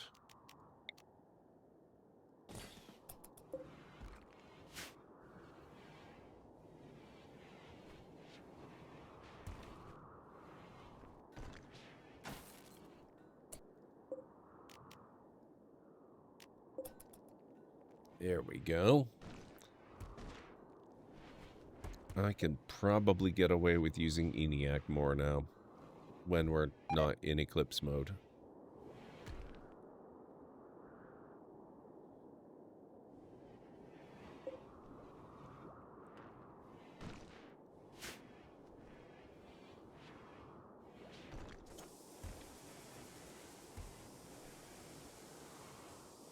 Typically, it would be physiotherapy, Mr. Sagiraman.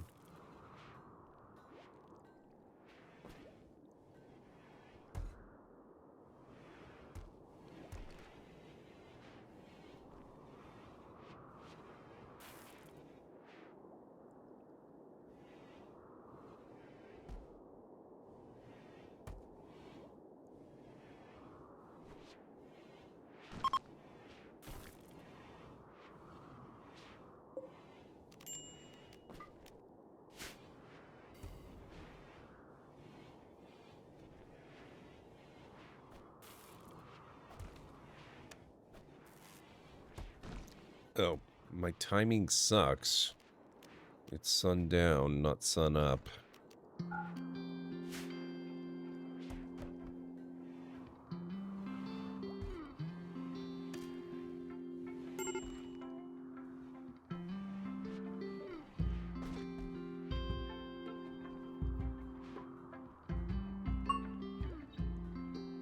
Carson reached level 2 in medical.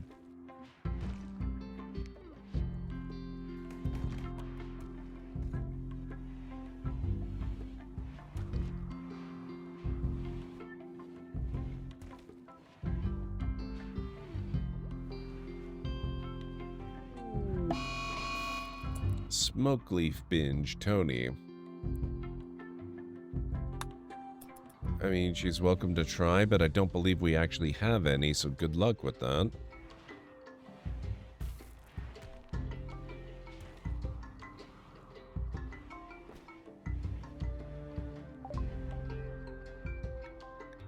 Craft low-power, blowback-operated guns like auto pistols and machine pistols.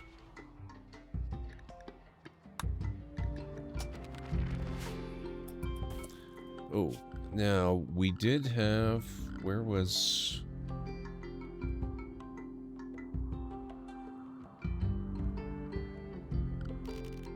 Brewery.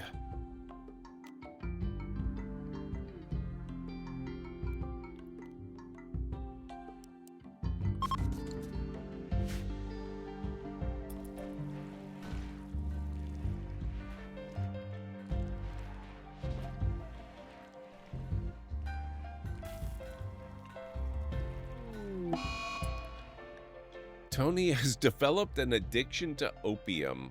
She now has a need for opium visible on her needs tab. She will automatically consume the drug to fill her need. If she cannot get any opium, this is going to be so good. That's fantastic, Tony.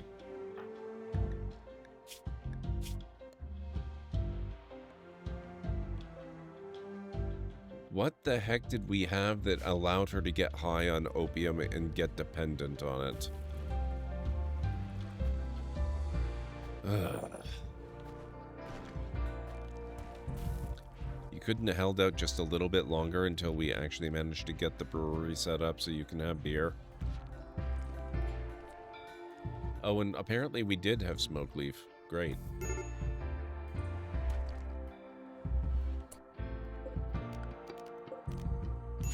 Alright, guys. I would love to continue this, but Tony is starting to indicate that maybe this isn't going to go as well as I'd hoped. But we'll deal with that tomorrow night. I think we'd better get going and figure out who we're going to raid this evening. So, let me get my awesome list of awesome folks up.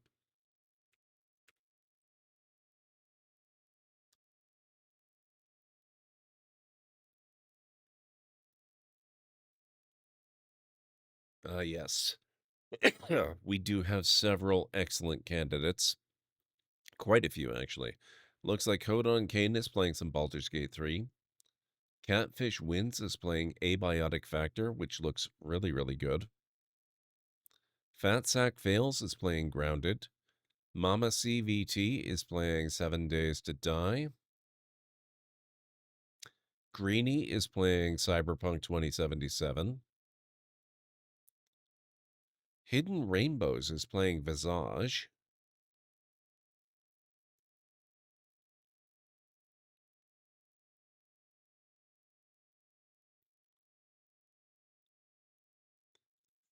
Oh, okay. Here's where my own inclination is leading me. Ultrasaurus is on, and she's playing Dwarf Fortress for the first time ever. Lunity's on. She's doing some more Expedition 33 post-game content. Tea with Mandy is playing Mafia the Old Country. Paige the Witch is playing The Witcher 3 Wild Hunt. Dr. Gluon is playing Animal Shelter 2. And that's... Ooh, actually, Burke Black is on playing Whisper Mountain Outbreak, which... I don't know anything about that one, but it looks interesting from his thumbnail. And that's probably about it for this evening. So if you have any particular streamer or game that you would like to see or think would be a good raid target, do let me know in chat. Otherwise, we will go with my own inclination. Dwarf Fortress, isn't that like RimWorld's predecessor? It is literally. It's not like It's not like RimWorld's predecessor. It literally is. It is the game that inspired the creation of RimWorld.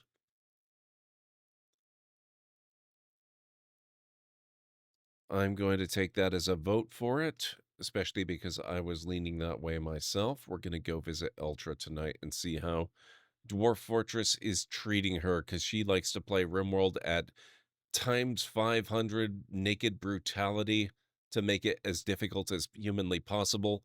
But of course, anyone who's played Dwarf Fortress knows that times 500 difficulty naked brutality in RimWorld is like easy mode for babies in Dwarf Fortress terms. So let's go over there and see how she's doing.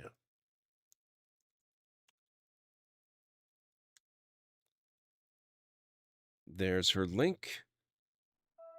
Here is the raid call. Here at the Library of Lore, we use shh. It's a library raid. You've been bookmarked with the heart emote, the wave emote, and the shh emote of the channel if you are a sub. If you're not a sub, you can use the Twitch raid and the Tomb raid emote. In either case, sub or non-sub, please feel free to use any emote you feel is fun and appropriate for a raid. If you have emotes of your own, or maybe from another streamer, even from Twitch themselves, feel free to copy the raid message and arrange the emotes you want to use the way you want them to appear. It'll all be good in my book. So let's get over to Ultra's channel, see what's going on with her, see how her first experience with Dwarf Fortress is going. Not that we need to ask. And I'll see you guys hopefully back here tomorrow night for some more either RimWorld, or there is a possibility we might actually play some Dwarf Fortress ourselves. But whatever it ends up being, you know it's going to be a good time. So have yourselves a wonderful rest of your night, day, evening, whatever it is where you are in the world, and I'll catch you again real soon. Bye for now.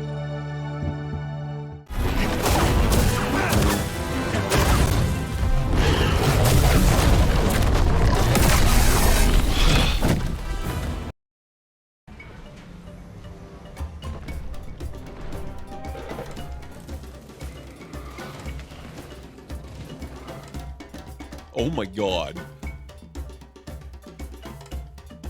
Holy crap.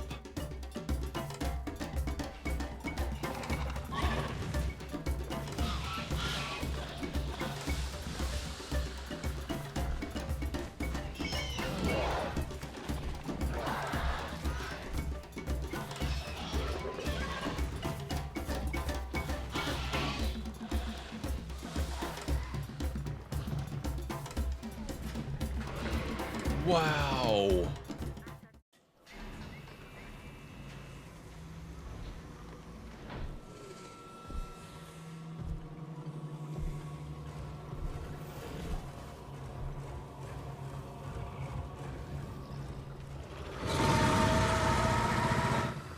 Creepy. My name is George Lambert. Are you all right? Good job. I'd really like to know how you managed to kill all of them.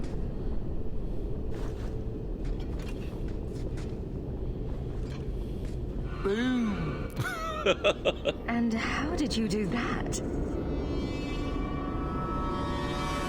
Not enchantment.